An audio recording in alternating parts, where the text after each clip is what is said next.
Chapter 532. Arrived in M country. Seeking medical help _2. Influenced by the invasion war, M country was much more prosperous than China during this period. Standing on the streets of Miami, Anyang had the illusion of returning to the future world.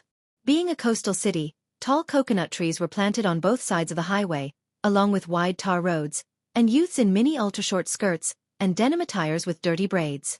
This was the first time Anew had seen foreigners. Holding little Anew, she softly asked Anyang, Yang, why are some foreigners so black and some are so white? Anyang explained, M country became independent in 1776. Before that, it was a colony of Y country, populated by the descendants of people from Y country, D country, F country, and Spain.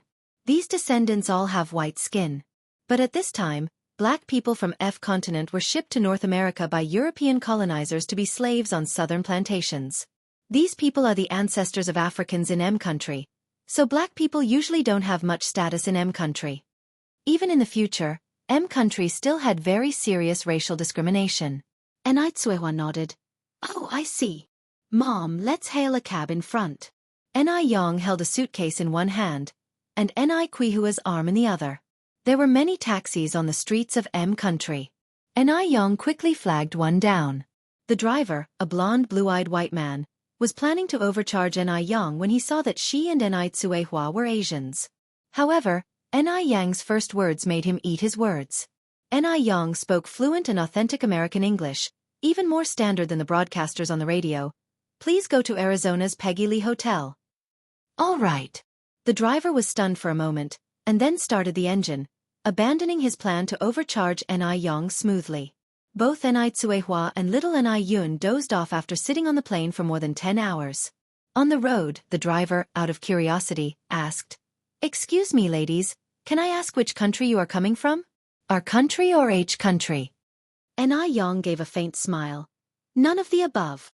None of the above? The driver was taken aback. If it's none of the above, where are they from? He remembered that's what Asians look like. We're from China. Anyang continued. China. The driver expressed in surprise. In this era, most M country residents' impressions of China were still stuck in the sick man of East Asia period. The driver was genuinely surprised to discover that Anyang was Chinese. It can't be denied that mother and daughter, Anew and Anyang, renewed his understanding of Chinese people. Anyang nodded. Oh my God, your English is too good, the driver exclaimed. Thank you for the praise. The driver continued. Are you ladies planning to settle down in M country? Otherwise, how could your English be so good? No. Anyang shook her head. This is our first time in M country. The driver was even more surprised. About an hour later, the car arrived at the destination. The driver enthusiastically took out the suitcases from the trunk and helped them to the hotel's front desk. Besides the cab fare, Anyang also tipped him $1 as everyone in M country had a habit of tipping. Thank you, beautiful ladies. God bless you. The driver took off his hat and bowed slightly. I don't understand a single word this M country person is saying. Anew looked a bit troubled. Despite being literate back home, she inevitably felt blind here. Going blind was one thing. Now she couldn't even understand what they were saying. They speak English. It's normal for you not to understand. Is English easy to learn? Anew asked. Would you like to learn? I want to give it a try. Humans only realize how insignificant they are when they get out and see the world. Anyang laughed. If summarized, English has just 26 letters, which is a lot simpler than Chinese. If you want to learn it, I can teach you when we return home. Starting to learn English seriously is much easier than Chinese. English words are simple, unlike Chinese words, which have multiple pronunciations, homophones, simplified characters, borrowed words, and so on. The current Chinese character library contains 91,251 characters. In contrast, English has just 26 letters. Okay. Anew nodded. They smoothly booked a double bedroom at the front desk, and the attendant led the mother and daughter to their Seaview room on the 5th floor. Chapter 533. Arrived in M country. Seeking medical help _3. The room of 20 square meters was carpeted and adorned with famous paintings hanging on the wall, exemplifying a modern style. "Mom, let's rest at the hotel for a day and go out sightseeing tomorrow," Anew proposed. "All right," Anew had no objection, given that they just had a tiring day of travel. Jianghu village. Just as Anew had gone out, two bearded old men knocked at the gate of the Anew family's courtyard. Although both Anew and Anew had gone abroad, there were still employees working at the Anew residence. The factory was established behind the small courtyard of the Anew family. Upon hearing the knock, the person in charge ran over to open the door immediately. The person in charge was a middle-aged woman, Xianxia, who got along well with Anew. Xianxia looked at the visitors warily. "Who are you looking for? May I ask where Comrade Anew is?" asked one of the white-bearded old men. If Anew were present, this white-bearded old man would have been Dr. Wang Ili, who had treated Yang Guobao in the past. After curing Yang Guobao's epilepsy, Dr. Wang had sought to learn medical skills from Anew. Anew was a very generous person. She did not conceal or withhold her medical skills, and Wang Ili greatly admired her. This admiration led them to become close friends, with no difference in their ages. "Yang is not at home. Do you need her for something?" Xianxia continued. Wang Ili replied, "My surname is Wang. I run a traditional Chinese medicine clinic in Beijing. I came to see Comrade Anew previously, and I need to see her urgently now. Do you know when she will be back?" Xianxia continued, "Yang went to M country for a trip yesterday. We don't know when she'll return." "She's gone to M country?" Wang Ili was somewhat surprised. A look of disappointment appeared on the face of the old man standing next to Wang Ili. "It's really unfortunate. Why would she suddenly go to M country?" "Yes." Xianxia nodded. "What did she say when she left?" Wang Ili asked immediately after. Xianxia said, "She didn't say much. I think it'll be at least half a month before she can return. It would have been good if you had come a day earlier." "All right, sorry to bother you." With no other choice, Wang Ili could only leave temporarily with another elderly man. This elderly man was Wang Ili's younger brother by 1 year named Wang Yizhong. Wang Yizhong anxiously asked, "What should we do now? Brother, do you know any other reliable peers you can recommend?" Wang Ili replied, "Don't worry. Aside from medical skills, traditional Chinese medicine also emphasizes a bond between the doctor and the patient. If the foreign woman cannot hold on until Comrade Anew returns, it means that it's her fate. Brother, why don't you come to take a look? Maybe you have a way." Wang Yizhong suggested. Wang Ili shook his head. "The only person who has the potential to cure this disease is Comrade Anew." Wang Ili only regretted not learning more from Anew at that time. Although he takes pride in his high medical skills, the culture of traditional Chinese medicine is vast and profound, and learning is endless. Then he added, "At this time, finding more Chinese medical practitioners would only make that Mr. Abner more skeptical about the capabilities of traditional Chinese medicine." Upon hearing this, Wang Yizhong's expression darkened. "Then what should we do now? You don't know how those foreigners mock Chinese medicine. Especially that girl named Miss G. She doesn't take Chinese medicine seriously." Mentioning Miss G made Wang Yizhong angry. Even though she was Chinese, she belittled the centuries-old Chinese medical culture. "Wait." Wang Ili squinted his eyes. "What if the patient can't wait any longer?" Wang Ili helplessly said, "Then it can only be said that she has no fate with Chinese medicine." Wang Yizhong said, "Isn't that the same as admitting in front of those people that Chinese medicine is incapable? As Chinese medicine practitioners, who would want to admit that Chinese medicine is incapable? If Chinese medicine were truly incapable, it wouldn't have been handed down for thousands of years in China. But at the moment, they had no other options." Wang Ili continued, "You don't need to take it to such an extreme. The patient has been ill for over a year, and she has managed to pull through this whole time. It's unlikely that something will happen in these few days." Wang Yizhong sighed. "There's nothing we can do then." After saying this, he asked, "Brother, is this comrade really that amazing as you say?" Wang Ili said, "Let me put it this way, if even Comrade Anew can't cure this disease, then it truly is incurable." Chapter 534. Arrived in M country. seeking medical help _4. The Wang family have been practicing traditional Chinese medicine for generations, and Wang Yili is exceptionally skilled in medical arts. There are few people he greatly admires. Anew was the first. Wang Yizhong also grasped the weight of this sentiment. Then we can only take this approach currently. Upon reaching the edge of the village, Wang Yizhong got into a different car. Bro, I am going to pay Mr. Abner a visit. Go ahead. Wang Yili nodded. Just as their car stopped before the manor, Ji-ro walked over from the other side, her face filled with mockery. Dr. Wang, how did it go? Did you manage to invite the divine doctor? Though Dr. Wang didn't feel like engaging Ji-ro, she was, after all, in charge here. It happens that the divine doctor was not home today. He went on a trip to M country. Oh really? Ji-ro's mouth twitched into a smirk. Dr. Wang, is it really that hard to admit that traditional Chinese medicine doesn't work? You know, once someone tells a lie, they have to tell 100 more to cover it. What nonsense about a divine doctor. It was just an excuse by Wang Yizhong. Ji-ro just didn't believe that there was such an effective divine doctor in China. Do I have a reason to lie to you? Wang Yizhong retorted angrily. Ji-ro laughed. Do you think I don't know what you're thinking? Your wife's malady is clearly a matter of days. You're just trying to buy time. By then, you can take credit in front of Mr. Abner. After all, if there's no merit, at least there's hard work. I'm not as shameless as you think. Ji-ro continued. I fear, you're even more shameless than I've imagined.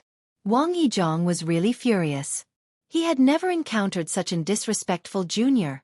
Are you or are you not a Chinese? I am now. Ji-ro continued, but don't worry, after tomorrow I won't be. She had already applied for immigration. With the help Mr. Abner, her visa would be approved by tomorrow. After tomorrow, she would be a bona fide citizen of F country. Just then Mr. Abner walked out. Dr. Wang, you're back. How did it go? Did you see the divine doctor? The anger on Wang Yizhong's face faded a bit. He regretfully shook his head. Unfortunately, the divine doctor just happened to go abroad. Mr. Abner frowned slightly. When will the divine doctor be back? Before Wang Yizhong could speak, Ji-ro interjected. Dr. Wang, is the divine doctor's return indefinite? She deliberately emphasized the words divine doctor and indefinite, imbuing them with a hint of ridicule. Wang Yizhong's face turned a shade darker as he nodded. Ji-ro's face broke out in a smile. Mr. Abner looked at Wang Yizhong, his face full of disappointment. He had put all his hopes on him, but Wang Yizhong had repeatedly disappointed him. At this point, Mr. Abner couldn't help but doubt. Is traditional Chinese medicine really effective? If so, why are these people consistently evasive? You can leave first. Mr. Abner looked at Wang Yizhong. Mr. Abner. Go back. Mr. Abner continued. Come back when you find the divine doctor. Ji-ro walked up to Wang Yizhong and gestured a please leave, her lips curled into a smile. Dr. Wang, please. With no other choice, Wang Yizhong had to follow Ji-ro and leave. Just as they were about to reach the gate, Wang Yizhong suddenly turned back. Mr. Abner, rest assured, I'll definitely invite the divine doctor to treat your mother's illness. He was determined to reclaim the dignity of traditional Chinese medicine. Mr. Abner didn't say anything. He just turned around and went into the house. Ji-ro mocked. Dr. Wang, it's broad daylight. How can you still dream? Humph. Wang Yizhong snorted, and left with a flourish of his sleeve. M country. Miami Hotel. After resting in the hotel for a day, she woke up refreshed the next morning. After freshening up, Anew started picking out clothes in front of her suitcase. She didn't have a lot of clothes with her this time. A simple t-shirt with jeans, a retro-styled button-down shirt with black wide-leg trousers, and 2 cheongsams. She mainly brought clothes of traditional Chinese style. After hesitating, Anew finally chose a light-colored cheongsam. The light-colored cheongsam, along with red edges, embroidered with lifelike flowers on the chest, was harmoniously matched with a pair of light-color high heels. Simply perfect. After changing into the cheongsam, Anew took a red retro hairpin from a small jewelry box and put it next to her right ear. The tassels of the hairpin hung down to the earlobe. The red tassels and the vibrant embroidery matched perfectly. Chapter 535. Arrived in M country. seeking medical help _5. After pinning her hair, Yang left it down instead of tying it up. She looked extraordinary, like a feminine and beautiful deity stepping out from a painting. The first stop was Shisua Island. To get to Shisua Island, they had to take a boat. Though it had already been a day since they arrived in M country and settled into the Haijing Hotel, it was Quihua's first time to be this close to the ocean. The deep blue water where it met the far-off sky was a spectacular sight. It made one want to shout out loud. Even though the ocean was beautiful, everyone on board was captivated by Yang. She was a very charismatic Oriental woman. At that moment, Yang stood by the rail, gazing at the distant islands. The wind carried her shiny black hair, creating a chaotic beauty. "Excuse me, miss. Could we get to know each other better?" An M-country youngster carrying a glass of red wine approached Yang. Yang glanced at him. "Hello." She did not reject the polite approach. "Hello, my name is James. I'm from Chicago in M country. And you?" "My name is Yang. I'm Chinese." "Chinese?" James was mildly shocked. It was his first time seeing such a beautiful Chinese woman. "Do you have a boyfriend?" James went on. "If not, I wonder if I could have the honor of being your boyfriend." Most people from M country are quite open. In the conservative 1980s, they were already into the trend of one-night stands, so it wasn't strange for them to bring up dating when they first met someone. "I'm sorry, I already have a boyfriend." Yang politely declined. "Oh my God. That's such a pity. Your boyfriend must be really outstanding, right?" James could hardly imagine the kind of Oriental man that could match this beautiful lady. Yang slightly nodded. "Yes, he is indeed a very outstanding person." To outsiders, Mo Chishan might seem incompetent and useless. But in the heart of Yang, he was the one and only Mr. Mo. Even after finding out that Yang had a boyfriend, James wasn't disheartened and he invited her to join him. However, she politely declined. After James left, many other men approached Yang and tried to flirt with her, but she politely declined them as well. Tsuehua didn't understand what they were saying and curiously asked Yang, "Yang, what are they saying to you?" Yang smiled and replied, "Nothing important, just some casual flirting." "Oh," Tsuehua nodded. Soon, the boat docked on the island. There were already numerous people bustling on the beach, men in swimming trunks and women in bikinis. Upon seeing this, Tsuehua immediately covered her eyes. "How can they dress like this? I can't bear to watch. How could they just wear their underwear and come out? And there were adult men here too." Tsuehua, being a traditional woman, could not accept this kind of dressing. Yang laughed. "Mom, this is called a bikini. It's specially worn for swimming. Don't think they're exposing too much. They've covered what needs to be covered." No, I can't watch." The people of M country had voluptuous bodies, and when they wore bikinis, it was even more provocative. No wonder Tsuehua couldn't accept it. Yang pulled her mother's hands away from her face. "What are you avoiding? Look around a little more, you'll get used to it. Almost all swimmers dress like this." Tsuehua immediately replied, "I don't want to dress like this, and I don't want to swim." All right, well just stroll along the beach and pick up some seashells, is that okay?" Yang led Tsuehua towards a less crowded area. There were many fun things to do by the seashore. Tsuehua and little Yun played with the sand while Yang went to rent beach chairs and an umbrella. She also bought 2 huge sunglasses on her way. "Mom, this is for you." After putting on her sunglasses, Yang handed the remaining pair to Tsuehua. The sunglasses were large and covered most of Yang's face once she wore them, leaving only the snow-white skin and red lips visible. Even though the cheongsam was of a vintage style, and the sunglasses were modern, there was no inconsistency when worn together on Yang's face. Yang, with her little shovel, was treasure hunting on the beach, and she even found a beached sea star in the shallow water. "Mom!" Yang quickly called Tsuehua. "What is it?" Tsuehua immediately came over, carrying little Yun. "Mom, look here. Is this a star?" Tsuehua curiously asked. "Oh, why is it moving?" Yang explained, "This is a starfish, a marine creature." "Can it be eaten?" Tsuehua asked further. Yang nodded, "Yes, it's edible, but this one is too small. Little Anew pointed at the starfish and said, "Put back in the sea." Anew patted the little Anew's head. "All right, well, put it back in the sea." "Mom, let me take a picture of you." "Okay." Xianxia donned her sunglasses and looked towards the camera with little Anew. With a click, the camera captured this beautiful moment. Just then, a little girl collecting seashells walked by. Anew handed her the camera. "Excuse me, could you help us take a photo?" "Of course." The little girl happily took the camera. Being able to photograph such beautiful people was an honor for her. The little girl click took several photos in succession. "Thank you." "You're welcome." The little girl handed the camera back to Anew, extending a friendly hand. "My name is Emily, and I'm 18. Nice to meet you." Anew smiled and shook her hand. "Nice to meet you too. My name is Anew. I'm also 18 this year." "Oh my God! What a coincidence!" Emily exclaimed. "Yes." Anew continued. "That's my mom and that's my little sister. Your family is all so gorgeous. Like angels." In M country, the highest compliment one could give to another was to compare them to angels. "You're very beautiful too." Soon, Anew made her first good friend in M country, Emily.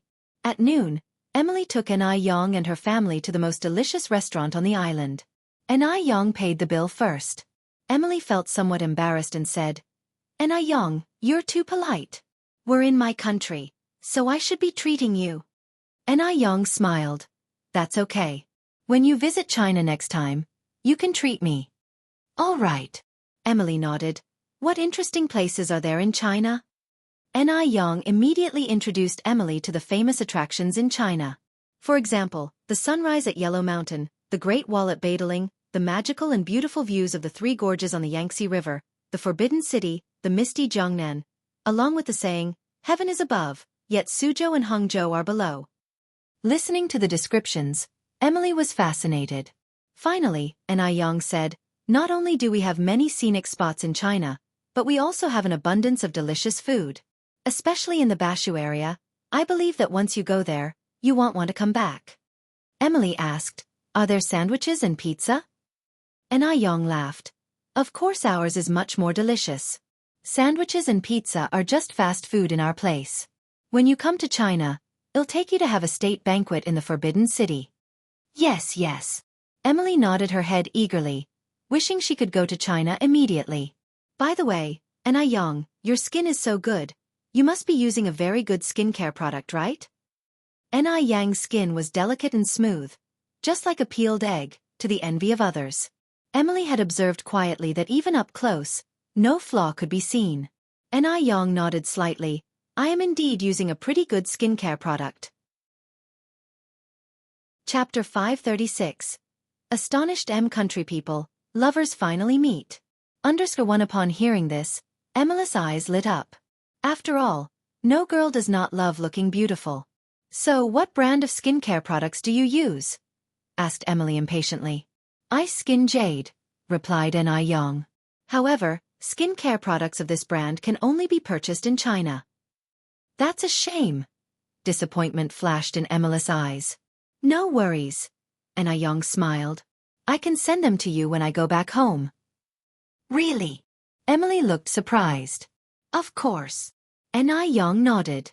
"I have a spare set of Ice Skin Jade that you can try. If it suits you, I'll send you more in the future." Anew had brought an extra set of Ice Skin Jade specially on this trip, and she didn't expect it would come in handy. Perhaps this would turn out to be a great opportunity to venture into the international market. "You're the best, Anew," Emily exclaimed while hugging Anew. "We're friends after all." Anew patted Emily's back. "Let's go to the shallow beach for a swim this afternoon," suggested Emily. "Sure, but I have to discuss it with my mom first." Anew thought it might be a bit challenging to persuade Suehua, who was still uncomfortable with bikinis, to go swimming. "I'll go rest now. I'll come back and meet you at 1 o'clock in the afternoon." "Okay." Anew nodded. There were rooms on the island for travelers to rest. After returning to her room, Anew suggested, "Mom, let's go swimming in the afternoon?" "I won't go, I want." Cuihua shook her head immediately. There was no way she could go out in such revealing attire. Come on, let's go. Anew continued. We're modern women now. We should be open to new things. Also, not all swimsuits are revealing. We can choose ones with more cloth.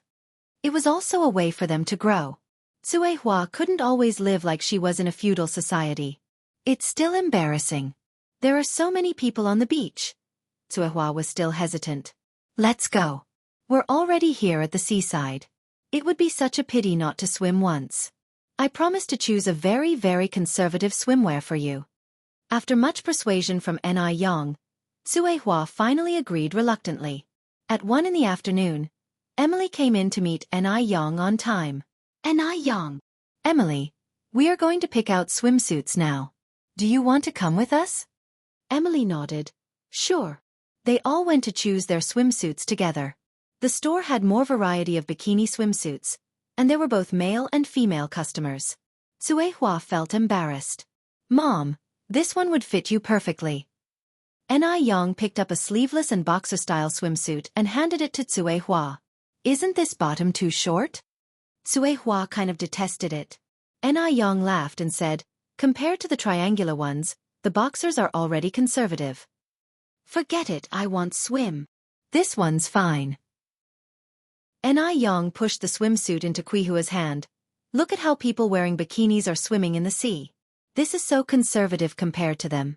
What are you still worried about? We are living in a new era, we have to keep up.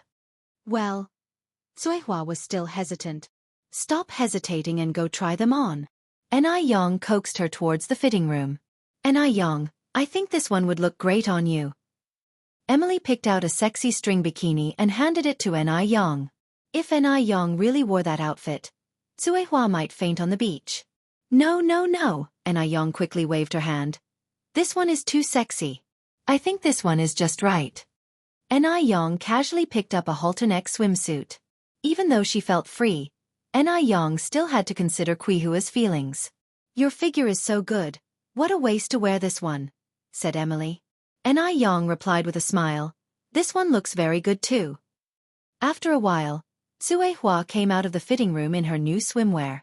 It was quite snug, and she felt very uncomfortable, hiding her arms and legs with her hands. Oh my God! Auntie, your figure is amazing!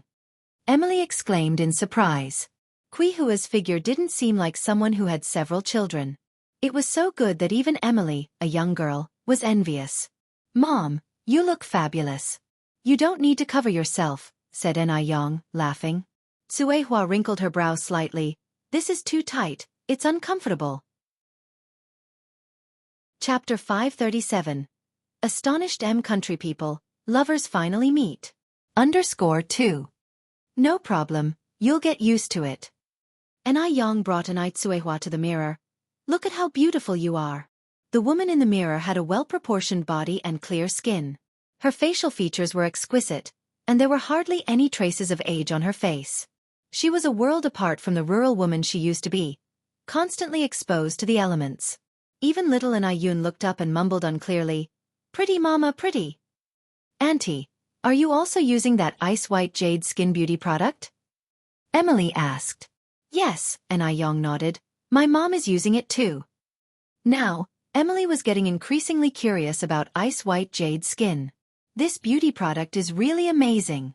After Cuihua changed, Anew also went into the fitting room with a selected swimsuit. When Anew came out dressed, Emily then realized what the perfect body figure was. The seemingly modest swimsuit on Anew radiated lethal allure. Especially those long legs under the skirt, thin and long, delicate as jade. Her slender waist appeared vulnerable to the wind, as if it would break with a pinch, but where she needed to be plump, she was not skinny at all, curvaceous and exquisite. Emily was so fascinated that she didn't even want to blink. If she were a man, she would definitely pursue Anew wildly. Emily had chosen a popular bikini. She also had a great figure but not as balanced as Anew. Europeans tend to be a bit plump overall. Cuihua felt somewhat embarrassed looking at Emily, feeling it somewhat inappropriate especially with a lot of men on the beach. After changing into their swimsuits, Anew bought a few floating rings and a small rubber duck. There were many people swimming and playing in the shallow beach. Although everyone was dressed lightly, they didn't stare at each other. Initially, Enai Tsuehua felt uncomfortable, but she gradually let go, and even learned how to swim under Enai Yang's guidance. Emily sat on the rubber duck and played with little Enai Yun. During the fun, Enai Yang didn't forget to take pictures to document these wonderful moments. In the evening, a South American-style beach party was held. There were bonfires, food, various art performances, and even more people than during the day. Enai Yang and Enai Tsuehua, with little Enai Yun, enjoyed large lobsters while watching the performances. When thirsty, they enjoyed natural coconut juice. Life was very enjoyable. Suddenly, a cry of surprise came from the performing crowd nearby, followed by shouting, "Doctor! Is there a doctor here?" Enai Yang immediately put down her utensils. "Mom, you and Yun stay here, I'll go check."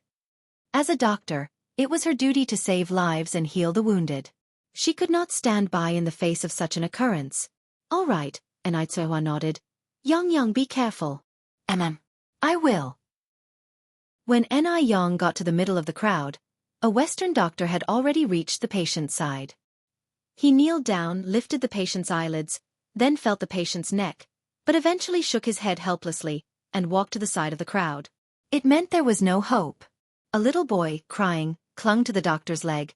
"Doctor, please save my mom." The doctor sighed. "I'm very sorry." The boy cried even louder.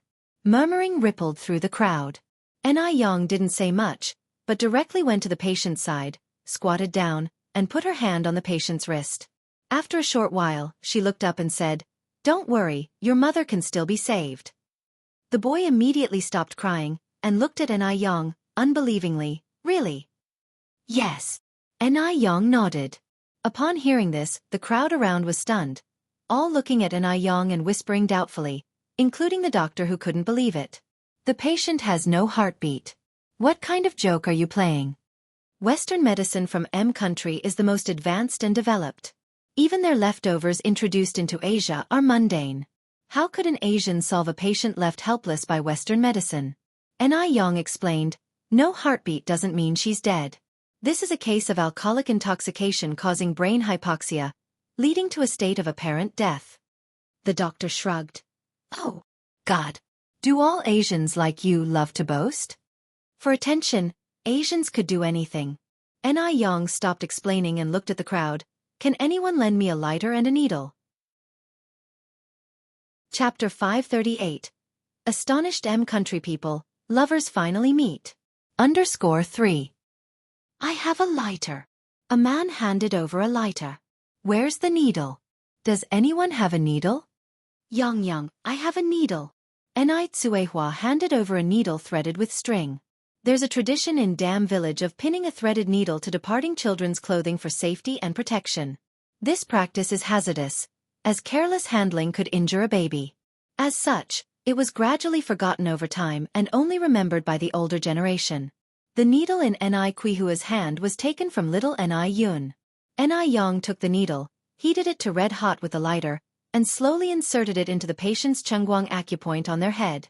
As soon as the needle entered, visible vapor began to emanate from the patient's head. The spectators were stunned. None of them had ever seen the art of acupuncture before. "Murder! You're committing murder! Oh my God!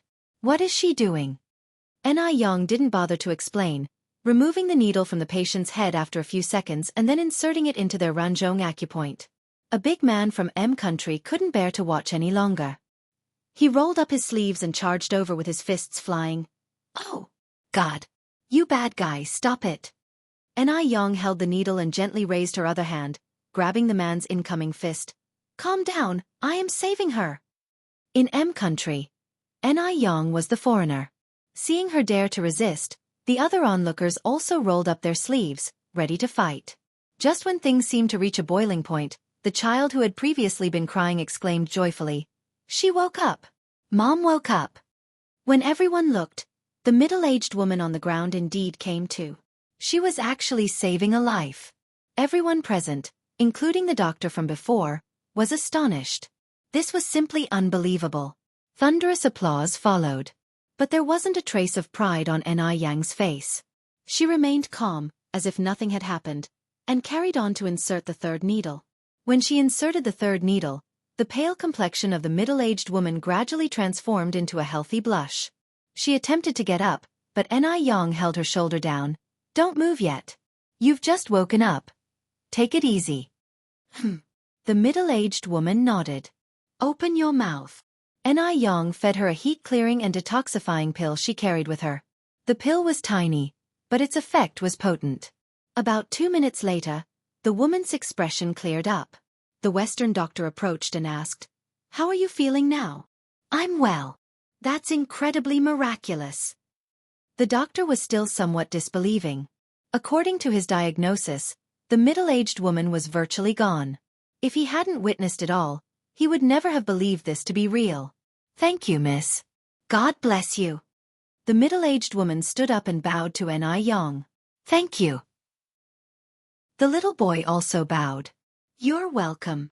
"Was that acupuncture of ancient medicine you used just now?" someone asked in curiosity. "Yes." Anew nodded. With a look of sudden realization, the person declared, "Our country has a miraculous ancient medicine.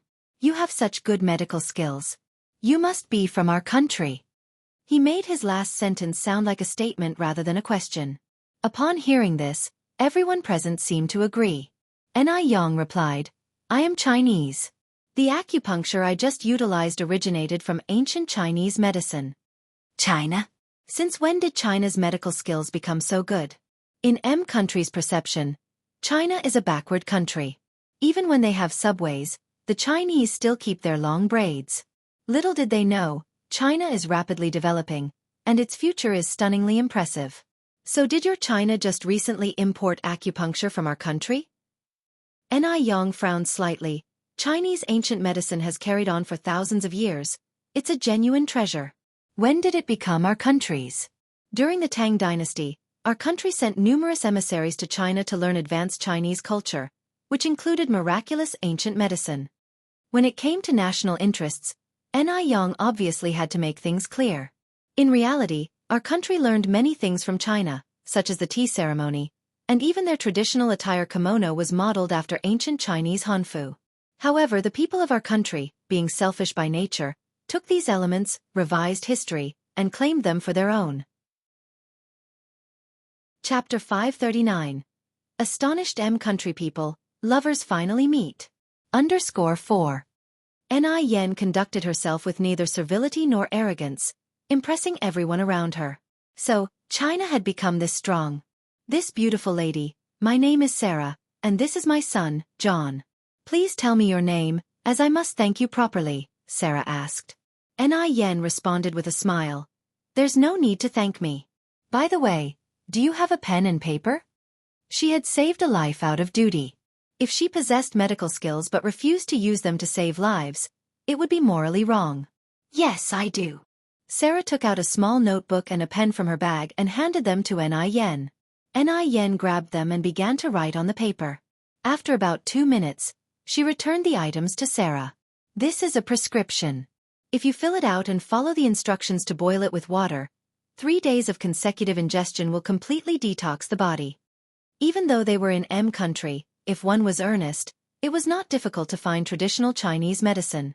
Sarah looked down at the notebook filled with closely packed writing. Not only were the names of Chinese herbs translated into English, but the instructions were also written clearly in English. The handwriting was brisk but readable, revealing a sort of bravura that was pleasing to the eye. Initially, Sarah thought Anew was going to write down her address. It was unexpected that she penned a prescription instead. The young Eastern lady was quite different from what she had imagined. Just as Sarah wanted to say something, the girl who was previously before her had mysteriously disappeared from sight. "My dear, we've met an angel!" Sarah exclaimed excitedly while holding on to John. Anew and Xianxia headed for a magic show. Unfazed by the incident, both mother and daughter continued their day. Xianxia marveled at the magician performing tricks like metamorphosis and alcoholic teleportation. "My goodness! This is amazing!" This was her first time watching a magic show. Since leaving Dam Village, her life had been filled with countless first times. It was almost midnight before the trio returned to their lounge. Despite the island lounge not being as luxurious as a hotel, it did not affect their sleep. The island was peaceful, with only the sound of waves crashing against the shore in the late-night silence. While walking along the beach the next day, Yen set her eyes on a purple and white striped maxi dress. To match the dress, she bought a wide-brimmed straw hat. The next day, Yen donned the dress, paired with the hat and sunglasses. Her height made the long beach dress even more flattering. She looked more fabulous than a superstar walking down the beach, turning heads as she went. "Oh dear! I almost didn't recognize you." Emily ran up to Yen as soon as she removed her sunglasses. Yen in a cheongsam was vastly different from Yen in a beach dress. Emily thought. Was it that dramatic? Yen asked with a chuckle. "Yes, absolutely," replied Emily, nodding emphatically. "By the way, we're planning to return to the hotel tomorrow. Do you want to join us?"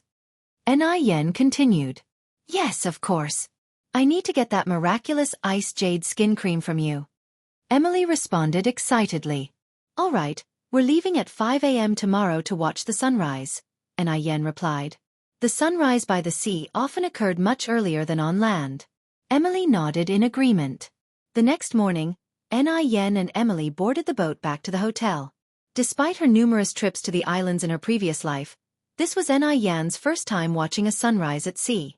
Standing at the end of the deck with a glass of aromatic red wine, watching the sun slowly rise, was an incredibly surreal experience. The sunrise over the ocean was more spectacular than on land, especially when the sea turned red with the reflection, creating a wonderful scene of the sky mirroring the sea. Splash! Something leapt out of the water. "Ah, doggy!" Little Yun clapped excitedly. At just over a year old, she had yet to learn the names of all animals and thus referred to everything as doggy or birdie. Yen laughed and corrected her. "Yun, that's not a doggy. It's a dolphin." The ocean in country during the 1980s was unpolluted, and dolphins were not overfished. The marine ecosystem was well preserved. Spotting dolphins in the sea was not a rare occurrence. Chapter 540. Astonished country people, lovers finally meet. _5. However, the sight of dolphins leaping out of the sea at sunrise was rare, so Yang immediately picked up her camera to capture the moment. After a while, the boat docked. Emily stood at the hotel entrance, exclaiming excitedly, "Oh my God! We are so fated! I'm staying at this hotel too." "Really?" Yang was somewhat surprised. "Of course." Emily nodded. Yang brought Emily to her room and handed her the unopened box of Radiant Skin. "This is the Radiant Skin skincare set, just read the instructions for use." "Oh yes, there are a few samples in there too. You can try those first." Since the very beginning, Yang intended to introduce Radiant Skin to the international market. Therefore, she had instructed for both Chinese and English labels when she had them made. "Thank you, how much is this?" Emily took out her purse. Yang laughed. "No need for money. If you really want to thank me, teach my mother English. Also, she can help you learn some Chinese." "Sure." Emily nodded enthusiastically. She had no plans to go out and explore anyway. During these past few days on the island, Hua had already picked up a few simple English phrases, such as hello, thank you, excuse me, and other commonly used expressions. Hua was a very smart person, so she had no difficulty picking up new concepts. On the contrary, Emily was not as quick to learn. While Hua was already mastering many little English tricks, Emily still had not grasped Chinese at all. By the end of the day, Hua had learned to introduce herself in English and some basic phrases for asking directions. Although her grasp of the language was just at the surface, it was a significant improvement from her first day in country. She had begun to accept country gradually, but was still having difficulty adjusting to the food. She was fine initially, but after days of eating lobster and king crab, she began to miss the meals in China, like rice, hot pot, braised pork, and even pickled radish from the snowfields. No matter how great country is, it could never compare to China. Over the next few days, Yang took Hua to visit places like the Marsh Park, Coral Tower, and Hemingway House. A flash, and more than 10 days had passed. At the moment, the mother and daughter have arrived in Hawaii from Miami, where they would be able to visit the Volcano National Park and the famous black sand beach on the Big Island of Hawaii. The beach was a place they would never get tired of.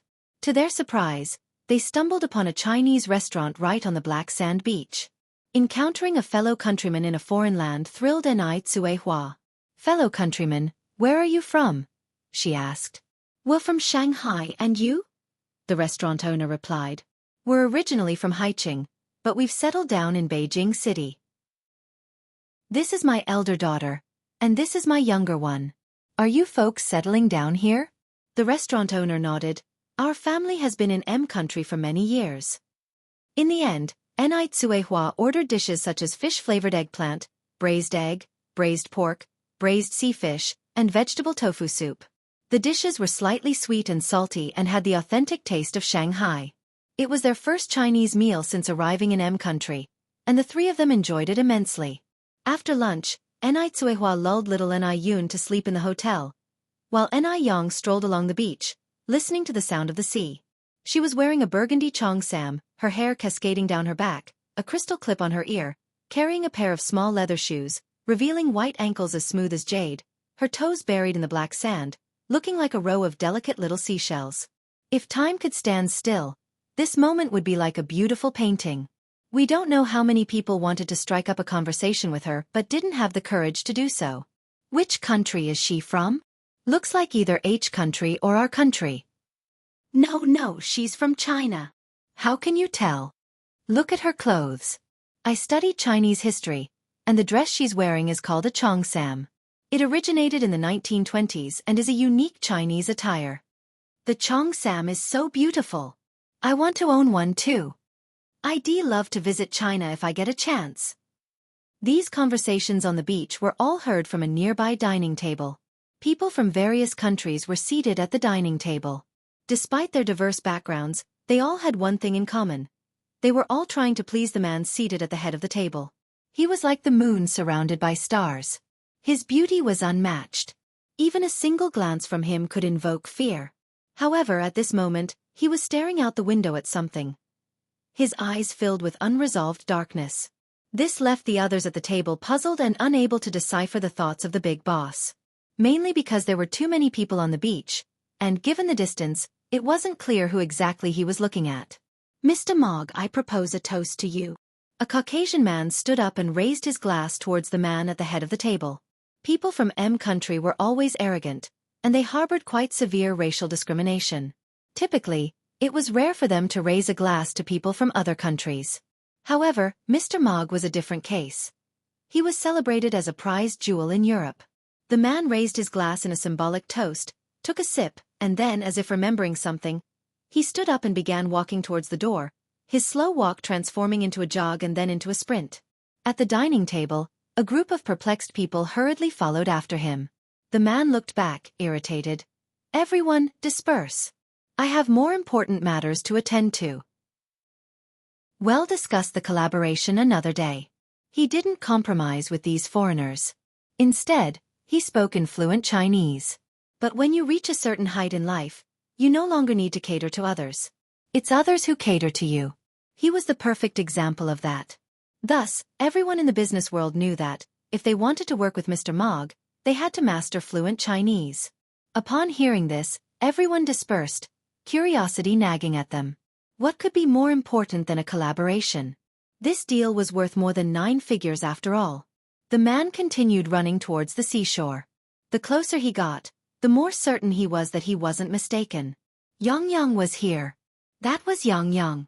He hadn't expected to see Anew here, and Mo Chishan felt his heart racing as though it might jump out of his chest.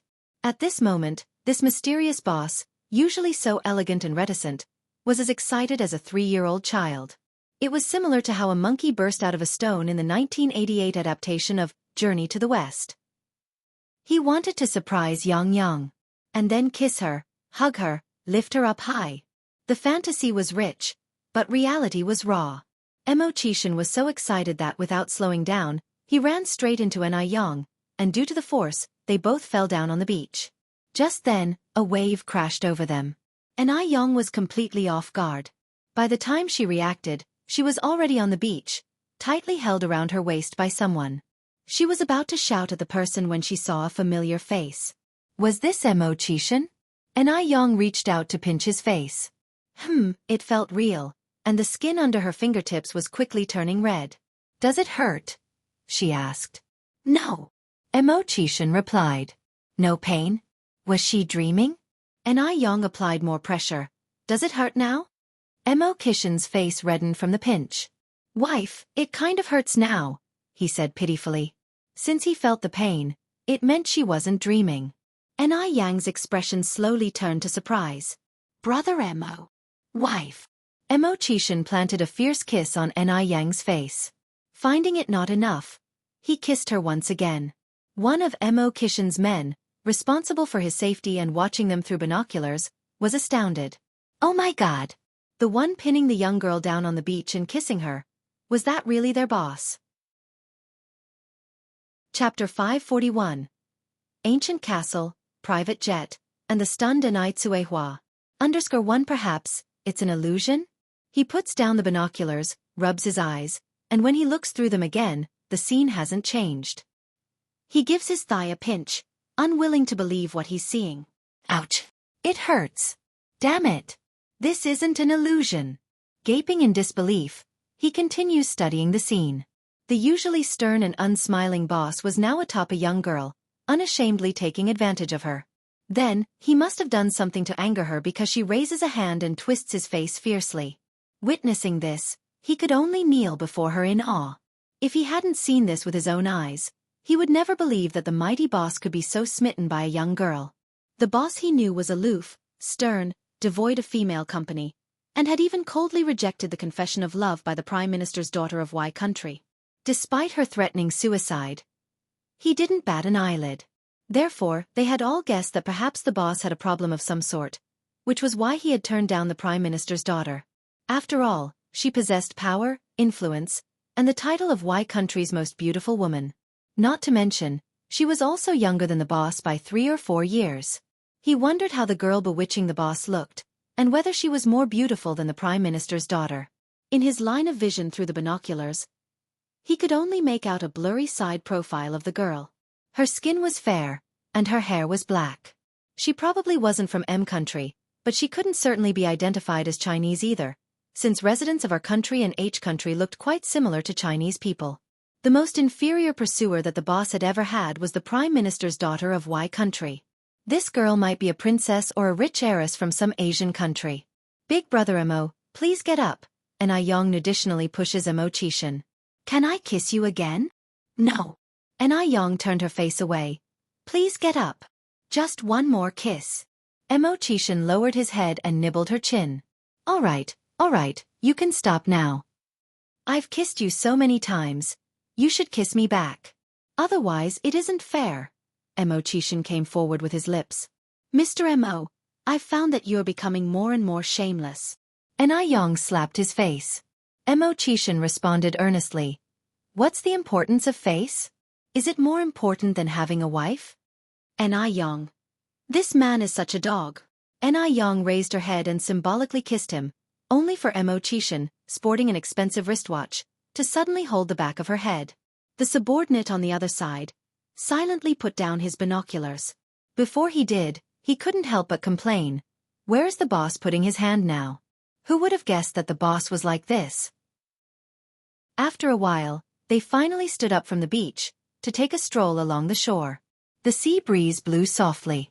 Thankfully, it was summer, and their wet clothes were quickly dried by the wind. Big brother Mo, weren't you in F country? When did you come to M country? Anew asked. I arrived a few days ago. Mo. replied. What about you? Why didn't you tell me when you came to M country? If it weren't for his keen sight, he would probably have missed their encounter in M country. Wasn't I afraid to disturb your work? Mo. held her hand tightly. Where's the job that's more important than you? Promise me, you'll tell me wherever you go next time. Anew raised her eyebrows slightly. Sweet talker. Every word comes from the heart. His words seemed casual, but every word was incredibly sincere. Anew smiled faintly, dimples appearing on her cheeks. By the way, Mo. continued, has our mom also come? Have you no shame? Anew kicked him lightly. After all, I'll have to call her mom sooner or later, Wuxia said. I need to get used to it. Anew. This man is not only becoming more and more dog-like, but he's also becoming increasingly shameless. Did our mom come or not? Wuxia kept asking. Anew was utterly defeated by his shamelessness. Yes, she's here, currently resting in the hotel with Yun. When do you think they'll wake up? Under normal circumstances, maybe an hour or two. Wuxia then said, I will take you guys somewhere this afternoon. Where are we going? Anew asked. It's a secret for now, Wuxia continued. First, go back with me to change clothes. Then let's go find our mom together. Although their clothes were now dry, they still bore the traces of seawater, making them uncomfortable to wear. Chapter 542. Ancient Castle, Private Jet, Anew is shocked. _2. Anew followed Wuxia to his residence. It was a top-grade hotel on the island. Wuxia stayed in an undersea suite. The hotel only had one such suite, and it was the kind where you could see sharks from within your room without going out. Not only sharks, but also lanternfish, jellyfish, and various marine creatures. They all seemed incredibly fascinated by this room. This room isn't bad. Anew had stayed in a similar room in her last life, which cost 6 figures per day. But in this life, her financial situation wasn't yet up to that standard. Wuxia pressed a wall switch. In the moment he turned around, the light just happened to illuminate his face. So, wife, would you like to move in and sleep with me? A gentleman as precious as jade. Incomparable in the world. For an instant, Anew was slightly stunned. Dream on. Ah, my heart hurts so much. Wuxia immediately turned into a drama queen, pretending to be in pain. Go and change your clothes. Anew continued. I'll watch the fish for a while. Wuxia obediently went into the washroom. Anew stood by the glass wall, waving at a sea turtle. Suddenly, there was a knock on the door. Anew walked over to open it. The butler of the hotel was there. Hello, Miss Anew. These clothes were sent by Mr. Mo. The butler handed Anew a paper bag. Okay, thank you. Anew took it. The butler then said, if there's nothing else, I'll leave now. Okay. Anew nodded slightly. Wuxia came out of the fitting room drying his hair as soon as Anew closed the door. Are the clothes here? Yang, you should change quickly. There are new towels inside. Since they were already a couple, Anew didn't feel awkward and went into the washroom. Only when she took the clothes did she notice that Wuxia had even prepared her underwear. And the size was incredibly accurate. Did this dog of a man have a ruler in his hands? Anew's ears turned slightly red. After zoning out for a bit, Anew picked up the shower head to bathe. Because her hair had some sand on it, she also shampooed her hair. After her bath, she felt completely refreshed. It was incredibly soothing. What Wuxia had prepared was a beautifully embroidered cheongsam. The embroidery on the cheongsam was incredibly intricate, adorned with rubies and pearls. Such lavish decoration looked neither vulgar nor ostentatious on Anew, but rather exceptionally fresh and aesthetic. When Anew came out, Wuxia had already finished drying his hair. He waved at Anew. Come here, wife, let me dry your hair. Anew walked over. I can do it myself.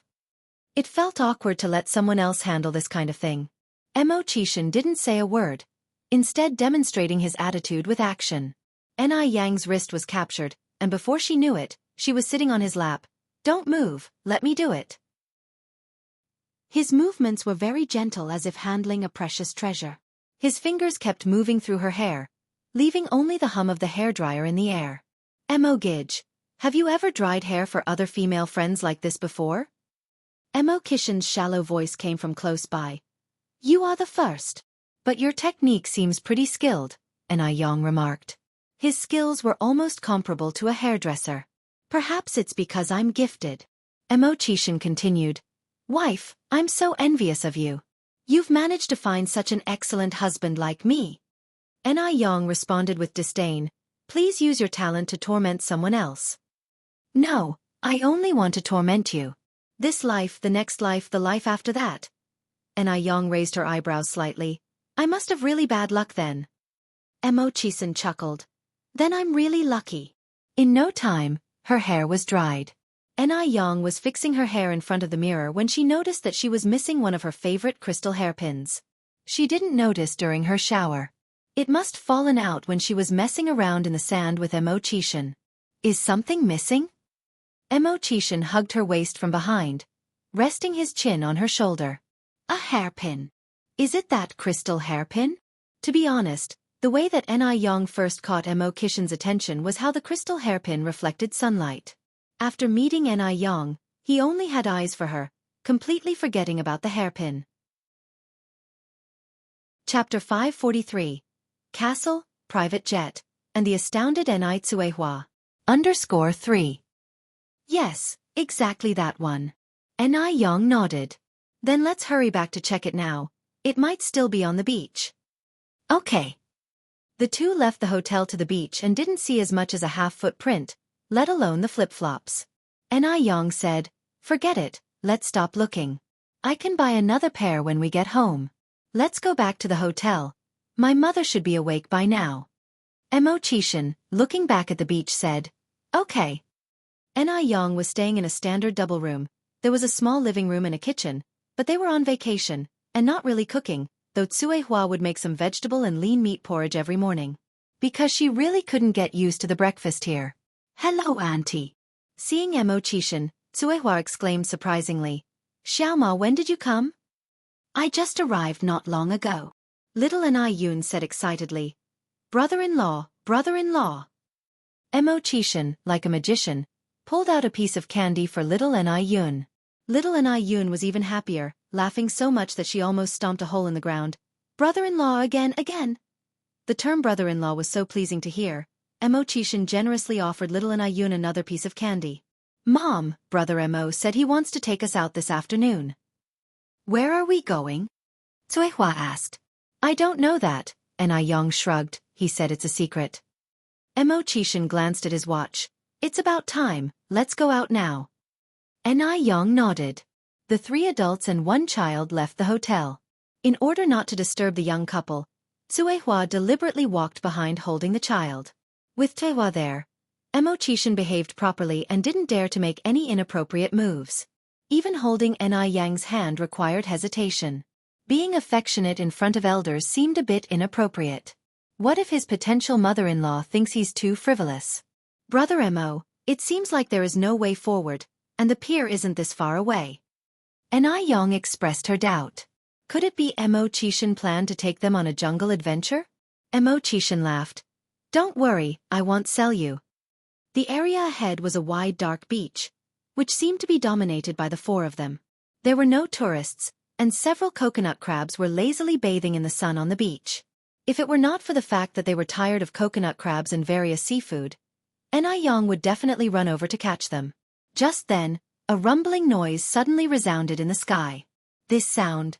Was it the sound of an helicopter? Anew frowned slightly, and as she looked up, indeed saw a helicopter flying over. Was this helicopter here to pick them up? Tsuehua was also slightly stunned.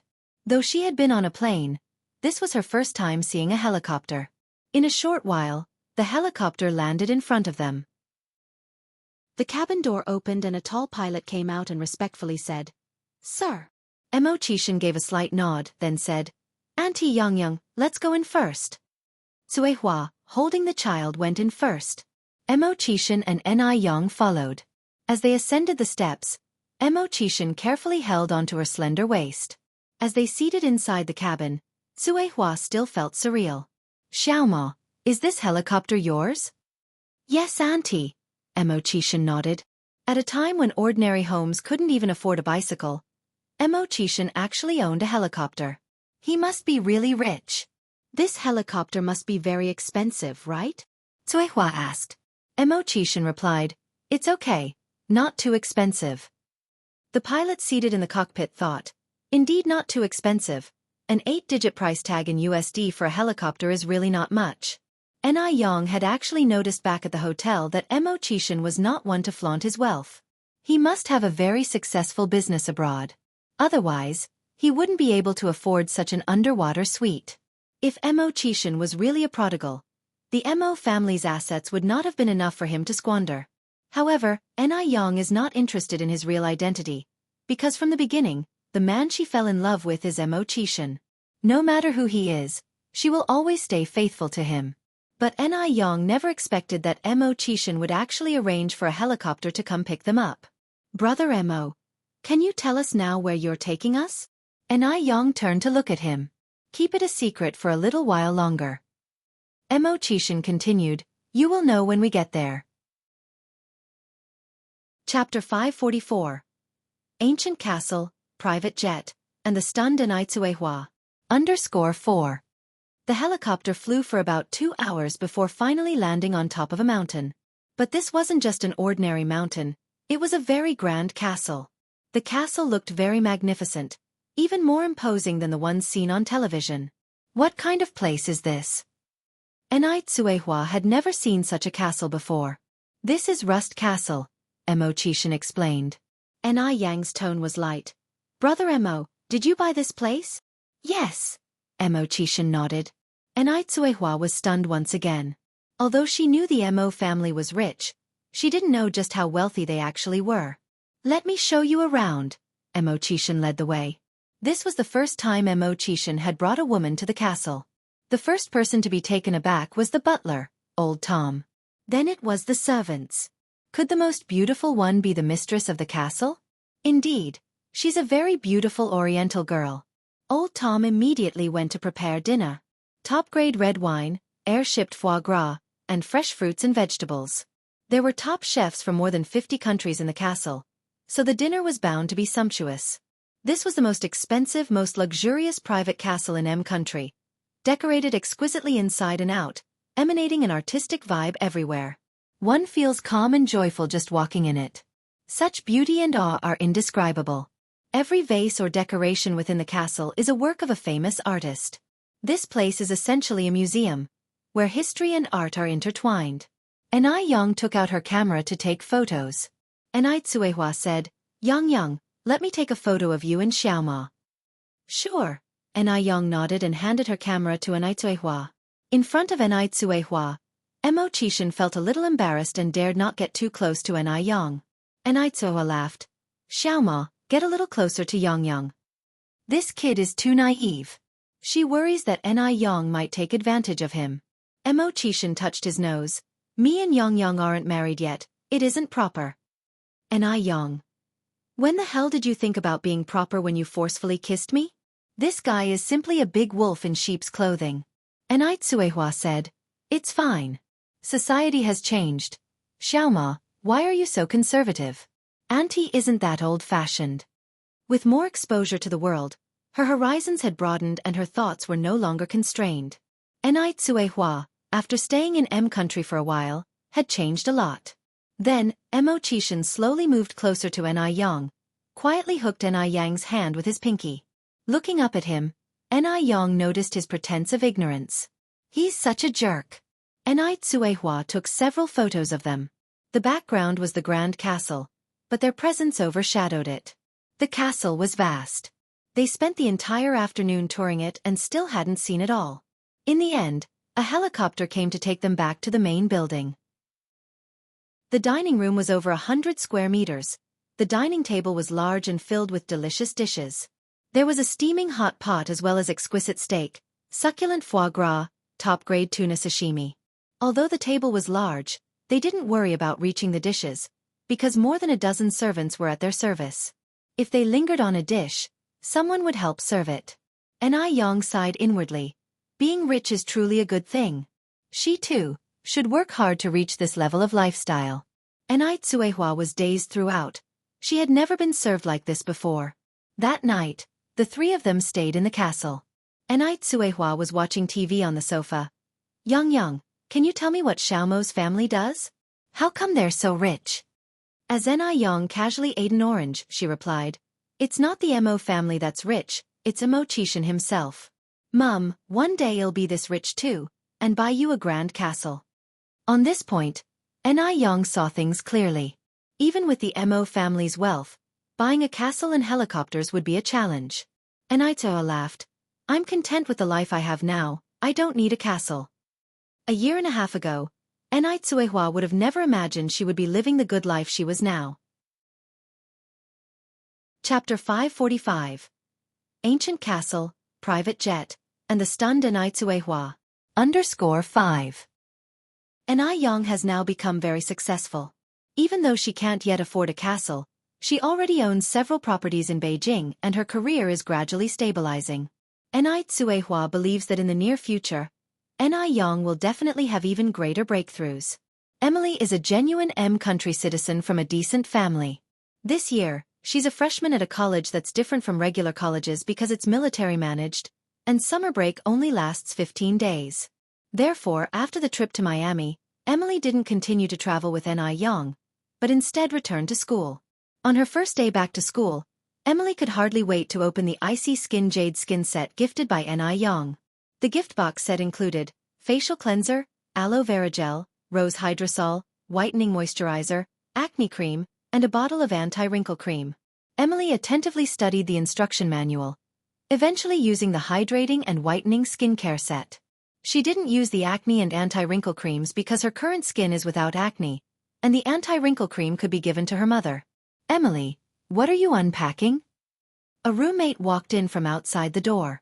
A skincare set gifted by a good friend. Emily responded. Girls naturally have no resistance to skincare products. Really? Let me see. The roommate sat on the bench across from Emily, picked up the aloe vera gel, and asked, Do you mind if I open it to take a look? Not at all. Emily shook her head with a smile. The roommate peeled off the transparent foil from the aloe vera gel bottle, unscrewed the cap, and squeezed out a little gel onto the back of her hand. The transparent gel-like substance, with a faint refreshing fragrance, was instantly absorbed by the skin after application, leaving the skin feeling refreshed and clear. It was much more effective than the skincare products they usually used. The roommate amazedly commented, This is the first time I've seen skincare products like this. Could you tell me where you bought it? I want to buy a set too. Emily said, My good friend brought this back from China. You can't buy it here. Oh, I also have some sample sizes here. If you think they're good after trying them, I can ask my friend to send us some more. Really? Absolutely. Emily nodded. Lina, when have I ever lied to you? Oh, Emily, you and your friend are just angels. Lina excitedly hugged Emily. Emily handed the sample size bottle to Lina. I'm going to try it now. Lina immediately took the sample and headed for the bathroom. Emily also followed Lina into the bathroom. Even in the economically developed country, they didn't have facial cleanser, and the two girls were in awe. Oh my God, this facial cleanser is amazing. The Chinese are incredible. This rose hydrosol feels so good when I pat it on my face. The bathroom was filled with a subtle fragrance, making the other two roommates who had just returned very surprised. The next morning when Emily and Lina woke up, they realized that their skin felt different from usual. Especially Lina. When she started using the Icy Skin Jade Skin set, she had a few small pimples on her face, but now they have noticeably faded and don't hurt anymore. My goodness! This Icy Skin Jade Skin is truly miraculous. Emily, you have to ask your friend to get a set for me. Money is not an issue. Lina tightly grabbed Emily's hand. The students who could afford to be in this college were either rich or belonged to noble families, so they didn't care about money. Emily laughed and said, All right, I'll definitely let her know. Seeing Lina's reaction, the other two roommates were curious. Is this skincare product really that miraculous? They were also intrigued. Really? Lina nodded excitedly. Look, my pimples have already started to disappear. Emily added, and my skin has become smoother. The two roommates were still somewhat skeptical. They thought Emily and Lina might just be experiencing a placebo effect. How could a skincare product be so miraculous? However, Emily and Lina had only used it for one day. Even though there was a difference in their skin, the change wasn't drastic, so it was understandable for their roommates to be skeptical. Just then, there was a knock at the door. Lina ran to open the door. It turned out that it was Emily's mother, Annie, who had come to visit Emily. Mom! The mother and daughter embraced each other warmly after a long separation. As Annie was leaving, Emily handed her the box of anti-wrinkle cream. Mom, this is an anti-wrinkle cream. Take it home and try it, it works really well. Anti-wrinkle cream? Annie frowned slightly. Are you squandering money on skincare products again? This was given to me by a very beautiful Eastern girl. Emily went on. She's also a good friend I just met. Annie looked at the anti-wrinkle cream.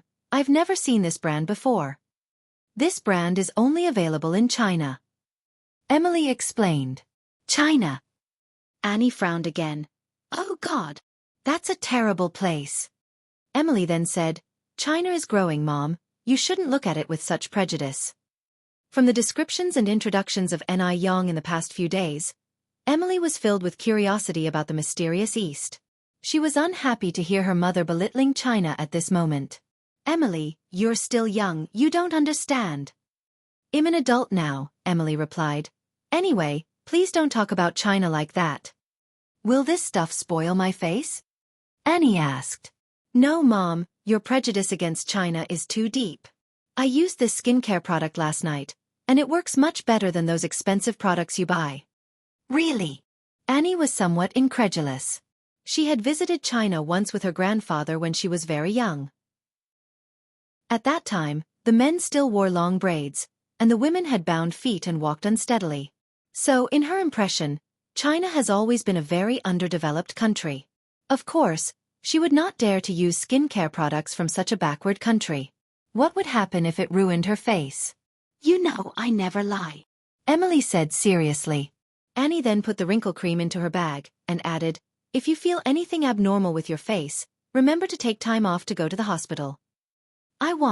This skincare product works really well. Annie didn't say more. Well, I'm leaving now, remember to take good care of yourself in school. Emily saw Annie out of the school gate. After getting home, Annie casually tossed the wrinkle cream onto the coffee table. Although she loves to look beautiful and wants to eliminate the wrinkles at the corners of her eyes and forehead, she isn't foolish enough to actually use this wrinkle cream. Just then, her good friend came over to chat with Annie in the evening. Seeing the wrinkle cream on the coffee table, she picked it up out of curiosity. My dear, when did you buy this wrinkle cream? Is it any good? For women in their 50s, wrinkles are their enemy. So, Caroline noticed this skincare cream as soon as she walked in. Annie shrugged. I don't know, it was given to Emily by her Chinese friend. Honestly, I would not dare to use this. Only Emily would be so daring. Chinese? Caroline was curious. Yes. Annie nodded. Caroline went on, if you're afraid to use it, give it to me. I want to try. Aren't you afraid it will ruin your face?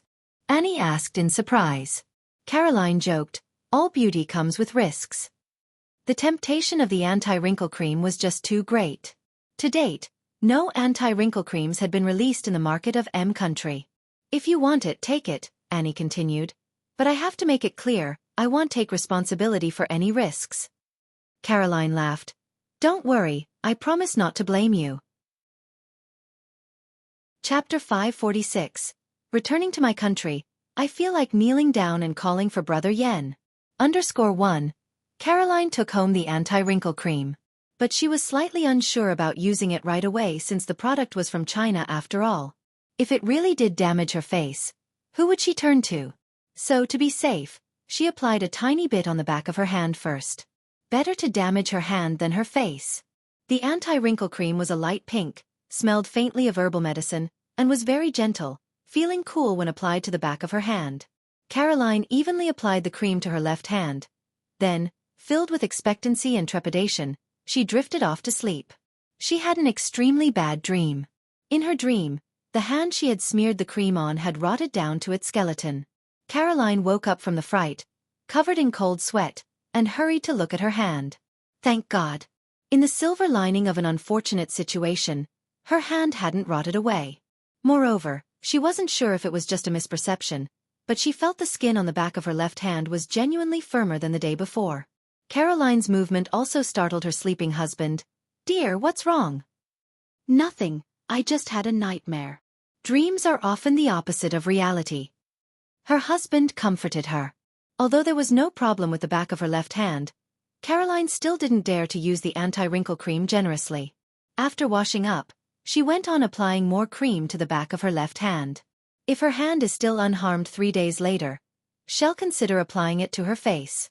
The next day, Mo Qishan was still showing Ni Yang and Ni Tsuehua around the manor.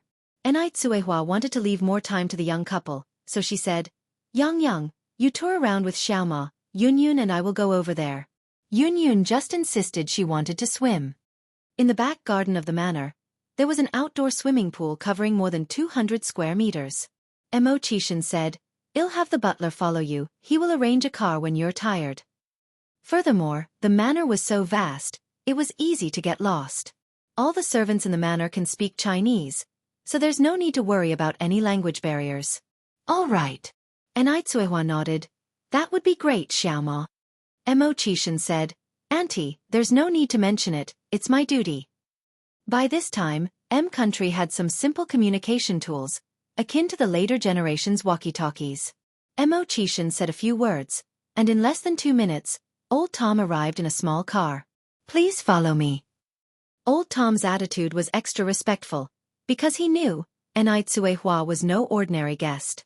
Ni Tsuehua nodded, and under Old Tom's guidance, she set off on a different path. Ni Tsuehua was always eager to learn. Since she had decided to study English, she would not miss any opportunity to learn. In her conversation with Old Tom, she humbly asked him many questions. In a blink of an eye, only Mo Qishan and Ni Yang were left in the manor. Once Ni Tsuehua was completely out of sight, Mo Qishan finally dared to hold Ni Yang's hand. Sweetheart, I missed you so much.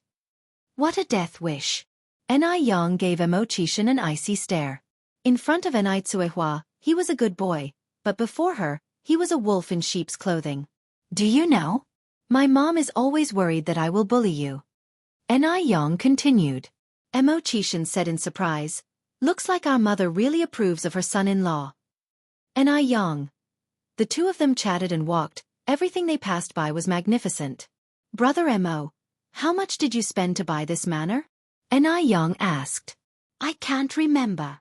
He truly couldn't remember. Rich people can be so willful. Ni Yang summarized. Ni Yang then continued, They say men become bad when they get rich. Brother Mo, will you? I want. Mo Qishan added, because all my money is yours. Ni Yang smiled, she thought. Surely no woman could resist such words, right? After speaking, Mo Qishan took out dozens of international bank cards. All my bank cards are here, and I've changed all the passwords to your birthday. Oh, and the deed to this manor as well as the property titles for the houses I've bought in Shanghai and Beijing will all be handed to you later, and the car keys and such, all yours. Ni Yang stood there stunned. Although Mo Qishan had said long ago that all his possessions were hers, she had never really taken it to heart because, in her cognition, no man would willingly offer everything to a woman. Chapter 547. Return home, want to kneel down and call for Brother Yen. _2. In her previous life, Ni Yang, as the president of the Ni Corporation, was surrounded by many successful men. Around them, she saw men who upheld power in their households, while flaunting their mistresses outside, with some men even maintaining 7 or 8 mistresses at once. Their wives, even if they knew the truth, would choose to keep their mouths shut. Because they were like the cuscuta flower, unable to say no. Those seemingly glamorous wives of rich businessmen lived by relying on men, pleasing men, and lived in a humbled and weak manner. To Ni Yang, what Mo Qishan had generously presented was not just a dozen bank cards but a sincere and warm heart. Men might act like dogs, yet they could still be worthy of love. Brother Mo, please keep these things. I can't accept them. Why? Mo Qishan was puzzled. Is it because his beloved wife no longer loves him and wants to find a replacement? Mo Qishan was suddenly flustered. Ni Yang smiled and said, Because these are all earned by your efforts. I want to obtain everything I desire with my own hands. Compared to the cuscuta flower, she prefers an equal love. Boss, if you don't want these things, I will keep them for you. After all, they are yours, try as you might to disclaim it. Hearing Ni Yang was not rejecting him, Mo Qishan breathed a sigh of relief. Also, I promise I want change. Mo Qishan added. Ni Yang nodded. By the way, let's go and see the ranch. There are sheep, horses, and tuk-tuks there. Sure. The ranch was located behind the castle, covering thousands of square meters. The shepherds and wranglers consisted of a happy family of 3. The father was 45 years old, the mother was 44, and they had a beautiful 19-year-old daughter. The daughter was named Wuxia. "Sir, madam. This way, please." Xianxia and Anew walked over. There were 2 new tuk-tuks here. A tuk-tuk was somewhat similar to a tractor, but it didn't have a large trailer at the back, only a seat. The sound it made when running was tuk-tuk-tuk. "I don't know how to drive this," Anew said, standing by the tuk-tuk with her arms crossed. "It looks hard to operate." Wuxia was about to offer to teach Anew, but Xianxia intervened. "I can teach you." Hearing this, Wuxia tactfully stepped aside, leaving the space to the 2 of them. Xianxia climbed onto the tuk-tuk and reached out his hand to Anew. "Yang, come on up." Anew placed her hand in Xianxia's and deftly climbed onto the tuk-tuk. Xianxia legitimately pulled her into his arms and began teaching her how to drive the tuk-tuk, hands over hers. The ranch was flat and open, with no obstacles, so the tuk-tuk could run freely. Anew was a quick learner, so she caught on after Xianxia taught her once. "Brother Anew, I've learned it. You can get down now." "No, you haven't learned it." Xianxia wouldn't get off. It was at this moment that Xianxia discovered that having a wife who was too smart was not necessarily a good thing. "I really have learned it." "No, you really haven't." Anew knew his intention and laughed. Okay, I haven't learned it. Could Mr. Mo teach me a little longer?" "It is my duty to serve my wife," Xianxia said contentedly, resting his chin on Aneyang's shoulder. It was really refreshing to drive the tuk-tuk on the open grassland. It wasn't until an hour later that they got off the tuk-tuk. They lay on the soft grass, hands behind their heads, gazing at the blue sky. To be exact, Anew was looking at the blue sky, while Xianxia was looking at her. Sometimes the eyes can be wide enough to encompass all the wealth in the world or narrow enough to only fit her. Xianxia looked at her, the corners of his mouth unconsciously curled up in a faint smile. The gentle wind blew from afar, and all the peaceful years were not as comforting and enjoyable as this moment. "Brother Mo, we are planning to go to New York tomorrow and return to our country on the 20th, Anew said, turning her head to look at Xianxia. "Today is the 14th, so there are still 6 days until the 20th. Xianxia, surprised, said, "Why are you going back so soon? It's not easy to get to country. Why don't you stay a few more days?" "We arrived on the 2nd of this month." Anew laughed. "By the 20th, we would have already been here for half a month." Xianxia continued, "Go back at the end of the month. Stay at the castle for a few more days." Anew thought for a moment. "We can stay 1 more day and go to New York the day after tomorrow." It was their honeymoon period, and in fact, she also didn't want to part with Xianxia. Stay a few more days. Chapter 548. Want to return to my country? Kneel down and call for Brother Yen. _3.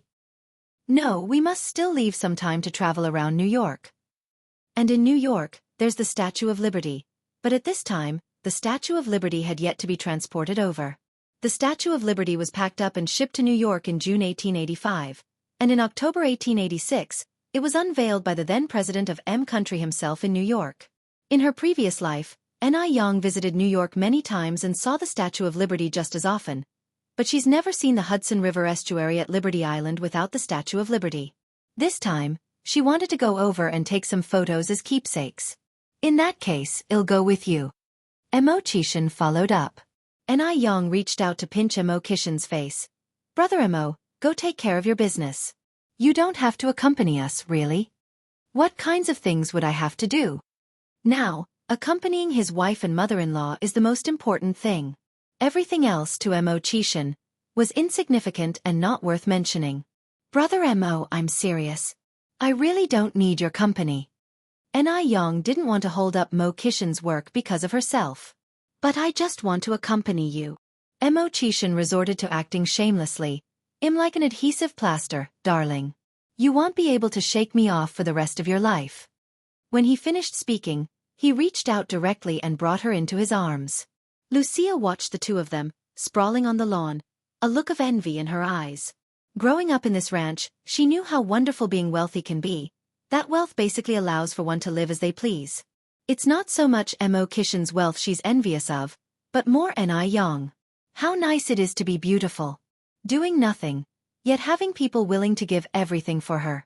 Before meeting Yang, she thought she herself was pretty beautiful. But after meeting Yang, she understood.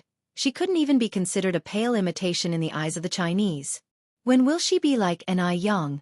Meeting someone who would give her everything. Lucia looked up towards the sky. For the rest of the day, Yang romped around the entire castle with Xianxia. Their laughter echoed in every nook and cranny of the castle. On the second day, Xianxia went to New York with them. Xianxia owns property in New York. A helicopter took them directly to his villa. The Hudson River estuary at Liberty Island without the Statue of Liberty felt like it was missing something. Yang handed her camera to Xianxia. "Brother Mo, take a picture for us." "All right." Xianxia took the camera. "Xiaoma, come over and take a group photo with us." Xianxia spoke up. Xianxia looked somewhat flattered. He handed the camera to a passerby. "In New York, of course, you can't miss the museum. It was once said that New York would lose half of its charm if it didn't have its museum."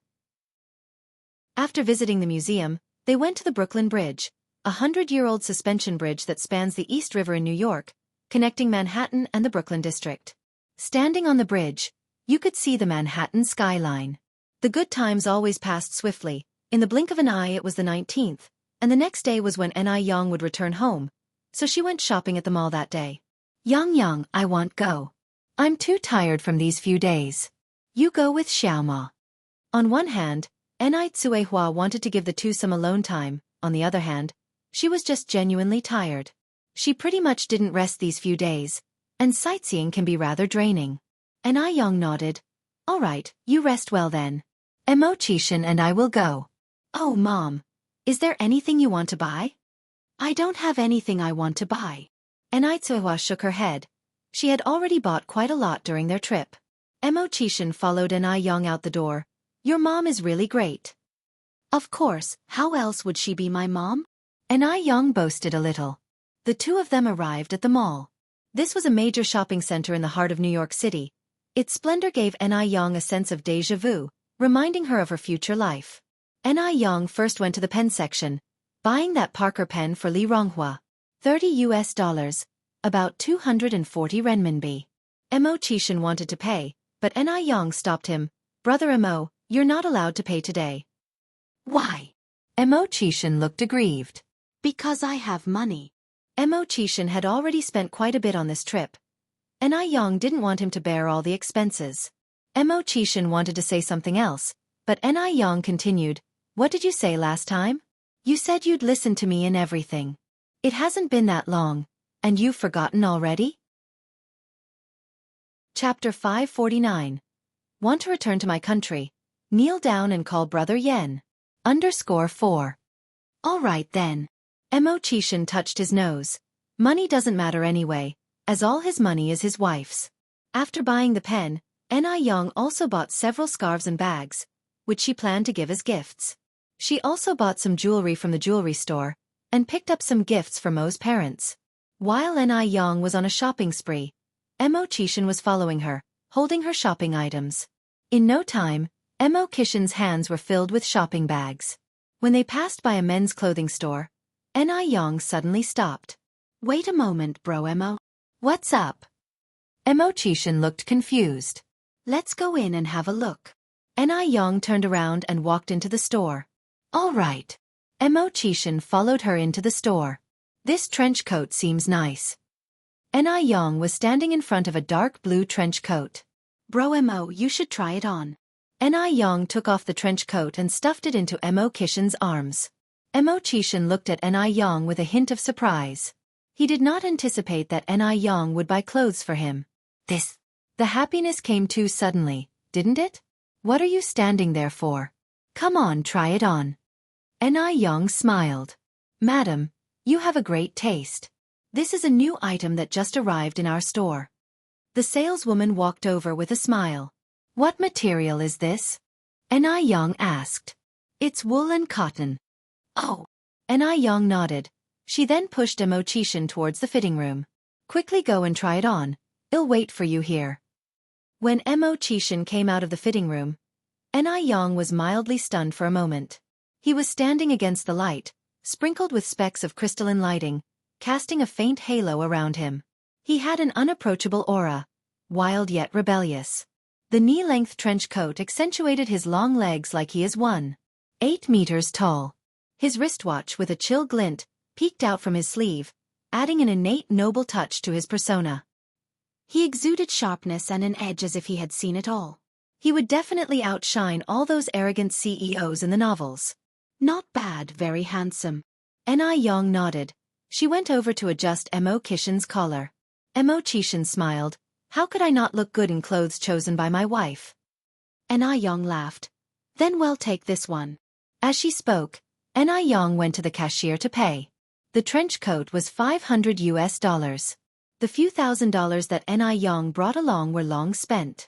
Fortunately, you could directly exchange for USD at banks in M country. After buying the clothes, the couple went to a restaurant for lunch. By the time they returned to Mo Kishin's villa, it was already past 3 o'clock in the afternoon. The next morning, Mo Kishin drove Anew and her friends to the airport. If time permitted, Mo Kishin would even be willing to fly back with them. Anew. Just as Mo Kishin had said goodbye in the departure hall, he saw a 17 to 18 years old female student running towards them. Emily. Anew stood up and waved at her. Emily ran directly up to them and hugged Anew.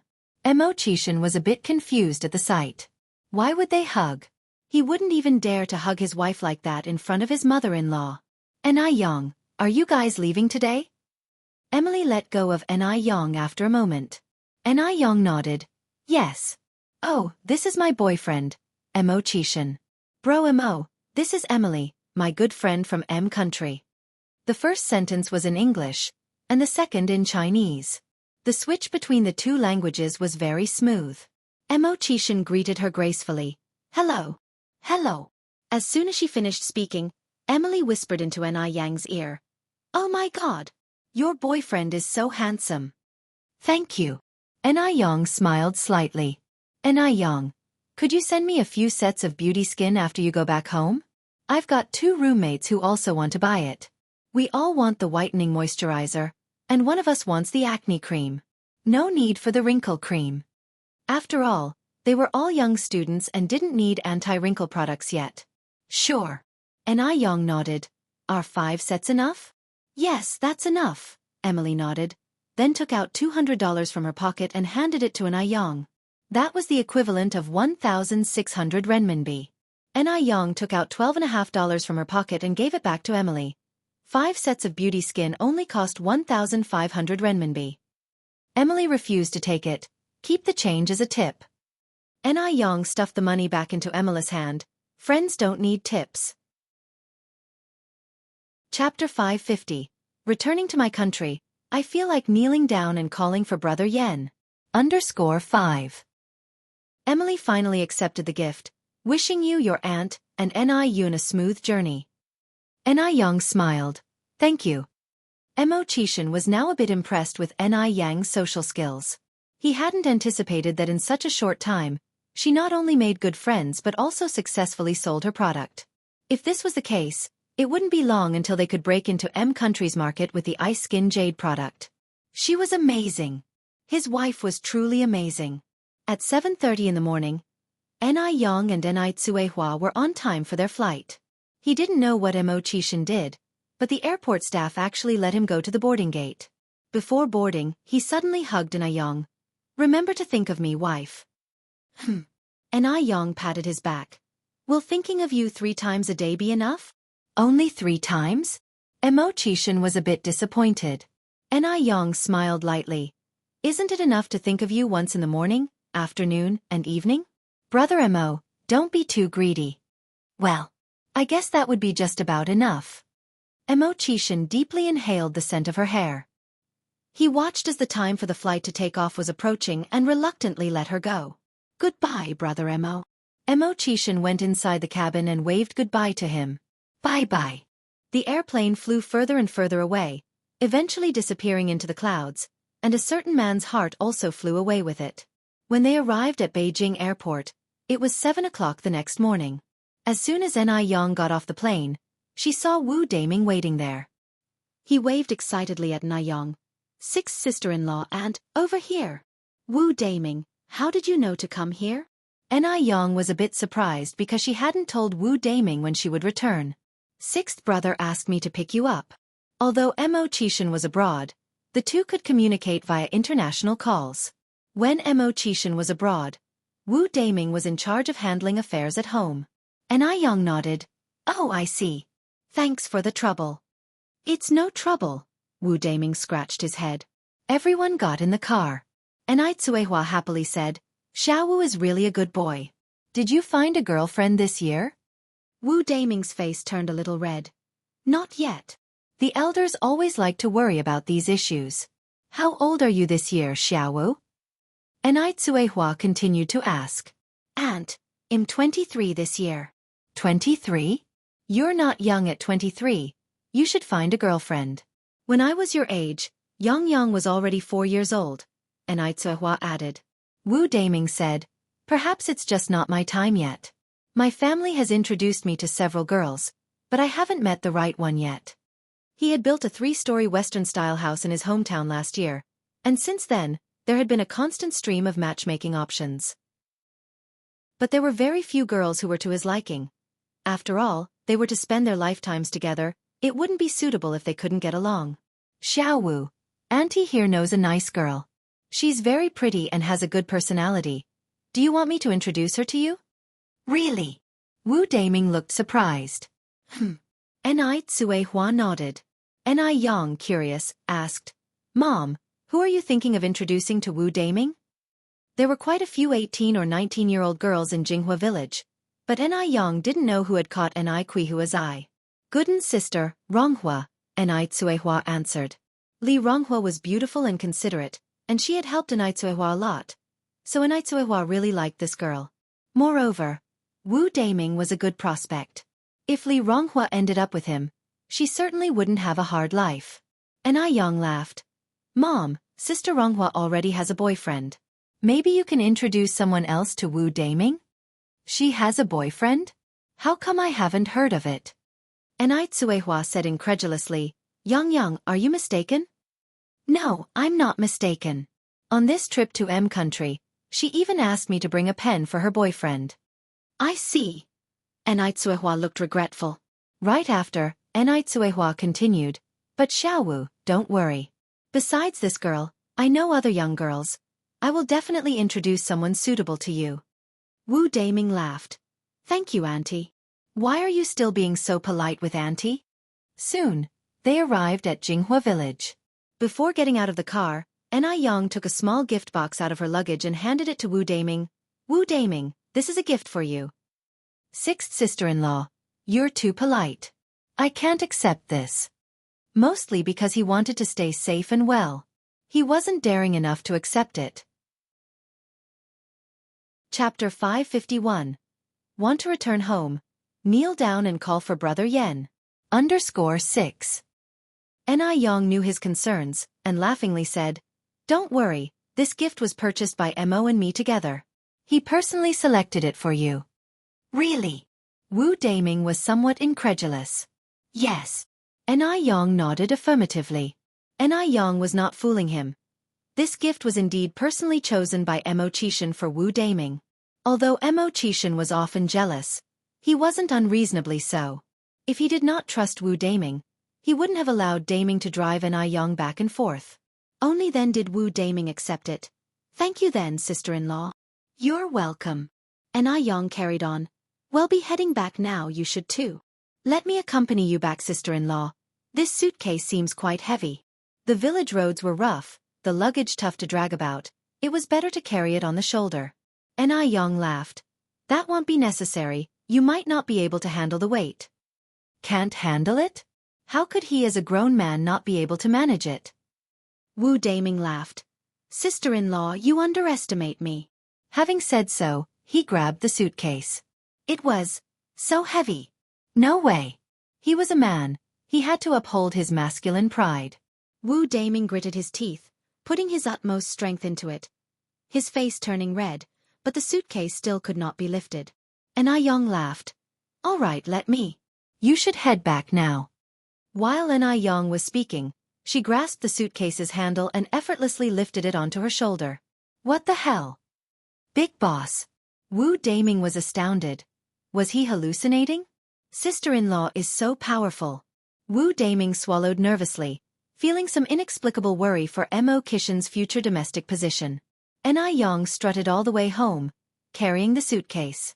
If you spoke of dominance, this was it. Wu Daming thought he perhaps shouldn't address Anew as sister-in-law. He should kneel and call her Brother Yang instead. On the way home, Anew encountered many villagers busy with field work. Hey, Yang's mom, Yang's back, huh? Is country fun? Is country all that different from ours? Cuihua had a bag on her shoulder, filled with country snacks.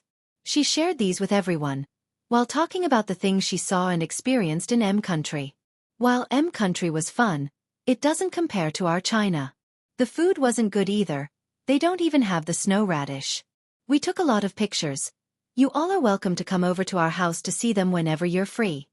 There were more and more people out working in the fields, and more people gathering around Cuihua. Anew saw they didn't seem about to disperse, and decided to head home carrying the suitcase. Anew was still at the entrance when Duo enthusiastically flew over, circled above Yang's head and finally landed on her other shoulder. Chirp! Chirp! Duo! Anew felt warm inside. She turned her head, and nuzzled Duo's little head with her cheek. Upon returning home, the first thing Anew did was to take out the imported bird food she had bought for Duo. Fearing Quihua's snacks weren't enough to share, after feeding Duo, Anew brought another big bag of imported snacks over to Cuihua. Seeing Anew brought more treats, the villagers exclaimed, Yang's mom, you really raised a good daughter. Our 3 sons combined can't compare to your Yang. Isn't it? If it wasn't for Yang, could our village be enjoying such good times now? Chapter 552. Reminder for Li Ronghua to go to Dr. Wang's house under 1 now. The villagers in Jianghu village no longer grow rice, but mainly grow roses, portulaca, and aloe vera instead. In the past, they could save up to about 180 yuan a year. Now, they can make 100 to 200 yuan a month just from roses and aloe vera. Add to that, some of them also have family members working in Aneyang's factory and store, so they make at least 300 yuan a month. People with high salaries like Li Ronghua and Ni Chengue are still in the minority. After all, not many can be store managers. But in the 1980s, it was quite wealthy for a family to have an income of 300 yuan per month. After all, a worker only made 30 yuan a month at that time. It's Anew who made Jinghua village what it is today. Cuihua wore a radiant smile on her face. More than once, she had felt fortunate to have a good daughter like Anew. If it hadn't been for Anew, she couldn't even begin to imagine the life she would be leading now. On the other side, after Wu Daming got in the car, he couldn't wait to unwrap the gift that Anew had given him. In the gift box was a delicate game console. He had wanted to buy this game console for a long time, but he had never brought himself to. Unexpectedly, Anew was so generous, and the gift was worth more than 300 yuan. In fact, Mo Kishan is not stingy at all. He is very generous to Wu Daming, and even raised his monthly salary to 800 yuan.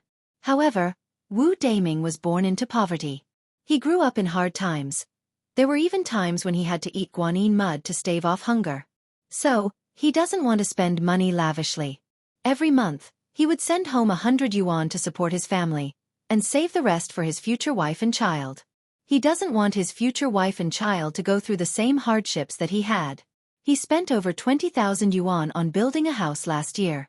Although Wu Daming hasn't saved much this year, he is still much better off than an average worker.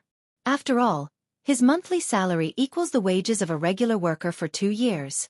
Wu Daming was studying the game console in the car when he suddenly felt someone bang on the car door frantically.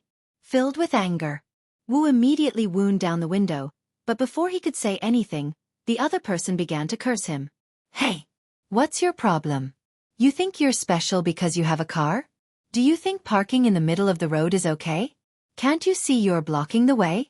You look like a decent man. Why do you act so poorly? The person cursing him was a young girl. She was very beautiful, albeit a bit fiery. I'm sorry.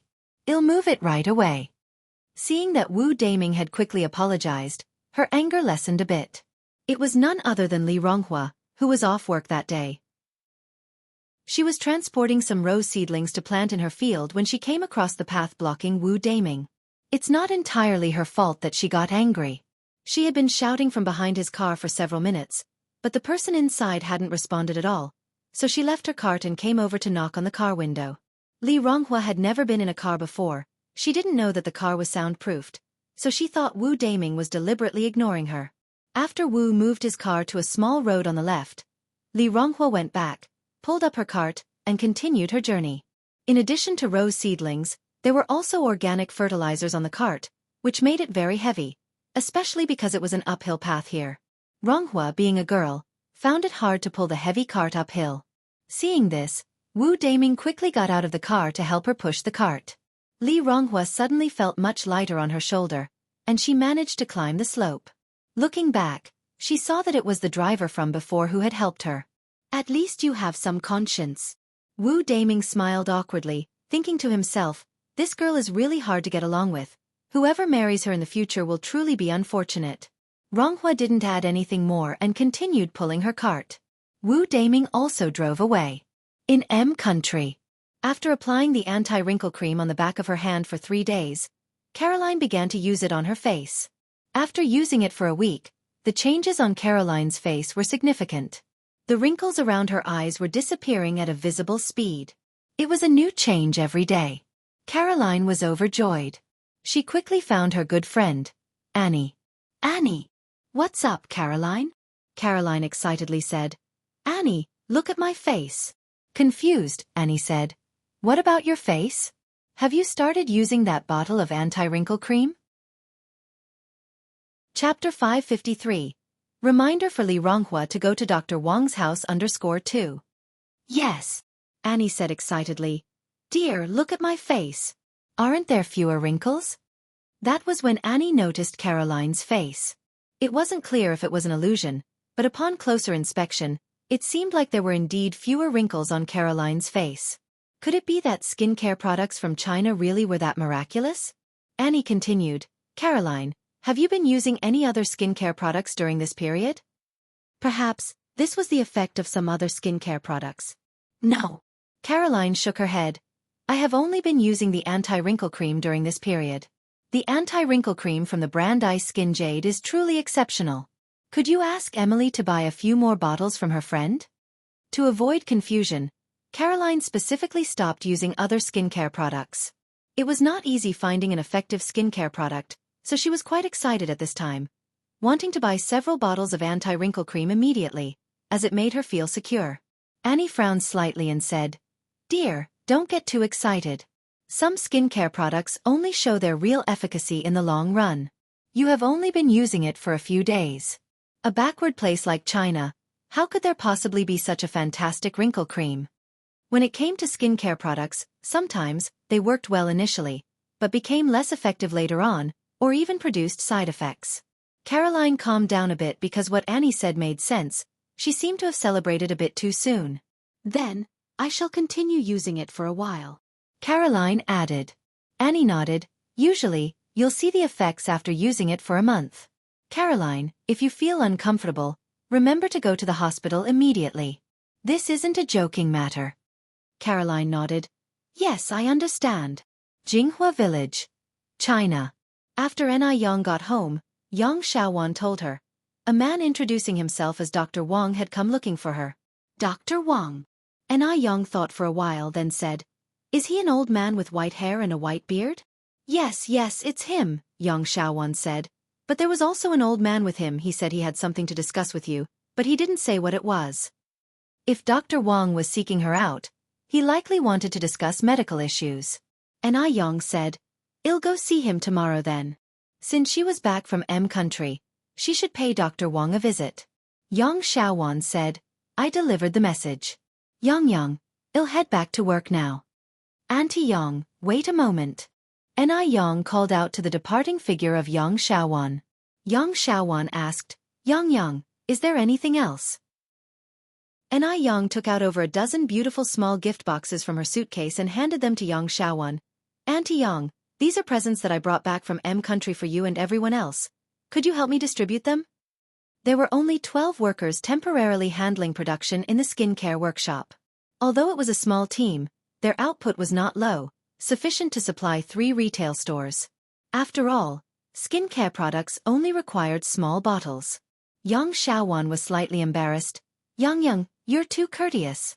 Even when you are traveling such a long distance, you still thought about getting us presents. Yang was truly a good boss. Not only did she offer a high salary, she also gave bonuses during holidays. Even when she had gone to M country, she did not forget about them. In this era, finding a good boss was truly hard. Some jobs even required nepotistic connections to secure. Yang laughed. It's not anything expensive, as long as you don't mind. We don't mind at all. Why would we mind? Yang Xiaowan went to the workshop and distributed the gifts Yang had sent. Let's see what's inside. Whatever Yang gave is sure to be good. This is real imported stuff. Wow! It's a watch! A voice filled with joy sounded from the crowd. A lovely lattice watch, small and delicate strap, and the watch face decorated with tiny diamonds which shimmered under the light, emitting a rainbow glow. In this era, a watch was a rare thing. Only those from well-off families would buy one, usually as part of a wedding ceremony. Even though they knew that whatever Yang gave would not be disappointing, who could have imagined that Yang would give each person a wristwatch? I have seen this watch in the international market. It costs more than 200 yuan. And it can only be bought with foreign exchange coupons. Chapter 554. Reminder for Li Ronghua to go to Dr. Wang's house _3. Yang is so generous. Last month my younger brother's wife bought a shabby watch for a few dozen yuan and bragged about it in front of me for ages. Just wait until I go back home with my holiday souvenirs and give her a taste of her own medicine. How lucky is it that our village has such a little blessing like Yang? Absolutely. The neighboring villages are green with envy. I heard from the village chief that many people are eager to move to our village. Dreaming about taking Yang away from us? No chance. Li Ronghua heard about Yang's return when it was already past 5 in the late afternoon. She rushed to the family's house immediately. Yang, did you bring the poker pen for me? She had planned to surprise her boyfriend, so she certainly couldn't let him down. Although Li Ronghua was quite fiery, she was truly good to her boyfriend and she was willing to give everything for him. Yes, I did. Yang nodded, taking out the pen case from her bag and handing it to Li Ronghua. Li Ronghua threw her arms around Yang in excitement. Yang, thank you so much. You're welcome. Yang, whose ears still echoed with the conversation she had overheard at the airport, then added, Sister Ronghua, have you ever visited your boyfriend's house? I have. Li Ronghua nodded. I've been there many times. What do you think of your boyfriend's parents? Yang continued to ask. They're quite nice. Li Ronghua responded happily.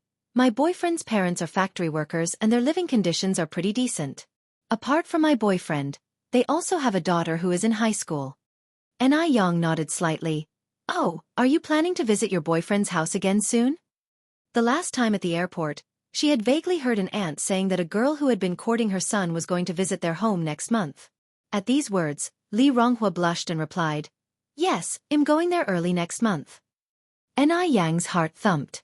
Could it really be that the pursuing girl who was being mentioned is Li Ronghua? As a friend and superior of Li Ronghua, Yang couldn't just stand by and watch Li Ronghua jump into the fire. That family, including Li Ronghua's boyfriend, didn't value Li Ronghua at all. So, Yang then told Li Ronghua about the conversation she overheard at the airport. Hearing this, Li Ronghua chuckled. Yang, don't worry.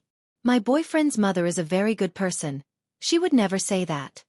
Did you buy your boyfriend a pair of sneakers for 68 yuan? Yang remembered that the aunt at the airport had bragged about it. I did.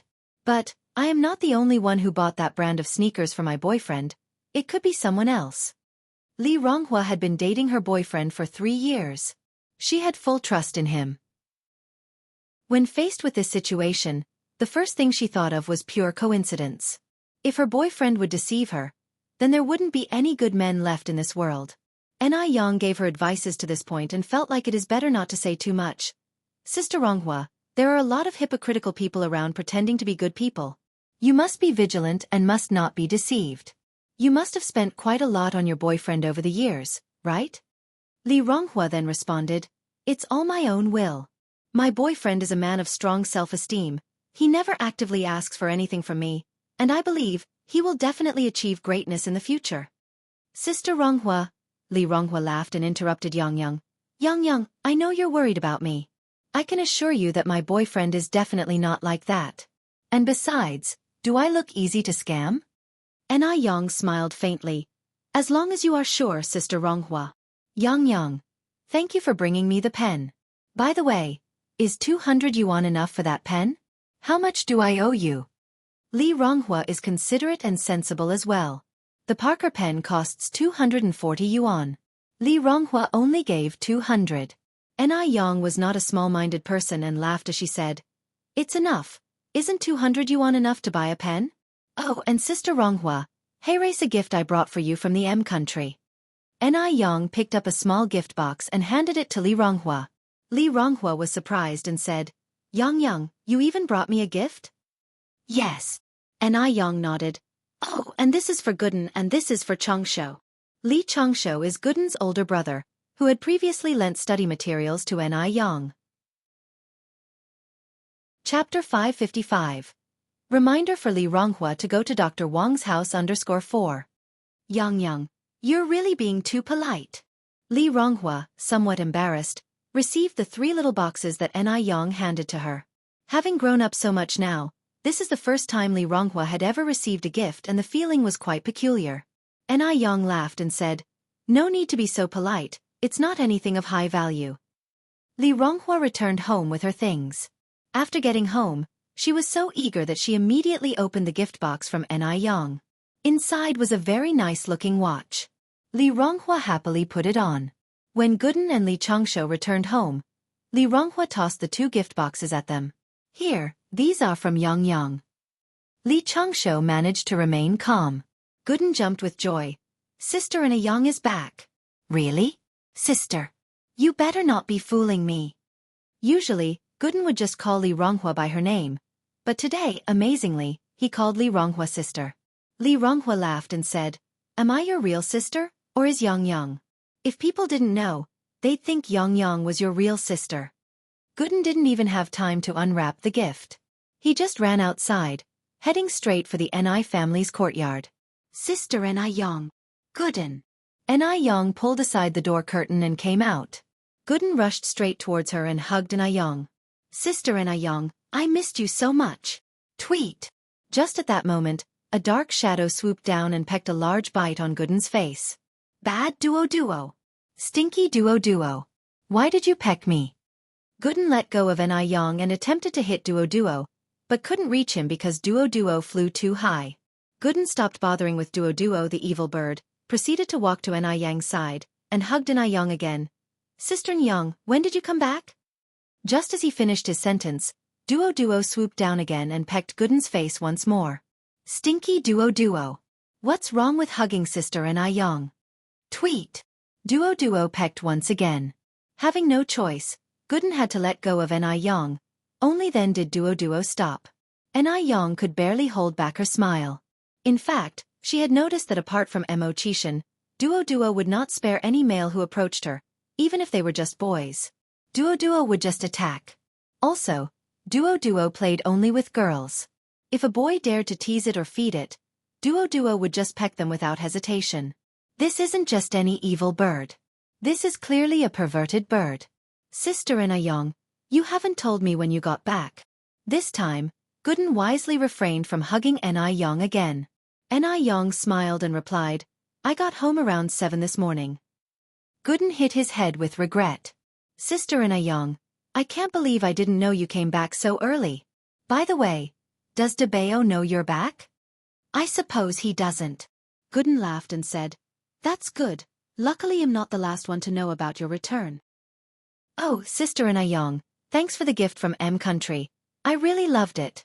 Even though he didn't know what gift Yang had prepared for him, as long as it came from her, he would love it very much.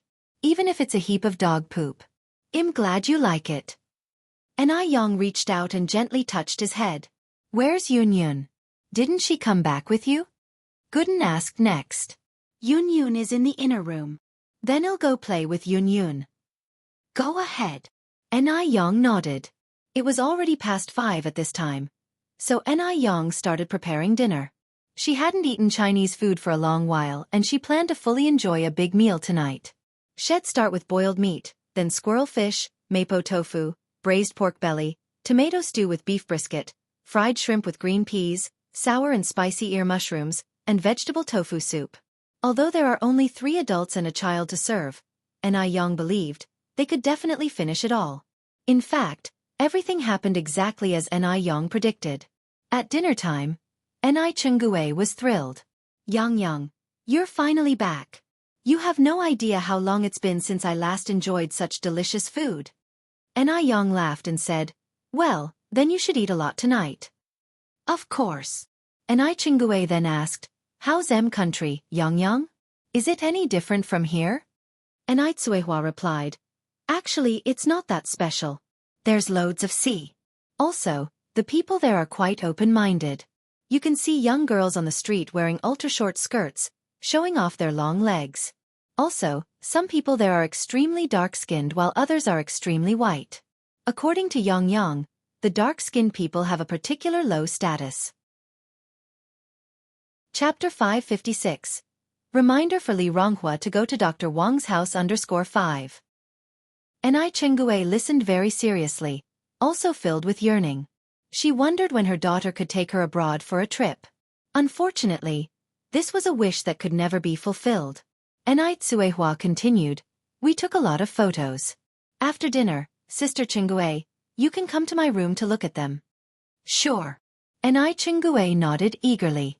Despite planning to watch TV in Ni Qihua's room after dinner, Ni Chengui voluntarily washed the dishes. Ni Yang had worked hard to cook the meal. It was only right that she cleaned up. Having washed the dishes, Ni Chengui went to Ni Qihua's room, where Ni Tsuehua showed her the photos they had taken in country. Oh my, these foreigners are so open-minded. There are so many people on the beach, and they just dress like this? Yes, there are even more revealing outfits. Xiaoma went with you to country too? Ni Chengui noticed a photo of Mo Qishan and Ni Yang posing together in front of a castle. Ni Tsuehua shook her head. Xiaoma didn't go with us. He works in country. Ni Chengui continued to exclaim, Yang's mom, just look at Xiaoma and Yang together. They are such a perfect match, looking just like a wedding portrait. They are even more charming than the movie stars on television. You not only gave birth to a good daughter but also found a great son-in-law.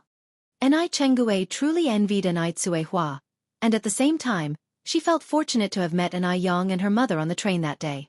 Otherwise, her life would have been different. When Ni Chengui was about to go to bed, Ni Tsuehua handed her a gift box. Sister Chengui, this is a gift Yang bought for you. Yang is too polite, she brought me a gift. Sister Chengui, we are indebted to you for helping us settle in Beijing. Ni Tsuehua held Ni Chengui's hand. If they hadn't met Ni Chengui on the train, they would have been homeless when they first arrived in Beijing. Ni Chengui replied, Yang's mother, it's because you two are good people that people accepted you so quickly. Many people from out of town wanted to settle down in Jinghua village, but they all failed. After a pause, Ni Chengui added, Yang is really a good child. If she were my daughter, I'd wake up from my dreams laughing. Ni Tsuehua continued, Sister Chengui, Chunhua married and lives so far away. Haven't you ever thought about finding someone? At your age, you could still have another child. Having lived with Ni Chengui for more than a year, Ni Tsuehua had come to regard her as her own sister. Seeing Ni Chengui so lonely truly pained Ni Tsuehua. As a single mother herself, she understood that Ni Chengui had not had it easy, and yet Ni Chengui was only 46 years old. What would she do when she grew old if she continued to live alone? Although society was conservative in those days, there were still many women who remarried. Ni Chengui sighed, finding someone isn't so simple. If you meet someone unsuitable, you are better off alone. After her husband's death, she was introduced to several men, none of whom were suitable. Gradually, Ni Chengui stopped thinking about these things. With Ni Tsuehua and Ni Yang at home, she did not feel lonely. But after they went away, Xianxia struggled to adapt. Returning to an empty home and seeing the deserted yard made her very sad and filled her with an indescribable grief. Perhaps, she really needed to find someone to share her life with. What about you? Yang mom? You are several years younger than I am. Haven't you thought about finding someone too? Is it because Yang disagrees? Xianxia inquired. Yang didn't look like someone unreasonable. Xianxia replied, "It's not that Yang disagrees. I just don't want to find someone right now. Little Yun is still very young, and Yang hasn't stabilized her career yet. It's not the right time to think about these things." Xianxia nodded. That makes sense. But if you meet someone suitable, you could consider it. Xianxia smiled. We'll see. Xianxia then said, "Okay then, I won't disturb you and little Yun's sleep. I'm going back to my room. Thank you for Yang's gift. And thank her for always remembering her aunt." The familial love her daughter never made her feel was embodied by Yang. Xianxia escorted Xianxia to the door. "Sister Xinxia, listen to what you're saying. Aren't we sisters now? It's only right for Yang to respect you." Chapter 557. Reminder for Li Ronghua to go to Dr. Wang's house _6. After Xinxia went back home, he unwrapped the gift to find inside a very soft silk scarf, along with a very fashionable dress. The logo on the dress consisted of 2 CS back-to-back. Xinxia had seen this type of dress in the upscale clothing store in town, but she didn't dare buy it as it cost 300 yuan. She remembered that she pointed out the dress when she saw it, but didn't expect Yang not only remembered it but also bought it for her. Yang even treated her better than her own daughter. The next day, Yang made a trip to the store. She did not go empty-handed, but brought with her the gifts she brought back from M country. Everyone was curious to know what M country was like, and Yang found no annoyance in explaining it in detail. After Yang left, everyone unwrapped the gifts and discovered a very exquisite watch inside. They were all extremely thrilled. The watch alone cost over 200 yuan, which was equivalent to almost half a year's wages for everyone.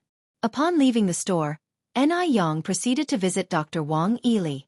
As luck would have it, when she arrived, Dr. Wang wasn't home, so Yang took out a pen from her pocket and left a note on the door of Wang Ili's house. Yang was biking down the shady lane, her hair fluttering in the breeze, when a young couple passed by her. The boy glanced back at Yang, his heartbeat losing its rhythm momentarily. After so many days, it seemed Yang had become even more beautiful. "Squad leader A, what are you looking at?" inquired the girl next to him out of curiosity. This sight seemed to overlap with a similar sight from a year ago, making Li Wei feel faintly bewildered. "Nothing." Li Wei turns his head back around. "So, squad leader, are you really planning on retaking the year?" followed up the girl. "Yes." Li Wei nodded his head. Holding back excitement, the girl responded, "Squad leader, you're not like me. With your grades, you could easily get into a regular university. Isn't it a shame to retake the year?" The girl named Zhang Meng was Li Wei's classmate. She ended up with a score of less than 300 on the college entrance exam, which couldn't even get her into a community college, hence her choice to retake the year. Li Wei, on the other hand, scored over 500. Why would anyone scoring over 500 possibly choose to retake the year out of nowhere? He must be doing it for her, she thought. With this thought, Zhang Meng felt a sweet sensation in her heart. Li Wei continued, "Well, aren't you also retaking the year? We can keep each other company." What she had been contemplating was one matter, but Li Wei's own admission was something else entirely. Zhang Meng looked at Li Wei with deep emotion. "Squad leader." Li Wei smiled. "Why are you looking at me like that?" "You're just too good to be true," replied Zhang Meng. "By the way, do your parents support your decision to retake the year?" Li Wei nodded. "They don't have any objections. Your parents are really good people." Zhang Meng continued, "So, what schools are you thinking of applying to next year, squad leader?" "I haven't decided yet," Li Wei replied. "Squad leader, with your grades, I'm sure you'll get into a top-tier 985 school," Zhang Meng stated confidently. Li Wei responded, "You'd better work hard too." "Sure." Zhang Meng nodded solemnly. She was determined not to let Li Wei down. Yang eventually made her way to the Mo family villa by bike. She had brought back presents for the elderly Mr. and Mrs. M.O., from the USA which she had come to deliver. The door was answered by the old butler of the M.O. family, who warmly greeted Anew. "Miss Anew has arrived. Please come in." Anew then asked, "Are Butler Missouri and Madame M.O. at home?" Chapter 558. The poisoning is serious. Dr. Wang comes to find under one. The old butler continued. "The master and madam had to step out for a bit. But they should be back soon, Miss Anew. Please come in and sit." "Okay." Anew nodded and followed the old butler inside. As soon as Anew sat down in the living room, servants brought tea and snacks, worried about neglecting her. You see, Anew was someone held very dear by the master and madam. "Sister Ping Ping isn't home either?" Anew looked back at the old butler. The old butler replied, "Miss Ping Ping has gone to work." "Oh." Anew nodded slightly. Just then, footsteps were heard coming from the spiral staircase. A man and a woman descended from upstairs. The man was Mo Baichuan. The woman looked to be around 23 or 4. She wore a purple princess dress, a matching hat, and the same colored eyeshadow. She was very modish. Her name was Xianxia, Mo Baichuan's cousin. Mo Baichuan saw Anew at first glance, with a complex look in his eyes. Anew claimed again and again she liked Mo Qishan, yet Mo Qishan wasn't home, so why did she come to the Mo family? The crucial point was, today even the old Mr. Mo and Mrs. Mo weren't home. Although Anew didn't say a word about the wedding from beginning to end, Mo Baichuan felt like it was somehow related to her. "Cousin, you have a guest?" Ying didn't want anyone to steal her thunder, so she wasn't fond of any girl prettier than her. Mo Baichuan lightly hummed in acknowledgement. Ying continued, "Who is she? How come I've never seen her before?" "An insignificant person. Shall we go up and say hi?" Before Mo Baichuan could respond, Ying walked straight up to Anew. "Butler Li, our family has a guest, won't you introduce me?" Butler Li smiled and replied, "Miss Xiao, this is Anew, young master as his girlfriend. Miss Anew, this is Miss Xiao Ying, the cousin of young master Baichuan." So, she was that loser's girlfriend. What good does being good-looking do? In the end, she was still entangled with a loser. Hearing this, Xiao Ying's eyes were filled with disdain. Anew greeted her with a smile, "Miss Xiao." Xiao Ying continued, "Miss Anew is so pretty, may I ask what she works as?" "Self-employed." Anew replied unfetteredly. Xiao Ying laughed. "Well, you're a perfect match for Uncle Mo6 then. A self-employed woman and a loser. Isn't that the perfect match?" Anew seemed not to notice the contempt in Xiao Ying's eyes and casually responded, "Thank you." Xiao Ying saw no point in wasting time on a self-employed woman and turned to Mo Baichuan. "Let's go, cousin. Weren't you going to take me out for good food in Beijing?" Mo Baichuan nodded his head. With that, Xiao Ying looked back at Anew. "Would Miss Anew like to join us?" Mo Baichuan narrowed his eyes slightly. Would Anew pass up this opportunity to be alone with him? Definitely not. Just when Mo Baichuan was sure that Anew would accompany them, Anew spoke with a charming smile. "Miss Xiao, you're too kind. I want go. I wish you and my nephew a pleasant meal." "Not go?" Anew is actually not going. Not only was Anew not going, but she also directly called him nephew. At this point, was she still trying to go against the flow? Xiao Ying continued, "Since Miss Anew isn't going, I guess I'll take my leave with cousin." Anew nodded slightly. Outside, Xiao Ying pulled Mo Baichuan's arm. "Cousin, where are you taking me to eat?" "Let's have Japanese food," Mo Baichuan said. "Okay." Xiao Ying nodded. Once they were at the Japanese restaurant, Xiao Ying enthusiastically poured Mo Baichuan some water. "Cousin, you should know why I came back from M country to find you, right?" "Why?" Mo Baichuan asked, drinking the water. "Cousin, don't you really know?" "I don't know." Mo Baichuan's face was devoid of any expression. The men of the Mo family all shared a similar trait. They seldom smiled or spoke. Xiao Ying complained, "Cousin, you're too boring. Even if you don't know, wouldn't you want to ask why I came back?" "I don't want to know." Xiao Ying rolled her eyes. "Cousin, are you really not curious at all?" Mo Baichuan found no need to converse any further. Xiao Yingying continued. Cousin, I'm just going to tell you. I came back from Mr. Mog. So you must help me. Chapter 559. The poisoning is very severe. Dr. Wang comes to find _2. Mr. Mog's name carries great weight in China, and he's even more desirable in the upper echelons of society. Regrettably, Mr. Mog never shows his face and doesn't accept any family's overtures. However, not long ago, Mr. Mog amazingly took the initiative to send a birthday gift to Mrs. Mo. So, speculation is rampant outside that Mr. Mog definitely has a deep friendship with the Mo family. Also, for this reason, the Mo family's status in Beijing has been rising along with the tide. Even despite the big incident at the wedding, no one dared to propagate it, fearing they might accidentally offend Mr. Mog. Baichuan Mo frowned slightly. What does this have to do with me? It has a lot to do with you. Yingying Xiao continued. Cousin, don't you plan to introduce me to Mr. Mog? As the saying goes, don't let the water of your own mill flow into others' fields. Baichuan Mo answered baffled. I don't even know Mr. Mog, how can I introduce you to him? Yingying Xiao laughed. Cousin, stop pretending, I know you must know Mr. Mog. I know Mr. Mog is discreet and mysterious, and he doesn't want more people to know his identity, so rest assured, I promise I won't tell anyone about this. How could Baichuan Mo not know Mr. Mog?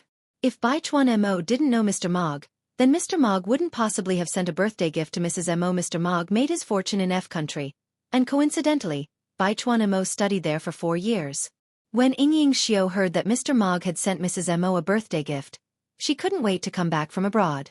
Should she be so lucky as to catch Mr. Mog's eye, that would be the greatest honor. Just as Baichuan Mo and Mr. Mog happened to be good friends, Baichuan Mo could easily introduce Mr. Mog, with just a few words. Baichuan Mo stated, I really don't know Mr. Mog. Cousin. Yingying Xiao pulled on Baichuan Mo's arm, beginning to act spoiled. Baichuan Mo sighed. Yingying, stop it. I really don't know Mr. Mog. I don't even know what Mog looks like. Cousin. Baichuan Mo slowly pushed away Yingying Xiao's hand. Yingying, stop making a fuss. Yingying Xiao persisted. Cousin, are you really my cousin? You won't even help me with this small thing. Just then, the waiter brought the food to the table. Let's eat. Baichuan Mo picked up his chopsticks. Cousin, you really won't help me? Yingying Xiao pouted. Baichuan Mo replied helplessly, It's not that I want help, it's that I really don't know Mr. Mog. Cousin, even if you want help me, you have to promise me one thing. Yingying Xiao continued.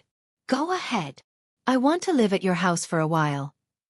She didn't believe that Mr. Mog wouldn't visit, and when he did, she would naturally meet Mr. Mog. What are you doing staying here? Baichuan Mo frowned slightly. I'm staying to work. Yingying Xiao replied. Stop messing around. I'm not messing around. I already talked to my mom about staying in Beijing. Yingying Xiao said seriously. Baichuan Mo added, I will call your mom. Go ahead, my mom already agreed. Yingying Xiao continued. Cousin, aren't you going to introduce me to Mr. Mog? Baichuan Mo frowned slightly. How many times do I have to tell you, I don't know Mr. Mog? He really doesn't know Mr. Mog, but obviously, Yingying Xiao doesn't believe him. Cousin, stop lying to me. If you really didn't know Mr. Mog, why would he send your grandma a birthday gift? Think about it from another perspective. If I married Mr. Mog, it would be beneficial to you in the future. Yingying Xiao pleaded. You should spend your time improving yourself instead of thinking about these pointless things. Even if you do meet Mr. Mog, what makes you think he will definitely like you? How can a girl have no restraint at all? Baichuan Mo hates girls like Anai Yang who are hell-bent on attaching themselves to men. He never thought that Yingying Xiao would also turn into this kind of girl. Are all girls in the world the same? Even if Mr. Mog doesn't fancy me, at least I can be friends with him. Being associated with someone as powerful as Mr. Mog, even just slightly, could lead to a lifetime of prosperity. Cousin, please help me. Chapter 560. The poisoning is extremely severe. Dr. Wang comes to find _3. Mo Baichuan sighed. I really don't know Mr. Mog. The reason he sent a birthday gift to my grandmother is probably that he was somewhat acquainted with my grandfather. He was acquainted with old Master Mo? If the old master is already well into his 70s, nearing 80, could Mr. Mog also be at that age? Xiao Yingying frowned slightly. Although she didn't want to marry an old man, the man was Mr. Mog. Cousin, have you ever seen Mr. Mog? No. Mo Baichuan shook his head. Grandfather has many good friends. Even if I've met them, I wouldn't know which one is Mr. Mog. Xiao Yingying stirred her drink. Oh, I see. Mo Baichuan picked up a piece of sashimi and put it in Xiao Yingying's bowl, speaking seriously. Yingying, you need to be down to earth, stop thinking about all these fantasies. Just imagine, if Mr. Mog turns out to be an old man like my grandfather, would you still want to marry him? Yes. Xiao Yingying nodded. Mo Baichuan continued. And what if he already has a large family with grandchildren? This time, Xiao Yingying fell silent. After a long while, Xiao Yingying finally lifted her head. Cousin, let me stay at your place for now. I promise I won't disturb your work. Since she had come all this way, she needed to clarify things before going back. She had to see with her own eyes whether Mr. Mog was truly an old man with grandchildren before she could give up. If you want to stay, you can. The Mo family had a large house with plenty of rooms. Having one more girl staying over was not a problem at all. Thank you, cousin. Mo Baichuan didn't respond, but just stuffed a piece of lobster meat into his mouth. Every word the cousins were saying was heard by the guests at the next table. At the next table sat a young woman in a black suit, a faint smile playing at the corners of her mouth. If Mo Baichuan turned around at that moment, he would definitely recognize that this woman was his ex-sixth aunt, Zhao Jingrong. Zhao Jingrong had divorced Mo Qishan in order to marry Mr. Mog in the past. But she never dreamed that Mr. Mog would turn out to be Mo Baichuan. Actually, she should have realized it a long time ago. Mr. Mog was extremely mysterious, never dealing with any families, yet he specifically sent a birthday present to old Mistress Mo. This was obviously a move to curry favor with the old mistress. With Mr. Mog's current status, he certainly didn't need to curry favor with a woman in her 70s or 80s. But the catch was, old Mistress Mo was his grandmother.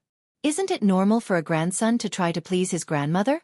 Moreover, Mo Baichuan once studied abroad in F country, where Mr. Mog started his enterprise. All of these points were pointing towards Mo Baichuan being Mr. Mog. If she had known earlier that Mo Baichuan was Mr. Mog, she would have been more polite to old Master Mo and the old mistress when she called off the engagement. She shouldn't have made things so ugly. Now, the impression those two old people must have of her would be extremely poor. What should she do now? Zhao Jingrong frowned slightly. Should she first try to win over Mo Baichuan? As long as she successfully wins over Mo Baichuan, even if old Master Mo and the old mistress disagree, what could they do? She needs to speed up her actions while not many people know that Mo Baichuan is Mr. Mog yet.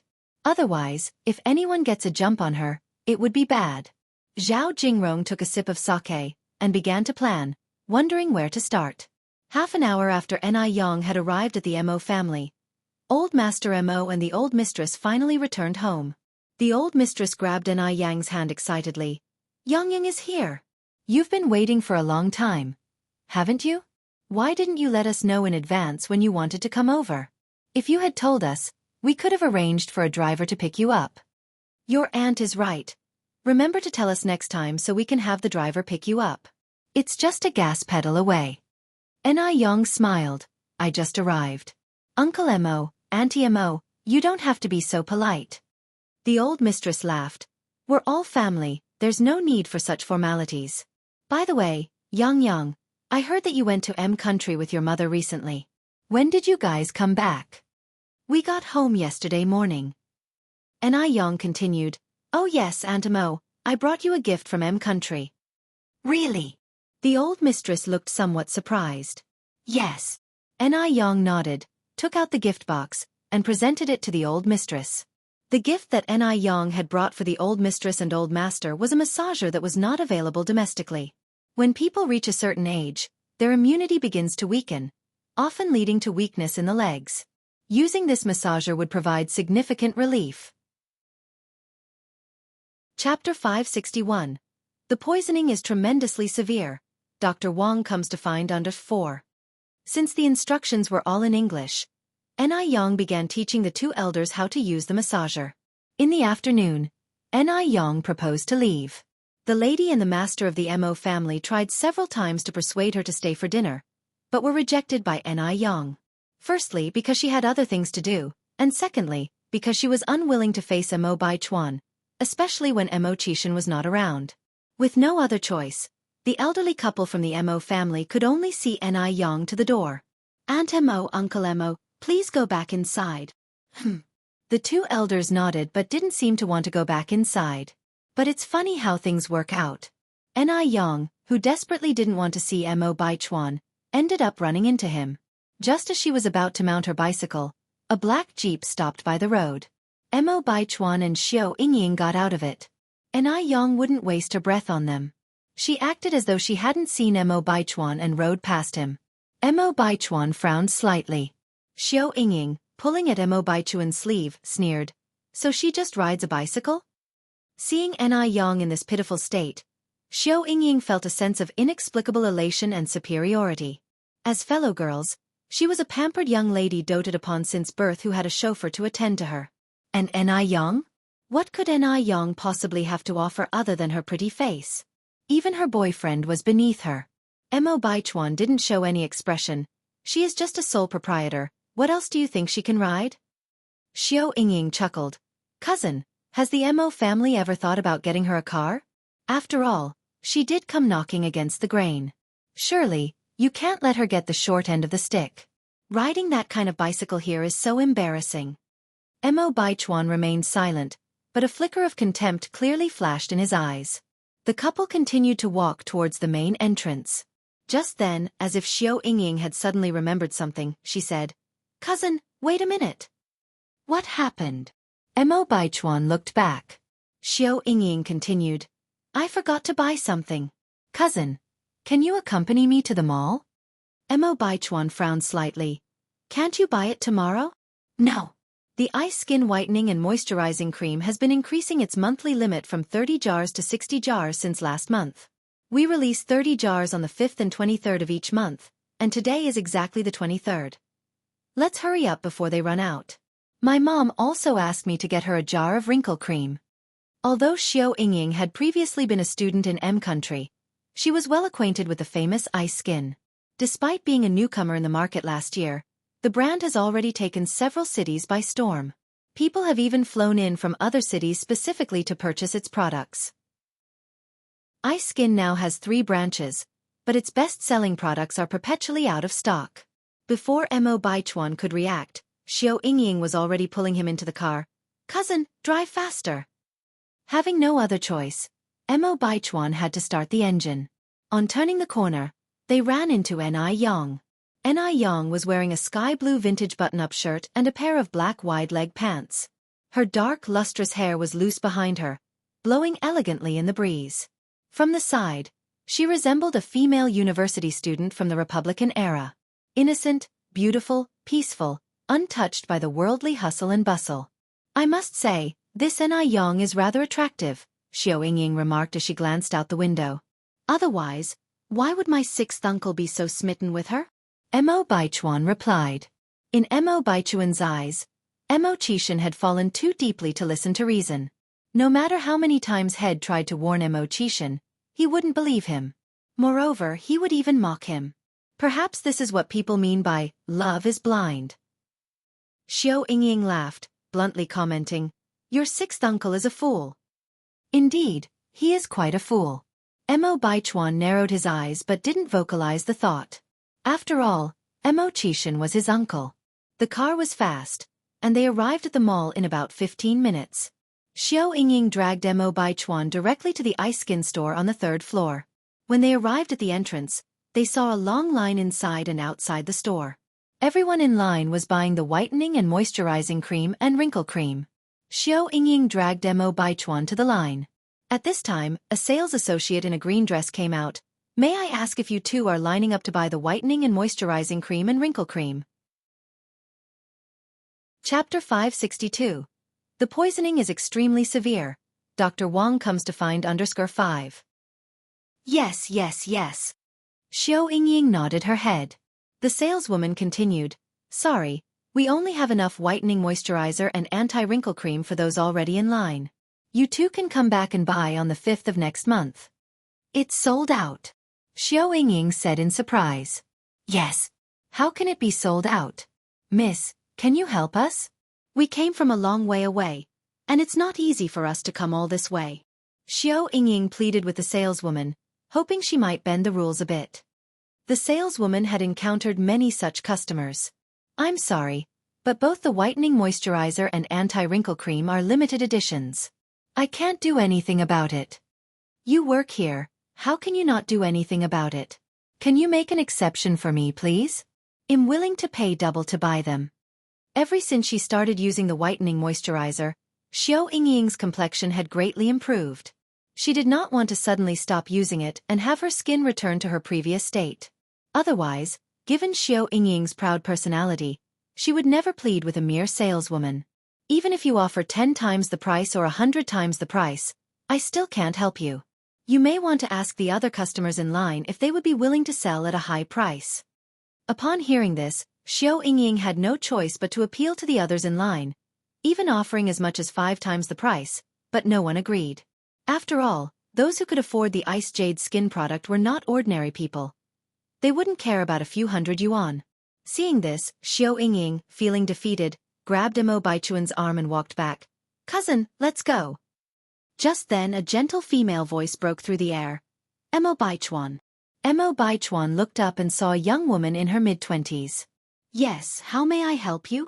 The woman was none other than Zhao Jingrong. However, as she had been studying abroad since childhood and only met Mo Baichuan a few times. On top of that, Mo Baichuan was not at home the day she broke off the engagement, so it was quite normal that he did not recognize her. Zhao Jingrong said with a smile, I am Zhao Jingrong. Recognition dawned on Mo Baichuan. Ah, Miss Zhao. Xiao Yingying glanced at Zhao Jingrong and, finding her not that stunning, felt relieved.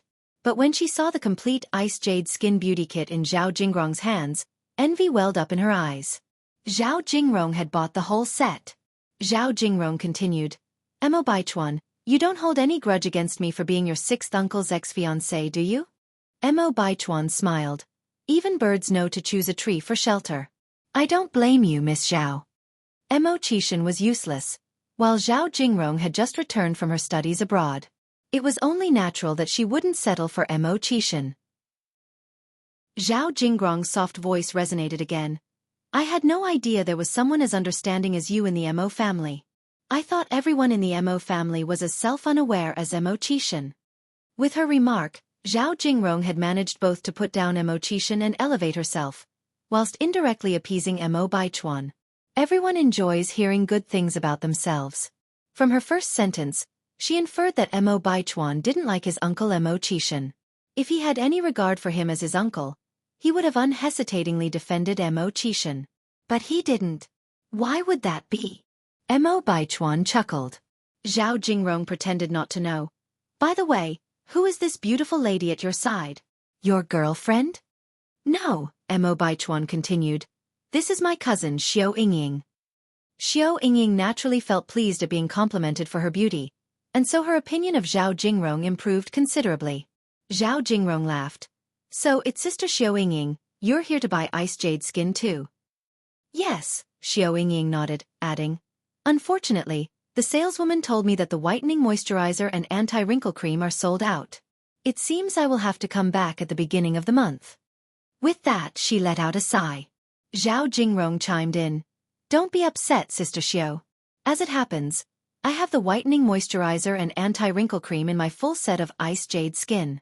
I'll give them to you. She had been worried about how to get closer to Mo Baichuan, and then this perfect opportunity presented itself. Xiao Yingying did not expect Zhao Jingrong to be so generous. She replied somewhat embarrassed. Sister Jingrong, isn't that too much? What about you? Chapter 563. The poisoning is extremely severe. Dr. Wang comes to find _6. Xiao Yingying was so excited she even included her sister in it. Zhao Jingrong laughed and said, There's no problem with that. I have some leftovers at home. They would only sit around if I brought them back, so it's better to give them to someone who needs them. Sister Xiao, you don't have to be formal with me. Xiao Yingying already wanted the full set of Ice Muscle Jade skin, so she readily accepted it, saying, Sister Jingrong, I really can't thank you enough. You're welcome. Mo Baichuan took his wallet out from his pocket and looked at Zhao Jingrong. How much is it? I'll pay you. He didn't want to owe anyone anything. Zhao Jingrong laughed and said, Do I, Zhao Jingrong, look stingy to you? Think of it as a welcome gift for Sister Xiao.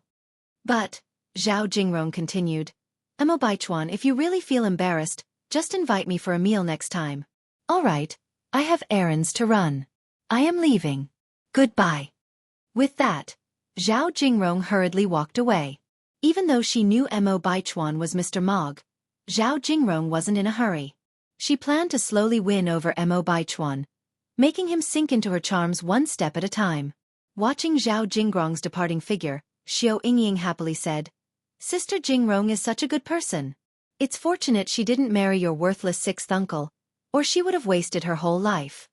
Without saying much, Mo Baichuan only responded, We should get going. After leaving the Mo family, Yang went to the store first to buy some cigarettes, then to the restaurant. Nearly 3 months had passed, and the restaurant was almost fully renovated. Only final touches were needed. Uncle Anew. Yang's here. Wang Anew immediately put down the sandpaper in his hand. Yang smiled, Uncle Anew, thank you for your hard work during this time. Somewhat embarrassed, Wang Anew said, That's nothing. There's nothing hard about it. Yang handed over the cigarettes she just bought from the store. Uncle Anew, take these cigarettes and give each person a pack. Yang, you're already paying us very well. I can't take these cigarettes. Ordinary workers only get 80 cents a day, but Yang was paying them 2.5 yuan a day, and providing them with a meal at noon, so everyone had full energy at work, without any slack. Just take it, these cigarettes are for everyone, not just for you. Yang directly stuffed the cigarettes into Wang Tiany's hand. Then let me thank you on everyone's behalf. Yang laughed and said, There's nothing to thank. Everyone is doing manual labor. I should be the one to thank you all. All right, Uncle Anew. The furniture factory should deliver the tables and chairs tomorrow. You just need to arrange them according to this design. Yang handed Wang Anew a design diagram. The design was drawn by Yang herself. She had good drawing skills, which made it very realistic and natural, so any ordinary person could understand it at a glance. Wang Anew nodded. All right, Yang. You can count on me. After Yang left, Wang Anew distributed the cigarettes Yang bought to everyone. Red peony cigarettes, with a retail price of 1 yuan per pack. Normally, everyone would hesitate to smoke such expensive cigarettes. Yang is such a polite girl. I will save this cigarette and smoke it during the new year. The next morning, just as Yang opened her eyes, she heard Nitoa knocking on the door. Yang, wake up. Dr. Wang is here. He said there's something urgent he needs to discuss with you. Chapter 564. Home Medical Treatment. Slapping Ji Ro understood the urgency mentioned by the doctor usually pertains to matters of life and death. Upon hearing this, Yang rolled over in bed, sitting up immediately. All right, Mom, I'm getting up now. Yang hurriedly got out of bed, randomly grabbing a cheongsam to put on, and after brushing her teeth and washing her face, she went to the front hall to meet Dr. Wang. All of this took less than 10 minutes in total. Not only Wang Yili had arrived, but also his younger brother Wang Yizhong. Yang, you're back at last. Upon seeing Yang, Wang Yili was particularly excited. Grandpa Wang, did you come to see me because of some urgency? Yang asked in response. Wang Yili continued, Yang, let me introduce you, this is my younger brother Wang Yizhong. Yizhong, this is the young divine doctor Yang I've told you about. Hello, second Grandpa Wang. Yang greeted politely. To be honest, upon seeing Yang, Wang Yizhong felt a bit disappointed. Even though Wang Yili had told him that Yang was young. But he never expected Yang to be this young. She looked no older than 20, right? Could such a young child really possess such extraordinary medical skills? At her age, he was just beginning to learn about traditional Chinese medicine. Even though he felt a bit disappointed, Wang Yizhong hid his feelings well. After all, this was the young divine doctor that his brother admired. He might as well try his luck. Nice to meet you, young divine doctor. Wang Yizhong nodded. Wang Yili continued, Yang, We came here today to ask for your help. What's the matter? Just tell me, Grandpa Wang. Wang Ili revealed Wang Yizhang's situation to her. Upon hearing this, Anew slightly furrowed her brows. From the description, I can't yet determine what's wrong with the patient. How about this? I'll go with you to see him. That would be great. Wang Ili continued, Yang, are you free today? Even if Anew didn't have time, she would make time in face of a life-or-death situation. The patient's condition is important, let's go now. All right. Wang Ili continued, Yizhang, let's go. Okay. Wang Yizhang nodded. The three of them walked out together when Anew came out from the house. Yang, you haven't had breakfast yet, take this with you. Anew handed Anew a bag, and then gave the two other bags she held to Wang Ili and Wang Yizhang. Sirs, you haven't had breakfast yet, take these. Madam Yang, you're too kind, we've already eaten. Both of them politely declined. They rushed over empty-handed early in the morning, without bringing any gifts. Even if they really hadn't eaten, they felt embarrassed accepting the breakfast from Anew. Anew noticed that Wang Ili and Wang Yizhang hadn't eaten, and she continued, Sirs, don't be so polite, take it. Everything is homemade, not worth much. Hearing this, Wang Ili accepted it. Thank you, Madam Yang. You're welcome. The breakfast included a bottle of milk and a sandwich. Anew first finished the sandwich and then started drinking the milk. The milk at this time was stored in glass bottles, which looked quite appetizing. The sandwich was taught to Anew by Anew, with ingredients like fried eggs, meat slices, lettuce, pickles, and a layer of chili oil. It tasted sour and spicy, the lettuce and pickles effectively reducing the greasiness of the eggs and meat. Very appetizing. Both Wang Ili and Wang Yizhang had never eaten a sandwich before and found it very novel. Yang, what is this? A meat sandwich? It seemed like a meat sandwich, but it also didn't look like one, and it tasted much better than a meat sandwich. Anew laughed. This is called a sandwich. Sandwich. Wang Ili and Wang Yizhang looked at each other. They had never heard of such a strange name before. Anew nodded, then said, The sandwich is a foreign fast food dish, and I've adapted it according to the Chinese taste. Oh, I see. Wang Ili nodded, then said, This sandwich is really delicious. Anew smirked. Grandpa Wang, if you like it, you can always come to my house as a guest. Where Mr. Abner lived was downtown. About an hour later, their car arrived at the destination. Brother Yang, we have arrived. Wang Yizhang spoke first. Good, let's get out of the car. Wang Ili opened the car door. Chapter 565. Home Medical Treatment. Slapping G-Row_2. Several people got out of the car. At the door, the bodyguard stood in the way without immediately allowing Wang Yizhang and Wang Ili to enter. Wang Yizhang then said, Could you please inform Mr. Abner that the divine doctor has arrived? Even though it pained him to call anyone the divine doctor. But the arrow was already on the string, and he had no choice but to let it fly. One of the bodyguards nodded. Wait here. Wang Yizhang looked at Anew, apologizing. I'm sorry, Yang, this patient is a bit difficult. I didn't mean for you to get offended. It's fine. Anew shook her head. Shortly after, a large group of people came towards them. A young man and woman led the group.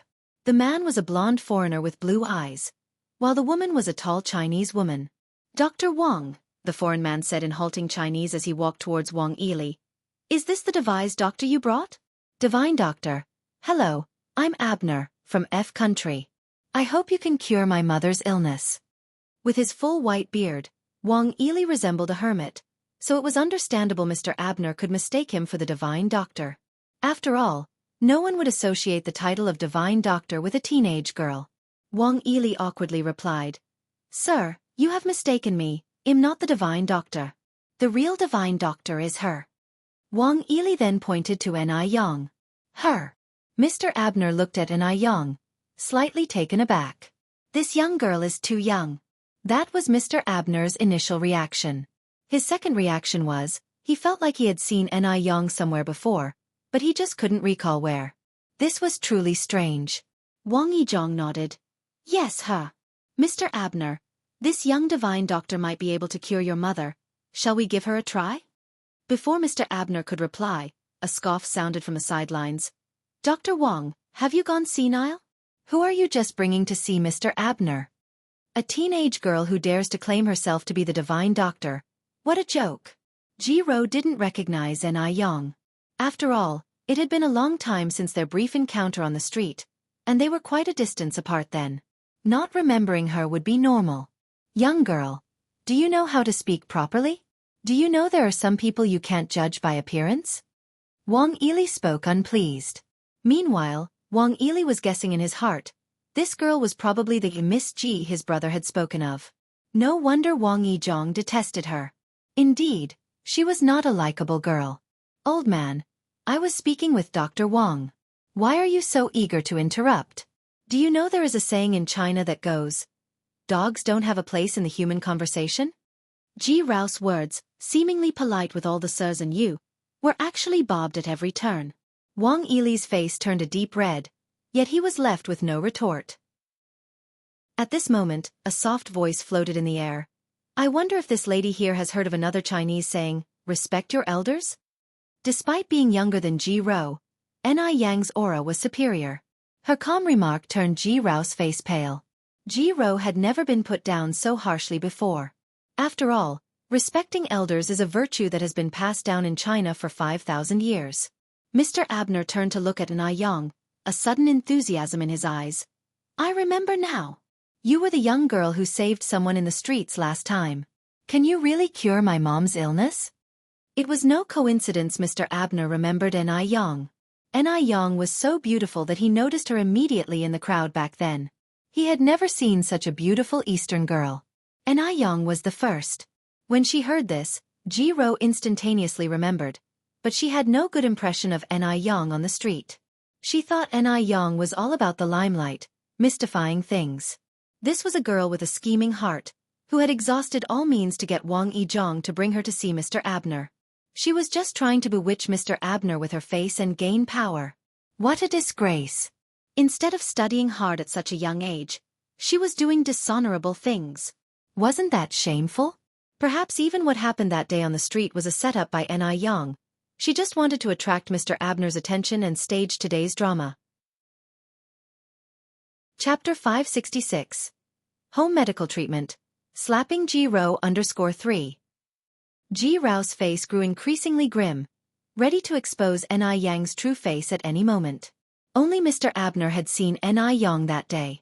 Anew didn't notice him until then. She asked somewhat strangely, what street? Have we met before?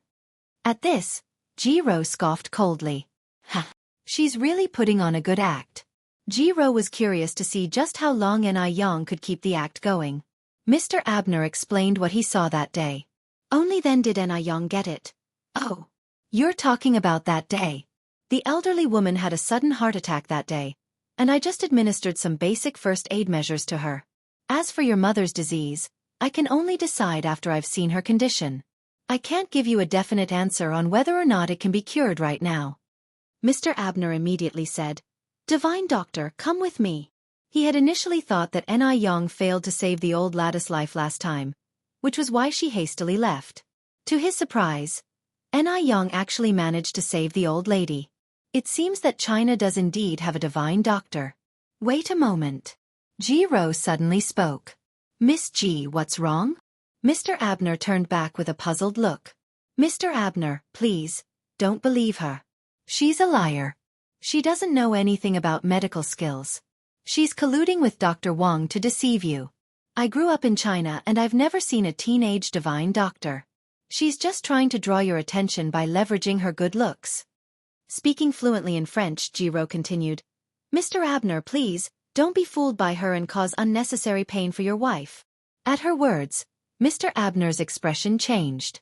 He trusted Ji Ro. And considering that Anew didn't offer any explanation after hearing Ji Rao's words, he began to question Anyang's true intentions. What did she say? Wang Ili asked anxiously. Yizhong, can you understand it? I don't understand, Wang Yizhong shook his head and whispered. But judging by the look on her face, she's not saying anything nice. A fine Chinese speaker, why would she switch to speaking bird language? Wang Ili's face darkened. This Miss Ji is really too bullying. Can't she just speak openly and honestly? Ji Rao's face was smug.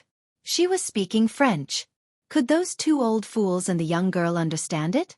Ji Rao looked at Anew, her lips curled in disdain, and a mocking glint in her eyes. Her whole goal was to make sure Anew couldn't understand, to make Anew embarrass herself. Ji Rao had seen many Chinese who couldn't speak French. In front of the people of F country, they were like mutes, their hand and foot work clumsy and comical. Just wait. Anew was about to embarrass herself. Just as Ji Rao was waiting for Anew to embarrass herself, a pleasant French voice sounded in the air. Dear unnamed sister, do you really think it's all right to maliciously assume things about others? I wonder if you have ever heard the saying judge others as you judge yourself, or if you know what it means. The saying means that you see others as what you are yourself. You are trying to seduce Mr. Abner, and you're attempting to slander others without any shame. By the end of her statement, Anew simply shook her head. Ji Rao's face turned green with fury. She had never expected that a girl who seemed to have barely had any education would be fluent in French. It was simply unbelievable. While Wang Yili and Wang Yizhong didn't understand what Anew was saying, they inexplicably felt thrilled. Just by looking at Ji Rao's face, they could tell that Anew had gained the upper hand. This ignorant girl really needed some harsh lessons. What are you babbling about? Ji Rao said. I'm going to sue you. You're defaming me. Anew smiled faintly, replying in French, What you do not wish for yourself, do not do to others. When you were defaming me just now, have you not thought I could also sue you? Ji Rao choked, her face turned even uglier. She had never been so humiliated in front of Mr. Abner before. What on earth was the background of this young girl? She was so annoyed.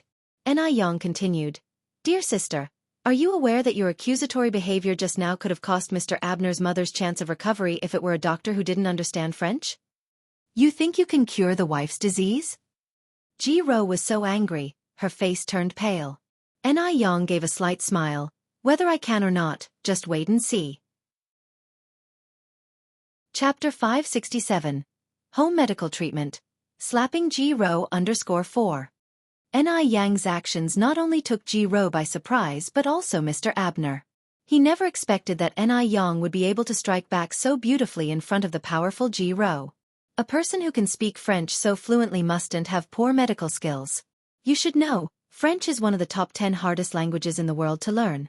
Even Ji Rao, who had lived in F country for 7 or 8 years, only managed to learn it so fluently. Divine doctor, please come with me. To show his respect for Anew, Mr. Abner still spoke in Chinese. Mr. Abner. Ji Rao was not satisfied. Miss Ji, I think you should be clear about your status.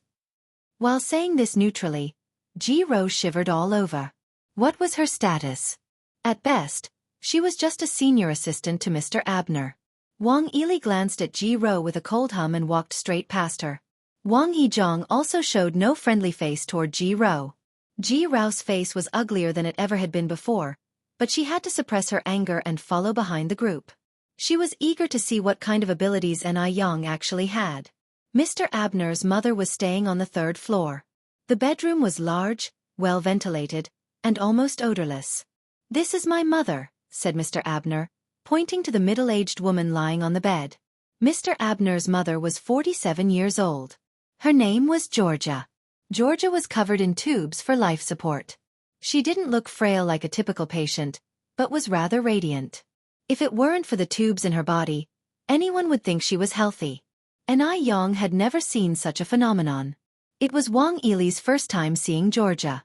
He turned his head to Wang Yizhong and said, Strange, I've never seen a patient like this. Anew didn't say much. Instead, she sat down beside Georgia and reached out her hand to feel her pulse, concentrating on her diagnosis. The only sound in the ward was the beeping of the heart monitor. After a while, Anew slowly opened her eyes. Mr. Abner asked anxiously, How is it? Divine doctor, can my mother be saved? His mother's illness had been going on for too long. Each day felt like torture to her. Seeing his mother like this, as a son, Mr. Abner was truly distressed. Your mother is suffering from cold syndrome. Don't worry, it's not a serious illness, Anew said lightly. Not a serious illness? Georgia's illness had stumped both Western and traditional Chinese medicine practitioners, yet Anew casually stated it wasn't a serious illness. Was she being overconfident? Even Wang Yizhong felt Anew was being unreasonable. Miss Anew, are you saying that you're confident you can cure Mrs. Georgia's illness? Jiro asked. Yes. Anew nodded. Even the professors of Western medicine in M country couldn't diagnose Mrs. Georgia's condition, and yet you say it's not a serious illness. Do you believe you have more authority than the professors? Oh, I forgot to ask earlier. Do you have a medical license? How many years have you been practicing medicine? Jiro asked aggressively. Anew laughed and said, it's not that I'm better than foreign professors. Sometimes, some medical conditions can't be diagnosed with machines. Western medicine has its strengths, and so does traditional Chinese medicine. If traditional Chinese medicine was truly useless, it wouldn't have been passed down for 5,000 years in China, and you wouldn't be here. Anew didn't mean to belittle Western medicine. This statement was made with great confidence and poise. If this had been a Western doctor, they probably wouldn't have this kind of tolerance. This is the legacy of 5,000 years of traditional Chinese medicine. Jiro bit her lip. Miss Anew, you're really good at avoiding the main point. I asked if you have a medical license. Anew laughed and said, of course I have a medical license. Otherwise, I wouldn't be practicing medicine. Anew pulled out a traditional Chinese medicine certification from her bag. Ever since she had successfully treated Mo Hudi, Anew had taken the time to obtain her traditional Chinese medicine certification. Now, she is a certified traditional Chinese doctor. This certificate couldn't be fake, could it?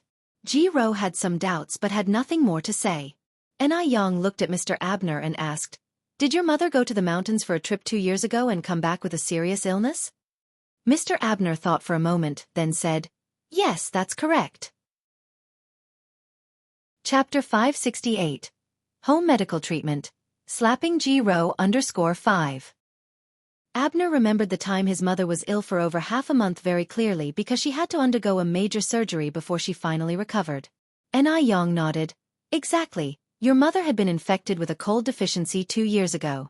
She wasn't going to last long, but luckily you sent her to the hospital in time and supplemented her with rare nourishments which cured her. Your mother was already fine, but a year ago, she must have caught a cold, which caused the cold deficiency to return. Mr. Abner looked totally shocked. Because what Anew said was completely accurate. About a year ago, his mother got lost in a snowy night. When they found her the next day, she had already lost consciousness. After the rescue, there didn't seem to be any major problems at the time. But a month later, she started bedridden, and now she's in this state. Divine Doctor, you are amazing. Please take care of my mother. Whatever you need to do, we are at your disposal. Wang Yili and Wang Yizhong looked at each other, their eyes filled with admiration. Wang Yizhong, who originally doubted Anew, was now totally convinced. Bro, this young divine doctor is incredible. Wang Yili stroked his beard, proudly saying, I told you long ago that Xianxia is amazing. Even though it was Anew who diagnosed the disease, Wang Yili was happier than if he had diagnosed it himself. The least happy person here was Jiro. What was the yellow-haired girl proud of? She didn't believe Anew could cure Georgia. Could traditional Chinese medicine really be that amazing? How is it possible? Anew continued, if you trust me, let's first remove all these chest drainage tubes, gastric tubes, oxygen tubes from your wife. Only then, I can proceed to the next step of treatment. All right, Mr. Abner nodded rapidly. Yes, I'll listen to you. Klaus, go and call someone over quickly. All right. Klaus immediately went out to call people. Anew took out a banknote, lowered her eyes to write a prescription, and handed it to Mr. Abner. Get someone to buy these herbs, then decoct them into a medicinal soup. In a short while, Klaus ushered in the doctors. When they heard that Anew wanted to remove the tubes from Georgia, they all opposed it. Mr. Abner, currently your wife's life is being maintained by these tubes. If we remove them, your wife will die. Our Western medicine is so advanced and we still can't cure your wife's disease. How can traditional Chinese medicine do it with just their bitter concoctions? What you're doing isn't saving your wife, it's harming her. Hearing this, Jiro stepped forward. Mr. Abner, I think what everyone said makes sense. Even though Miss Ni accurately identified your wife's ailment, it doesn't rule out the possibility that she had investigated it ahead of time. Given your prestigious status, who knows how many Chinese people want to curry favor with you? Ni Yang slightly frowned, looking down on your own compatriots like this. Aren't you Chinese, sister? Of course I'm not Chinese. A gleam of triumph flashed in Ji Rao's eyes. She was now a citizen of country F. Ni Yang smiled faintly. It's lucky that we're living in a time of peace. Otherwise, you'd certainly be seen as a traitor. You! Ji Rao was furious. Did I say anything wrong? Ni Yang raised her eyebrows slightly. Sister, you owe traditional Chinese medicine an apology. Ji Rao carried herself with righteous indignation. Traditional Chinese medicine is outdated and incompetent, and we're not allowed to say this? People like you will never understand the sophistication of Western culture, always sticking to obsolete ideas, spouting sweet words here, deceiving and cheating. Miss G is right. Mr. Abner, don't be fooled by this quack. The other doctors were also seething with anger. This young lady looked no more than a teenager. How could she possibly possess medical skills? Mr. Abner, traditional Chinese medicine emphasizes a bond between patient and doctor. We do not force our treatments on anyone. Since I do not have this bond with your wife, I'll make a move first. Please invite someone more capable. Ni Yang began to pack up her medical box, preparing to leave. Seeing Ni Yang stand her ground in such a way, oddly enough, the brothers Wang Yili and Wang Yizhong found it extremely satisfying. This is the style of traditional Chinese medicine should have. Begging and pleading is definitely not the style of traditional Chinese medicine. Let these folks from F country regret it. Mr. Abner was somewhat stunned, and at that moment, he didn't know how to make a decision. His mother had indeed been relying on this equipment to sustain her life for some time. If the tubes were recklessly pulled out and that caused her to lose her life, he would have become an accomplice. Ni Yang put away her medical kit and started to leave, and everyone in the room made way for her. Seeing this, a self-satisfied expression appeared on Ji Rao's face. She knew Ni Yang didn't have much of a knack. If she did, she wouldn't have slunk off with her tail between her legs. Just as Ni Yang turned to leave, a hand tightly gripped hers. Ni Yang looked back slightly. Unbeknownst to her, Georgia, who had been unconscious, had woken up, and it was she who had grabbed Ni Yang's hand. Don't go. Beautiful girl. I believe in you. Please stay and treat me. Georgia's voice was extremely weak, but she held onto Ni Yang's hand tightly. It was a desperate plea from a seriously ill person. She had already been sick for over a year. She had never encountered a doctor who could correctly diagnose her illness, nor had any doctor said that they could cure it. Ni Yang may be young. She was willing to take a gamble. If she won, she could survive. If she lost, she would just be dead. She wouldn't live much longer anyway, and rather than living in pain, she would be better off dead. Looking into George's dull eyes, Ni Yang couldn't bear to refuse and nodded. Okay. Thank you. A pale smile appeared at the corners of George's mouth. Madam, you're being foolish. Ji Rao hastily walked forward. Shut up. This is not your place to speak. Georgia turned to look at Mr. Abner. Abner. Ji Rao's face whitened. Mom. Mr. Abner walked over to Georgia. Georgia continued, if anything unexpected happens during the procedure, it has nothing to do with this young lady. Please don't blame her. Because this is my own choice. She was already a dying person, and she absolutely could not involve others in her troubles before her death. Seeing Mr. Abner remaining silent, Georgia continued, Abner, promise me quickly. Mr. Abner nodded with difficulty. All right. I promise you. Ji Rao anxiously said, Mr. Abner, Madam has lost her ability to think clearly, but you must not be confused. Mr. Abner sighed. Stop talking, I respect my mother's wishes. He finished speaking and bowed deeply to Ni Yang. Divine Doctor, we're counting on you. Ni Yang didn't say much. She turned to look at Wang Yili and Wang Yizhong. Would the two of you mind assisting me? Of course. Wang Yili and Wang Yizhong immediately stepped forward. It didn't take long for the three of them to remove all the tubes on Georgia's body. As soon as the tubes were removed, it seemed as though all of Georgia's strength had been drained. Her head slumped to the side, and she immediately closed her eyes. Wang Yili slightly furrowed his brows. checking George's breathing. Suddenly his face turned white and he looked at Anew, whispering, She seems to have stopped breathing. Stopped breathing. Ji-ro only wished to stir up trouble and shrieked, How can she stop breathing? Miss Anew, didn't you say your medical skills were good and that you could cure madam? At this point, Ji-ro looked at Mr. Abner, adding fuel to the fire. Murdering compensates life. Mr. Abner, you must hold Miss Anew accountable. Anew had embarrassed her many times, of course. She needed to take revenge. Even though Georgia had said she wouldn't hold Anew responsible while alive, but how trustworthy could the words of a sick person be? Moreover, there were no written agreements. Now, it would be her word against the dead. Chapter 569. Insane Slapping. _1 Thinking about Anew's impending prison sentence, Ji-ro's heart was filled with exhilaration. Mr. Abner's face immediately turned pale. His legs buckled, and he looked like he was about to collapse on the ground. Just then, a fair hand grabbed his wrist. There's nothing to worry about. From a medical perspective, your wife is merely in a state of apparent death. Her voice was soft and bland, but it was having a calming effect on him. The temperature of Mr. Abner's body finally began to rise slowly. Apparent death? Impossible. My wife is clearly dead. Ji-ro argued. Mr. Abner, don't listen to her absurdities. Anew glanced at Ji-ro and smirked. It appears that you desperately want your wife to die.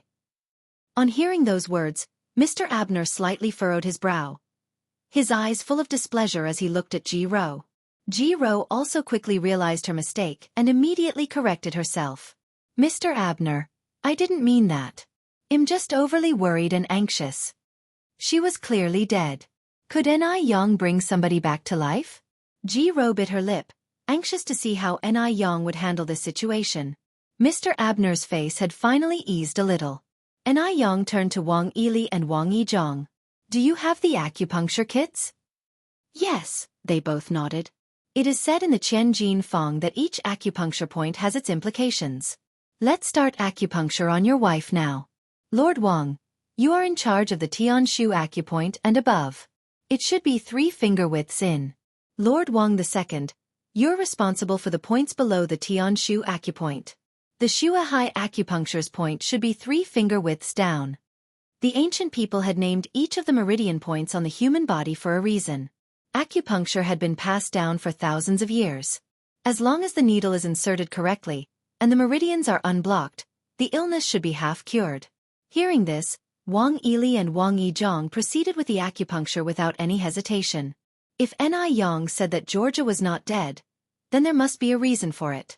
The Western doctors stood there, their faces filled with astonishment. Although they frequently performed surgeries in Western medicine, they really hadn't seen acupuncture before. Could this really work? A few of them started to whisper amongst themselves. Anew didn't care about them. She inserted the last silver needle into Georgia's Bai Hui acupoint. She was wearing a white long-sleeved cheongsam. Her pure black border complemented her radiant black hair perfectly. Her slender wrist, as delicate as white lotus root, fell from the sleeve. Her slender fingertips rotated the silver needle slowly. She appeared focused and serious. One of her hair strands slid over her cheek. The interplay of white and black created a beautiful scenery. Even without makeup, her beauty was breathtaking. Ji-ro looked down at her own cheongsam and felt a nameless inferiority complex. Ji-ro had a typical face for a woman from the water towns in the south of the Yangtze River, making her a perfect match for a cheongsam. She never envisioned someone else would look better in a cheongsam than her. It felt as if something that originally belonged to her had been stolen. If a girl like Anew were to get a chance to shine, she would soar high in the sky. Therefore, she could not allow Anew to turn her fortunes around today. Ji-ro clenched her fingers. Mr. Abner, you? Ji-ro was just about to say something but was interrupted by Mr. Abner. Miss Ji, you're tired. You should go rest. Is Mr. Abner intending to shield Anew? Ji-ro squinted her eyes. Although she was unhappy, she had no choice but to leave. Anew's treatment continued. The more Ji-ro thought about it, the more uncomfortable she got. She couldn't let Anew get away with such a crime. She walked out of the manor, arrived at the public phone booth, and dialed a number. "Hello, is this the police station? A quack doctor has taken a life at Wanqing Manor. The detailed address is..." After she hung up the phone, a satisfied smile curled up on Ji Rao's lips. There was no escape for Anew now. A life had been lost after all. The police were quick to arrive. In no time, one could hear the siren outside. Ji Rao adjusted her Chong salmon hairstyle and followed behind the police officers, heading to George's room smugly. Just you wait. Anew was about to become a convict. The room was full of Western doctors who all made way for the police as they entered, casting sympathetic glances at Anew. The police had arrived. Mr. Abner wouldn't be able to shield her anymore. "We received a call about a quack doctor who claimed a life here. Where is the deceased?" Chapter 570. Insane Slapping. _2. Mr. Abner walked out and said, "I am the lord of this manor, and there has been no murder here." "Are you sure of your facts?" Since his mother had already told him beforehand, he would not go back on his word. In any case, this was his mother's own choice. Upon seeing the police coming in, both Wang Yili and Wang Yizhong were slightly panicked. Although Anew had said that Georgia was only in a state of fake death, Georgia still hadn't breathed, and hadn't responded at all. They wouldn't really take Anew away, would they? Once associated with a homicide, then Anew's life would be ruined. Right then, Wang Yili somewhat regretted introducing Anew to Wang Yizhong. He was the one who had ruined Anew. Ji Rao pointed at Georgia, who was lying on the bed, and said, "Mr. Abner, up to this point, are you still going to cover for Anew? The victim is your own biological mother. Officer, the deceased is right here." Upon conclusion, Ji Rao pointed at Anew and said, "And she is the killer." Anew didn't look panicked at all. She didn't even spare Ji Rao an extra glance. She bent down to help Georgia, saying, "Take it slow, sit up and see if you're having trouble breathing." Georgia, who had been lying in bed with no signs of life, gradually opened her eyes and, with Anew's help, slowly sat up in bed. "I feel a lot better." The most noticeable change was the absence of her headache, and the weight gone off her shoulders, feeling indescribably relieved. Seeing this, everyone in the room was stunned. Mr. Abner immediately rushed over, saying, "Mom, are you okay? Are you really okay?" Georgia had been lying in bed for over a year, unable to sit up because she couldn't use the muscles in her back. This was simply a miracle. Impossible. This is impossible. Ji Rao, who had been ready to enjoy a good laugh, turned pale on the spot. How could this be possible? How could worthless traditional Chinese medicine be so powerful? Didn't Georgia breathe her last? Why isn't Georgia dead? Ji Rao clenched her fists, breaking several fingernails in the process. Seeing Georgia awake and safe, the other Western doctors also marveled at this miracle. They knew Georgia had been pronounced dead by them. But now, she was miraculously cured by a traditional Chinese doctor that they had always looked down on. This was simply unimaginable. Could it be that traditional Chinese medicine is this powerful? The Western doctors' opinions of Anew were changing. Even Wang Yili and Wang Yizhong were somewhat shocked. Neither of them had expected Georgia to wake up abruptly. The police saw that it was all a misunderstanding, said a few words, and then turned to leave. "Please wait a moment, officer," said Anew lightly. "Young comrade, do you have any other matters?" Anew continued, "What punishment would one receive for falsely reporting crimes, maliciously misleading, and seriously disrupting public order and wasting public resources?" The leading policeman replied, "According to the regulation on public order punishments, those who commit such crimes will be detained for up to 15 days. If they commit a crime, they will be prosecuted for criminal responsibility." Anew nodded, turned to look at Ji Rao and said, "So this lady, who falsely reported a crime, maliciously misled the public, seriously disrupted public order, and wasted public resources, should be dealt with according to the law, right?" Anew was not someone who could be easily manipulated by Ji Rao. Since Ji Rao never intended to let her off in the first place, she would repay her with a 15-day police station tour. "Were you the one who reported the incident?" The policeman turned and asked Ji Rao. Ji Rao was dumbfounded, as if struck by the imposing aura of the officer. She turned pale and said, "It was me." Mr. Abner immediately cast a disappointed look at Ji Rao.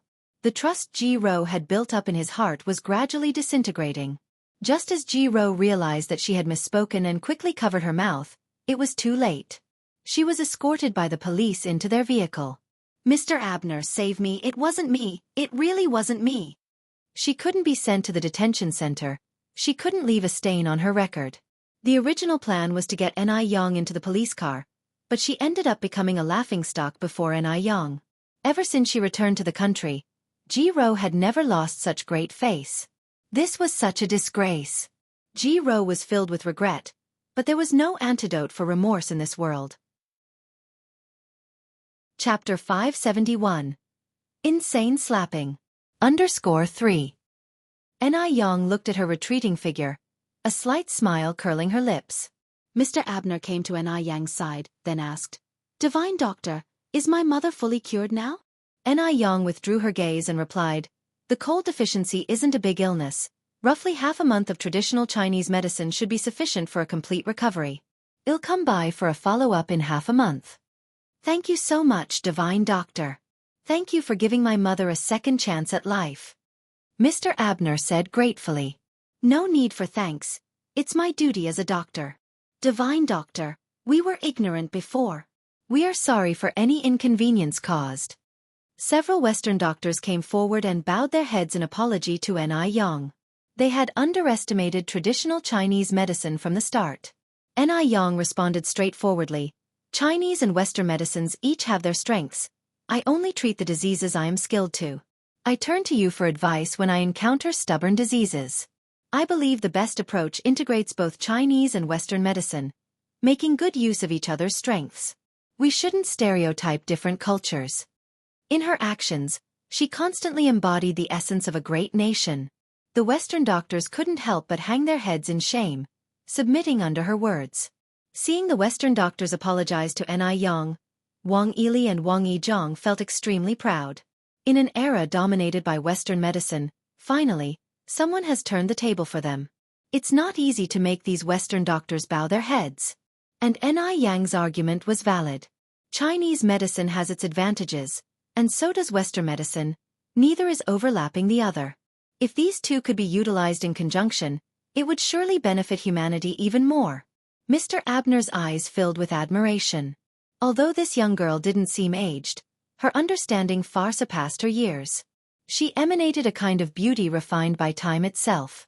The Western doctors then asked, "Can we ask you a few questions?" "Of course." Anew nodded, delicately answering the questions posed by them. Wang Yili and Wang Yizhong unconsciously joined in, discussing medical knowledge, and they ended up sitting down together to discuss the details in the medical office of the manor. Georgia held Mr. Abner's hand and said, "You must properly thank the Divine Doctor." Mr. Abner nodded. "Don't worry, I will." At noon, Mr. Abner grandly entertained them. Anew made an agreement with him to come for a follow-up visit after 15 days. After the meal, Anew followed Wang Yizhong's car to the city center. "Second grandfather Wang, you can drop me off here."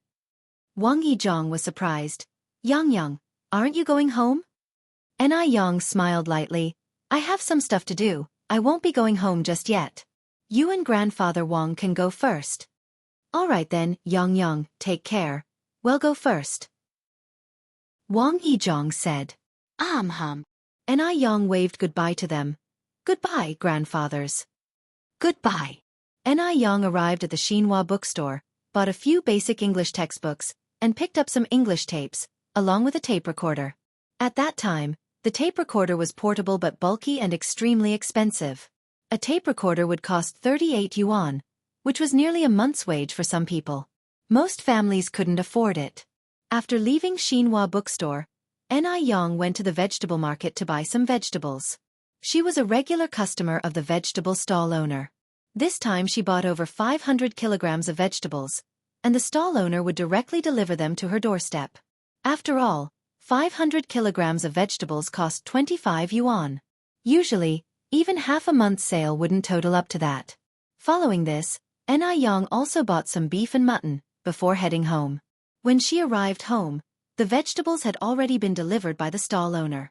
Xianxia and a few other village women were washing the vegetables. The vegetables were to make pickles. Xianxia alone couldn't finish washing over 500 kilograms of it, So each time they bought vegetables for pickling, temporary laborers were hired from the village to help. Temporary labor cost 2 yuan a day, and everyone was very eager to work. After washing the vegetables, Anew handed the tape recorder and English book she bought to Anew. "Mom, these are for you." "What's this?" Anew was a bit curious. "These are English textbooks and a tape recorder to help you learn English." Anew responded. Anew was amazed. "So this is a tape recorder. How do you use it?" "I'll show you." Anew plugged in the recorder, inserted a tape, and soon a standard American English accent flowed from the recorder. Chapter 572. Insane Slapping. _4. "You speak so well." Anew flipped open her English book to the first unit, starting to learn alongside. As Anew had spent some time in M country, her pronunciation was quite accurate, and the English book that Anew bought contained Chinese explanations, which made learning easier for Anew. With a smile, Anew said, "Mom, your English is great. You don't need to worry about the household chores anymore. Just focus on learning English." Learning another language was not a bad thing for Anew. Anew said, "There's not much to do around the house. I can learn and work at the same time. Studying won't delay anything." When Anew was learning English, little Anew was also mimicking behind her, making babbling sounds. Quite expressive indeed. Time flew quickly, and soon it was the beginning of the month. Today was the day when Li Ronghua was invited to her boyfriend's house. Her boyfriend's name was Zhou Wenhua. True to his name, he was a man of education. Although he had to retake university several times before finally getting in, at least he managed to graduate from a second-tier school. In this era, second-tier university graduates were rare, and they were guaranteed a stable job after graduation. Perhaps it was not exaggerating to consider him the golden phoenix in her family. Zhou Wenhua was always the pride of Li Ronghua, though she didn't even graduate from junior high school. But her boyfriend was really something. Last week, Zhou Wenhua went to Guangguan for a trip. He was arriving today, so Li Ronghua purposely rode ahead to the train station, ready to pick him up. Li Ronghua had waited at the exit for a long time but didn't see Zhou Wenhua. Suddenly, something caught her eye. If the man in the denim jacket and jeans wasn't her boyfriend, who else could it be? "Wenhua! Over here! Over here!" Li Ronghua waved her hands frantically, yelling excitedly. Perhaps it was Li Ronghua's overpowering shouts, or perhaps it was her overtly enthusiastic gestures that caused the girl walking beside Zhou Wenhua to subtly let go of Zhou's wrist and distanced herself from him. The previously vibrant smile on Zhou Wenhua's face stiffened instantly. "Why are you here?" Zhou Wenhua asked as he approached Li Ronghua. Li Ronghua replied with a grin. "I came specifically to pick you up. How is it? Are you surprised and touched?" Zhou Wenhua frustratingly rubbed his temples. "Li Ronghua, you're over 20. You're not a child anymore. Can you please stop acting so immature? Aren't you annoyed with yourself?"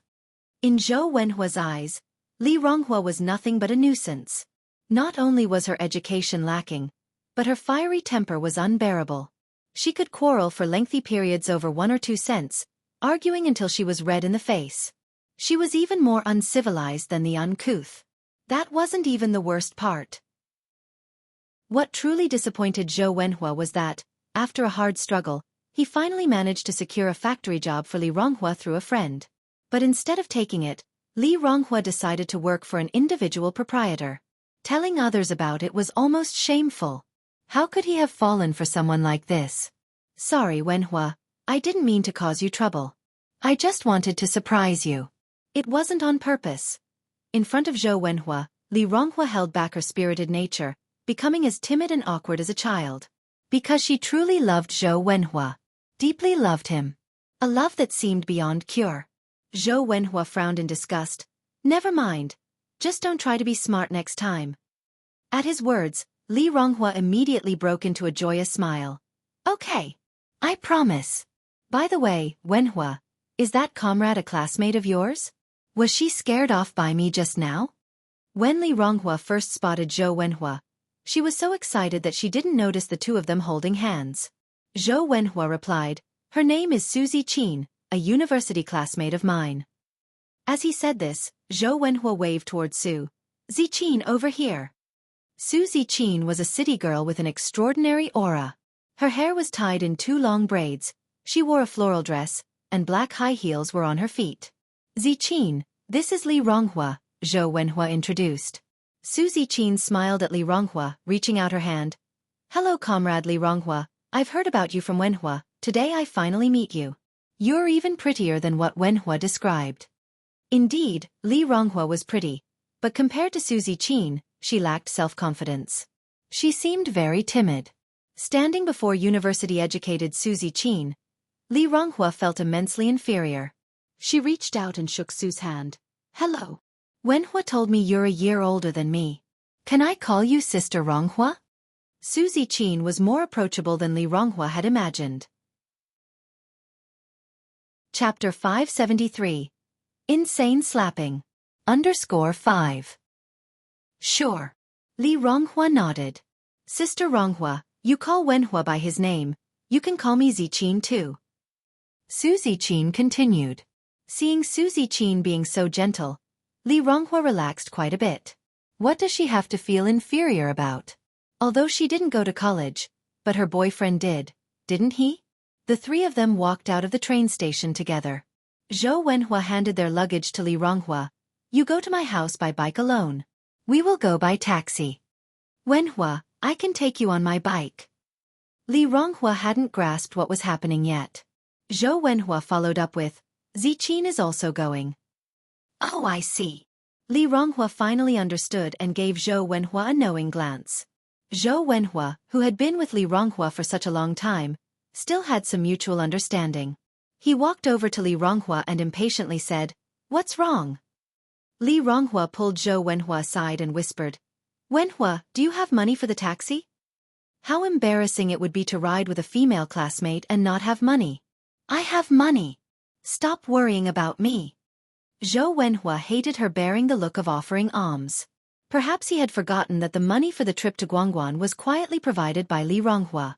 Without Li Ronghua, he might not even have money for a repeater tuition. Wenhua, I know you're worried about me not having money to spend, rest assured, I have money. Li Ronghua stuffed a big yuan note into Zhou Wenhua's pocket. Anger was evident in Zhou Wenhua's eyes. Right at this moment, Su Ziqin picked up a suitcase and spoke up. Wenhua, I just remembered, my mom is awaiting my return home. I'll have to visit your place next time. Having said that, Su Ziqin turned around with her suitcase and left. Zhou Wenhua instantly chased after her. Ziqin! Su Ziqin looked back and said, Wenhua, go home with Sister Ronghua first. I'm fine, I can visit your home at any time during the summer vacation. But I hope you can handle things with Sister Ronghua soon. So I'll be off. With no choice left, Zhou Wenhua had to let Su Ziqin leave first. Li Ronghua caught up from behind. Strange. Why did Ziqin leave? Zhou Wenhua frowned. This is all because of you. If not for Li Ronghua, would Su Ziqin have left? Li Ronghua immediately apologized. I'm sorry, Wenhua, I embarrassed you in front of your classmate. I promise, this will never happen again. Zhou Wenhua also greatly disliked Li Ronghua's groveling attitude. Such lowliness is inherent to people of her status. They can never elevate their position. Let's go. Zhou Wenhua strode forward. Li Ronghua quickly matched his pace. Zhou Wenhua's home was located in the city. Their house was given to them by the factory. It seemed in better condition than Li Ronghua's house by a lot. As soon as they knocked, Zhou Wenhua's mother, Wang Meiying, and father Zhou Guikai, fervently came out to greet them. Wenhua is back. If Yang were present, she would certainly recognize that this Wang Meiying was the same aunt she met at the airport that day. And that girl who was hopelessly devoted was indeed Li Ronghua. Mom, Dad. Uncle Zhou, Auntie Zhou. Li Ronghua followed, calling them from behind. Zhou Wenhua's parents outright ignored Li Ronghua. Glancing behind Zhou Wenhua, their faces suddenly fell. Wenhua, why isn't Ziqin with you? Zhou Wenhua brusquely replied. She couldn't come due to some sudden matters. Why couldn't she come? Wang Meiying anxiously exclaimed. Didn't she say on the phone that she was coming today? Did your childish antics make her angry? This child. How could you upset Ziqin? Only Su Ziqin could become Wang Meiying's ideal daughter-in-law. Not only was she a college student, she also came from a good background, with parents who were top leaders at the factory. Zhou Wenhua and her were undoubtedly a perfect match. She's much stronger than Li Ronghua by countless folds. Li Ronghua immediately admitted her mistake. I'm sorry, Auntie, it wasn't Wenhua's fault. It was all my fault. Ziqin was originally going to come. The fault was hers from the start. She couldn't let Zhou Wenhua take the blame for her. Upon hearing this, Wang Meiying was immediately enraged. Just about to burst out with a torrent of abuse, Zhou Guikai, the head of the family, said, "If she didn't come, she didn't come. Come on in. Don't stand outside." At the same time, Zhou Guikai subtly pulled Wang Meiying's hand. Only then did Wang Meiying suppress her anger. In the living room, the food was already set on the table. The dishes were very rich, with braised pork, roasted duck, and chicken soup, all filling the table. Li Ronghua was very pleased, as this spread revealed how much the Zhou family valued her. "Is everyone here? Can we start eating?" A girl around 12 or 13 years old came out of the inner room. This was Zhou Wenhua's younger sister, Zhou Xiuzhen. Wang Meiying vented obliquely, "Eat, eat, eat. All you know is to eat. Why don't you drop dead from overeating?" Zhou Xiuzhen didn't care, looked around the room, and asked curiously, "Did Sister Zijin not come?" Zhou Wenhua replied, "Your sister Zijin had something come up last minute. She'll come visit our home another day." Zhou Xiuzhen nodded her head, somewhat regretful. "Then the meal Mom made today, isn't it? Wasted." Little did they know, this meal was specially prepared for Su Zijin, the future daughter-in-law of Wang Meiying. Unexpectedly, Li Ronghua took advantage of it. Before she could finish, Zhou Xiuzhen braked in time and quickly changed her tune to say, "Mom's cooking today smells delightful, all of it was made for Sister Ronghua, so you must eat more later on." Li Ronghua, slightly embarrassed, replied, "Oh, you're being too kind, Auntie." Inside, Zhou Xiuzhen secretly thought that Li Ronghua was being really foolish, but she said out loud, "It's because you're an honored guest, Sister Ronghua." Her words left Li Ronghua flushing even more. As people gathered around to have a meal, Li Ronghua took a big chicken leg. Seeing Li Ronghua take the drumstick, Wang Meiying was seething inside. This glutton. Shameless. Always picking the best food. Showing no consideration at all. The next moment, Li Ronghua put the drumstick into Zhou Wenhua's bowl. "Wenhua, you must be tired from studying so much. Have this drumstick to replenish your strength." Knowing that the Zhou family wasn't well off, each time she visited, Li Ronghua would eat pickles and left the delicious dishes for others whenever she could. After seeing this, Wang Meiying felt a bit relieved. After the meal, Li Ronghua quietly went to Zhou Wenhua's room. Zhou Wenhua, not knowing what she was working quietly on at the desk, was startled when he saw Li Ronghua come in. He chided her. "How many times have I told you to knock first before entering? Do you even know what personal privacy means?" That's just how Li Ronghua was. Uneducated, without worldly wisdom. It was all in vain telling her. Li Ronghua smiled. "Wenhua, we are dating. Why are you still talking about privacy? Besides, what were you writing just now?" Because of love, she could tolerate all of Zhou Wenhua's shortcomings. Zhou Wenhua closed his notebook, repulsion evident in his eyes. "Even if I told you, would you understand? An illiterate who hadn't even finished junior high school." Li Ronghua giggled. "Wenhua, don't be mad. Look at this. It's a gift I specifically asked my boss to bring back from M country for you." Li Ronghua took out a black and white box. The box was marked with a line of English letters. "Parker. Is this a Parker fountain pen?" Zhou Wenhua seemed incredibly excited. A Parker fountain pen costs over 200 yuan. 2 students in his class already own one. If he could use one too, it would be such a display of prestige. Seeing Zhou Wenhua's delight, Li Ronghua was also overjoyed. "Yes, it's a Parker fountain pen. Wenhua, do you like it?" Chapter 574. You really are a good child under Sir One. Zhou Wenhua did not respond to Li Ronghua's words. Instead, he ripped open the box that contained the pen. "It's a Parker pen. It's really a Parker pen."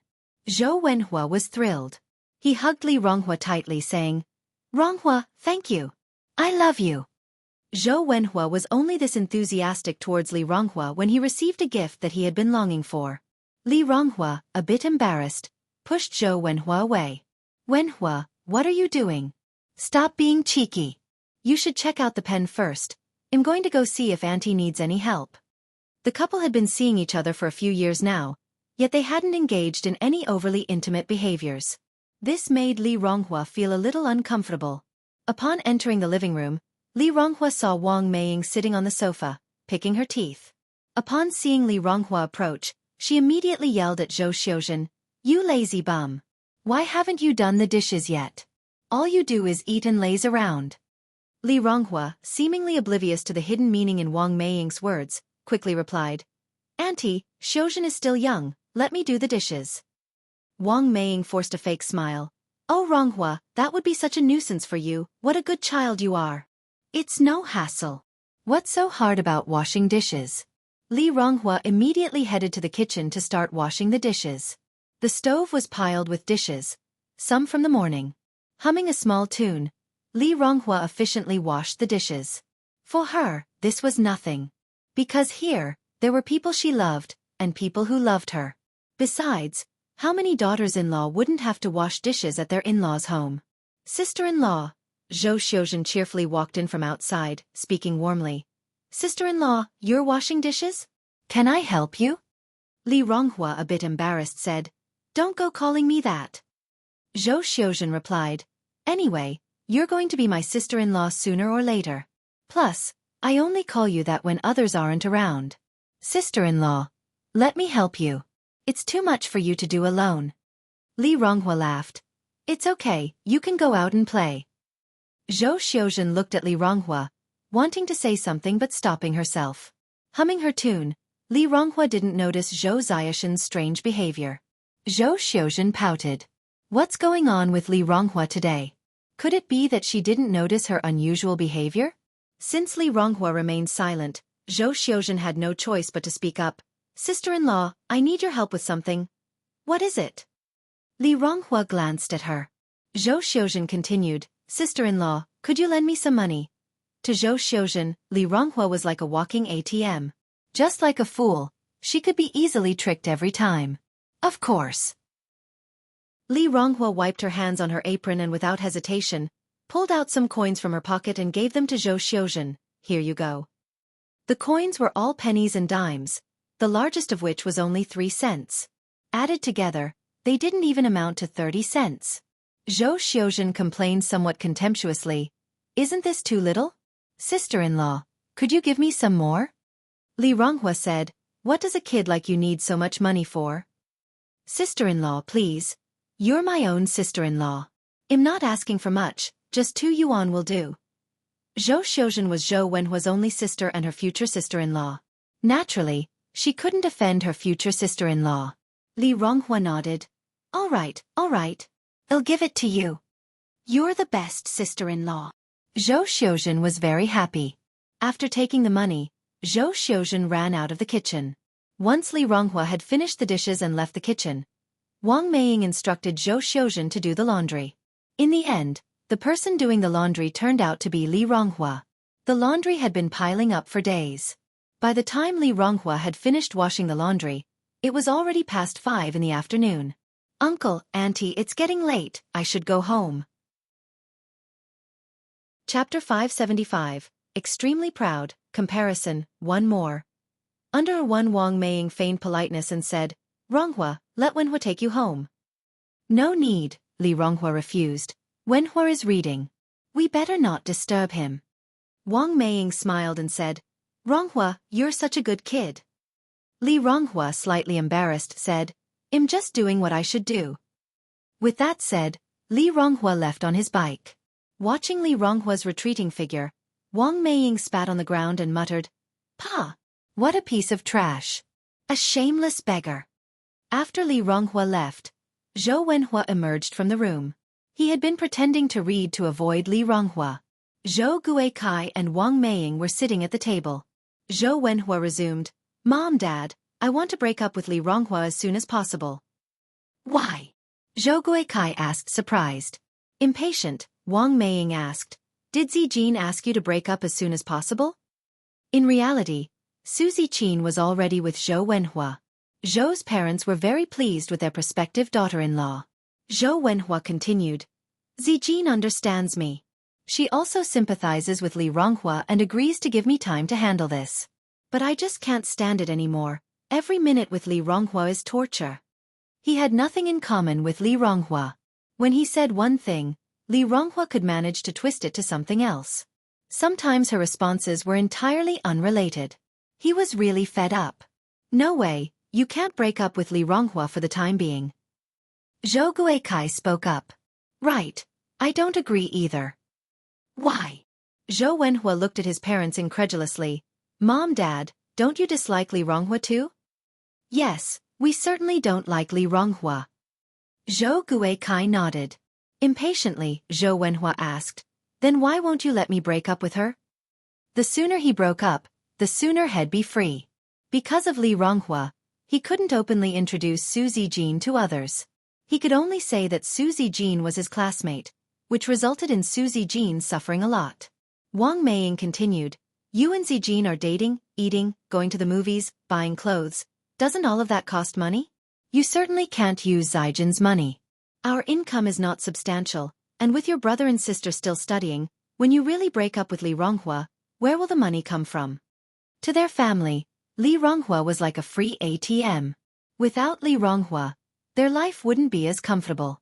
Regardless of the job Li Ronghua was doing, she gave all her money to their family without reserving a cent for herself. Sometimes, Li Ronghua would even give money from her own parents to Zhou Wenhua. Zhou Wenhua frowned. Am I supposed to rely on a woman to support me? Zhou Wenhua was poor but proud. He didn't want to be tagged as one living off a woman. If his classmates heard about it, how would he save face? Zhou Guikai glanced at Zhou Wenhua. Now is not the time for you to act bravely. There are countless examples of men having multiple wives in ancient times. If a woman is willing to give you money, that's because of your own ability. Hearing this, Wang Meiying immediately echoed. Exactly. Your father is absolutely right. Does the guy next door, Guzi, have such ability? I've heard from the matchmaker. His mother introduced him to so many girls. Not one of them liked him. When Wang Meiying said this, she appeared extremely proud. Could she not be proud of having such a capable son? Not everyone had the fortune to have such a capable son. Zhou Wenhua's vanity was slowly filled by his parents' words. Yes. Li Ronghua willingly gave him money, but he had never asked her for a cent. As for the money that came unasked, why wouldn't he accept it? Zhou Wenhua nodded. Fine, I'll listen to you. But Mom and Dad, dragging this on forever isn't viable either. It's not fair to Zijin. Su Ziqin was an innocent young girl. She couldn't just blindly follow him around. Like this. Wang Meiying's eyes twinkled. I'll think of a way for you. So you can have money to spend, and also break up with Li Ronghua. Deal. The courtyard of the Ni family. In the evening, the courtyard was filled with the rich aroma of food, and the house was filled with laughter. After these days of hard study, Cuihua had managed to learn quite a lot of English. At the moment, she was practicing English conversation with Yang Yang. Chengguei said with a smile, Yang Yang's mom, you're amazing. It seems that I should learn from you. Cuihua humbly replied, oh come on, I'm just doing it for fun. Chengguei continued, I'm just joking around. If I actually had to do this, I definitely wouldn't have the patience. She was over 40. Where would she have the mood to study this? She didn't have the steadfastness and perseverance of Cuihua. Cuihua was the kind of person who thirsted for knowledge, and was very smart. Chengguei continued, Yang Yang's mom, you never wanted to go to school when you were younger. If you had, you would have gone to university a long time ago. Also, Cuihua had a certain quality about her that was not ordinary. Perhaps it was because of her years living as a peasant woman, it had concealed this quality. After coming to Beijing, as she broadened her horizons, the concealed quality slowly began to emerge. Now, you could hardly see any trace of her past in Cuihua. If you were to say that she was the rich daughter of a wealthy family, people would believe it. Cuihua chuckled and said, Sister Chengguei, you sure know how to flatter. How am I as brilliant as you say? You're much smarter than I am. The two started to exchange compliments. Over at the Li family. When Li Ronghua came back, the Li family were having dinner. Han Shaoqin looked at Li Ronghua. Ronghua, how did your visit to Wenhua's go today? What did his parents say? What did they say? Li Ronghua looked at Han Xiaoqin with some confusion. Han Xiaoqin just spread it out and said, Ronghua, you and Wenhua are not getting any younger, especially for girls of your age who can't afford to wait. What did Wenhua's parents say? When do they plan to come and propose? Han Xiaoqin was quite satisfied with Zhou Wenhua as a son-in-law. After all, Zhou Wenhua was a college student. From any perspective, Li Ronghua was marrying above her class. Li Ronghua was already 22 this year. In the countryside, she would be considered an old maid. Usually at her age, they would already have several kids. If she doesn't get married soon, she will not get married at all. However, the Zhou family hadn't shown any signs of coming to propose. This made Han Xiaoqin a bit anxious. Li Ronghua wasn't worried about this problem. She laughed and said, Mom, don't worry about nothing. Wenhua is only a sophomore this year. He would at least wait until he graduates from college before discussing our relationship. 2 years later? Asked Han Xiaoqin surprised. 2 years later you will be 24. Which girl who didn't study makes it to 24 without getting married? If the Zhou family doesn't want you by then, you'll have nowhere to go and cry. Li Ronghua said laughingly, Wenhua is not that kind of person. She had known Zhou Wenhua for so long, she firmly believed his character. Han Xiaoqin said, back then, Qin Xianglian also didn't believe that Chen Shimi was an ungrateful man who abandoned his wife and children. But what happened in the end? What was Qin Xianglian's fate? Li Ronghua helplessly replied, Mom, you're going off track. How can you compare Wenhua with Chen Shimi? People are hard to read. I think Zhou Wenhua might not be such a good guy. Guden chimed in. Guden really didn't like Zhou Wenhua. He always felt that Zhou Wenhua was a bit dismissive of their family. Every time he came, he would refuse even a sip of water, acting as if he was some kind of golden phoenix. And yet his parents and sister really liked him. Li Ronghua glared at Guden. Go away. What do you, a child, know about this? What Zhou Wenhua? Is Zhou Wenhua a name you can say? He's your future brother-in-law. Guden shook his head. Li Ronghua, if only you were half as smart as Sister Anew, then I wouldn't have to worry. Li Ronghua couldn't be bothered with Guden. Guden continued, just look at the boyfriend that Sister Anew is dating. He's so good. Every time he comes, he does chores for her family, washing dishes, installing pipes. He even dug a ditch for her last time. But look at Zhou Wenhua. What has he ever done for us? Every time he comes, he's so picky. Chapter 576. Can't lag behind, 2 more updates. Under 1 Guden is a child. His perspective did not encompass the complexity and apprehensions that adults possess, hence, he sees things more clearly and transparently. Li Ronghua said, your brother-in-law is an intellectual. He is destined to have a stable job, to work in an office. How could he do such grueling work? Guden retorted, but Xiaomo's family is rich. How could Zhou Wenhua's family compare to Xiaomo's?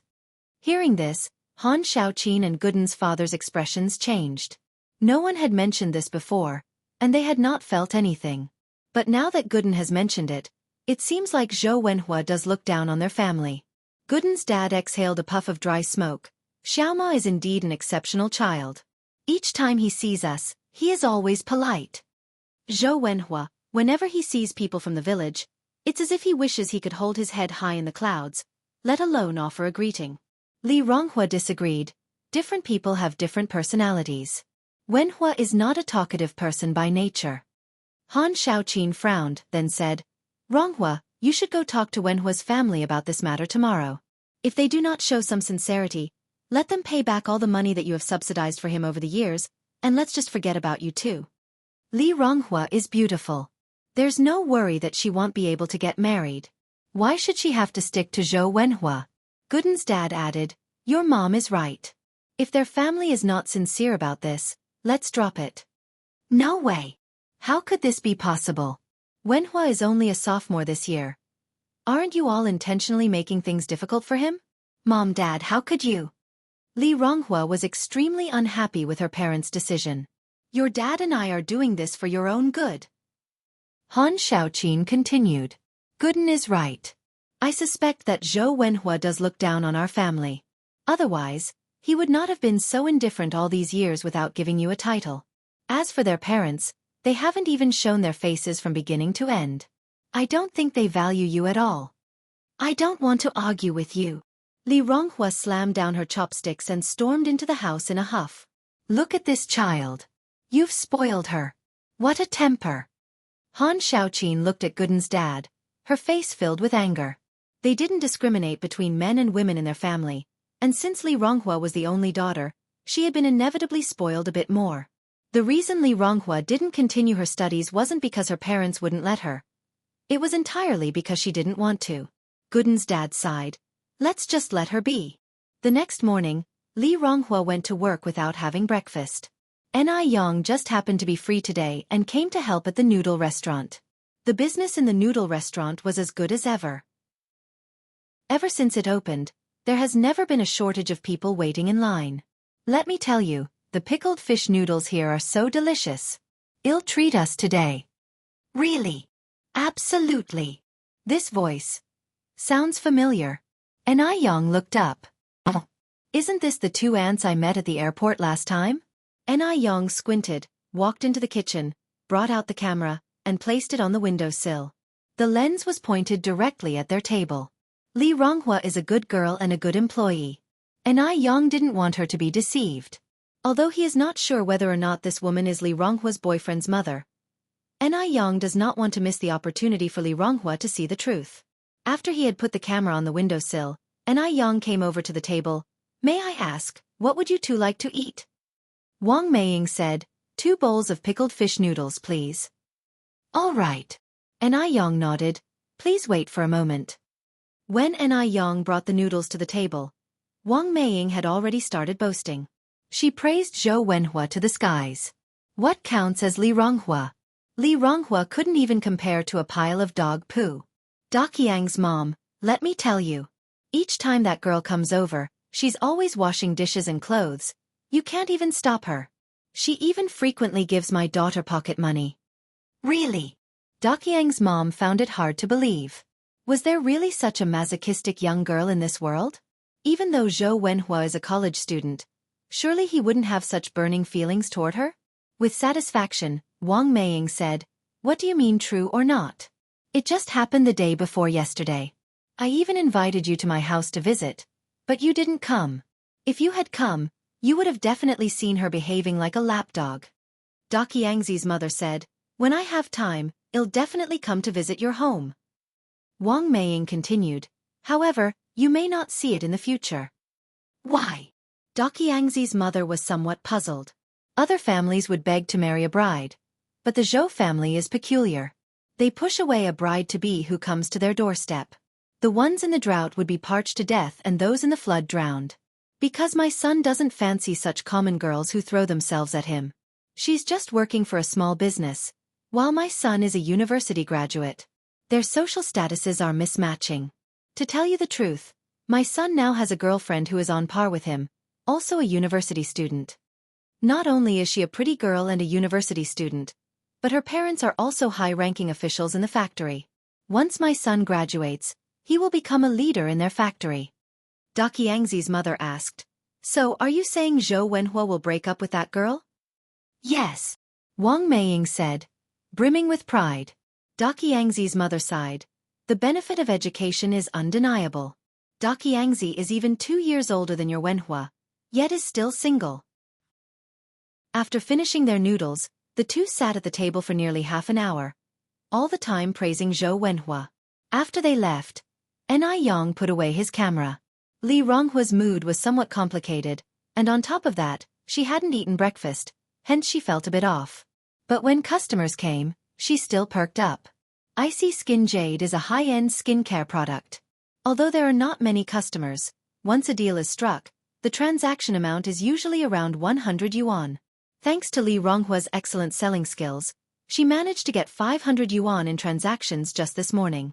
Add in commission and such, she makes more than 200 yuan in addition to her 300 yuan salary each month. Sister Ronghua, there's a guy out there looking for you. Is he your boyfriend? One of the employees walked over to Li Ronghua.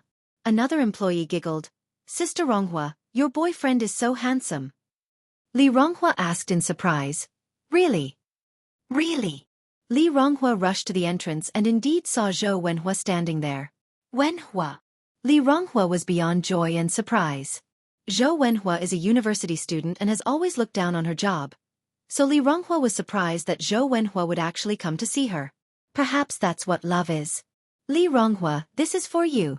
Zhou Wenhua handed Li Ronghua a paper bag. Wow! Stinky tofu. Li Ronghua thanked him joyfully. Thank you, Wenhua. Indeed. There were stinky tofu in the bag. Li Ronghua was keen on these things that most people found distasteful. Even the food she liked was lowbrow. Zhou Wenhua looked down on it, but smiled and said, You still have to thank me? By the way, when are you off work? Not for a while, Li Ronghua replied. Wenhua, you didn't come to pick me up from work, did you? Zhou Wenhua nodded, and then asked, Is this shop selling skincare products? Yes. Zhou Wenhua continued, Does your shop have a special magical whitening moisturizer? Yes. Li Ronghua was touched. For her sake, Zhou Wenhua had paid such attention to her work. For a man to remember the skincare products a woman uses, it's truly not easy. Zhou Wenhua continued, Give me a bottle of whitening moisturizer. Li Ronghua paused, then asked, What would a man need whitening moisturizer for? Do you want to give it to your mother? If it's for Auntie, I think wrinkle cream would be better. It's for Zijin. Her birthday is the day after tomorrow.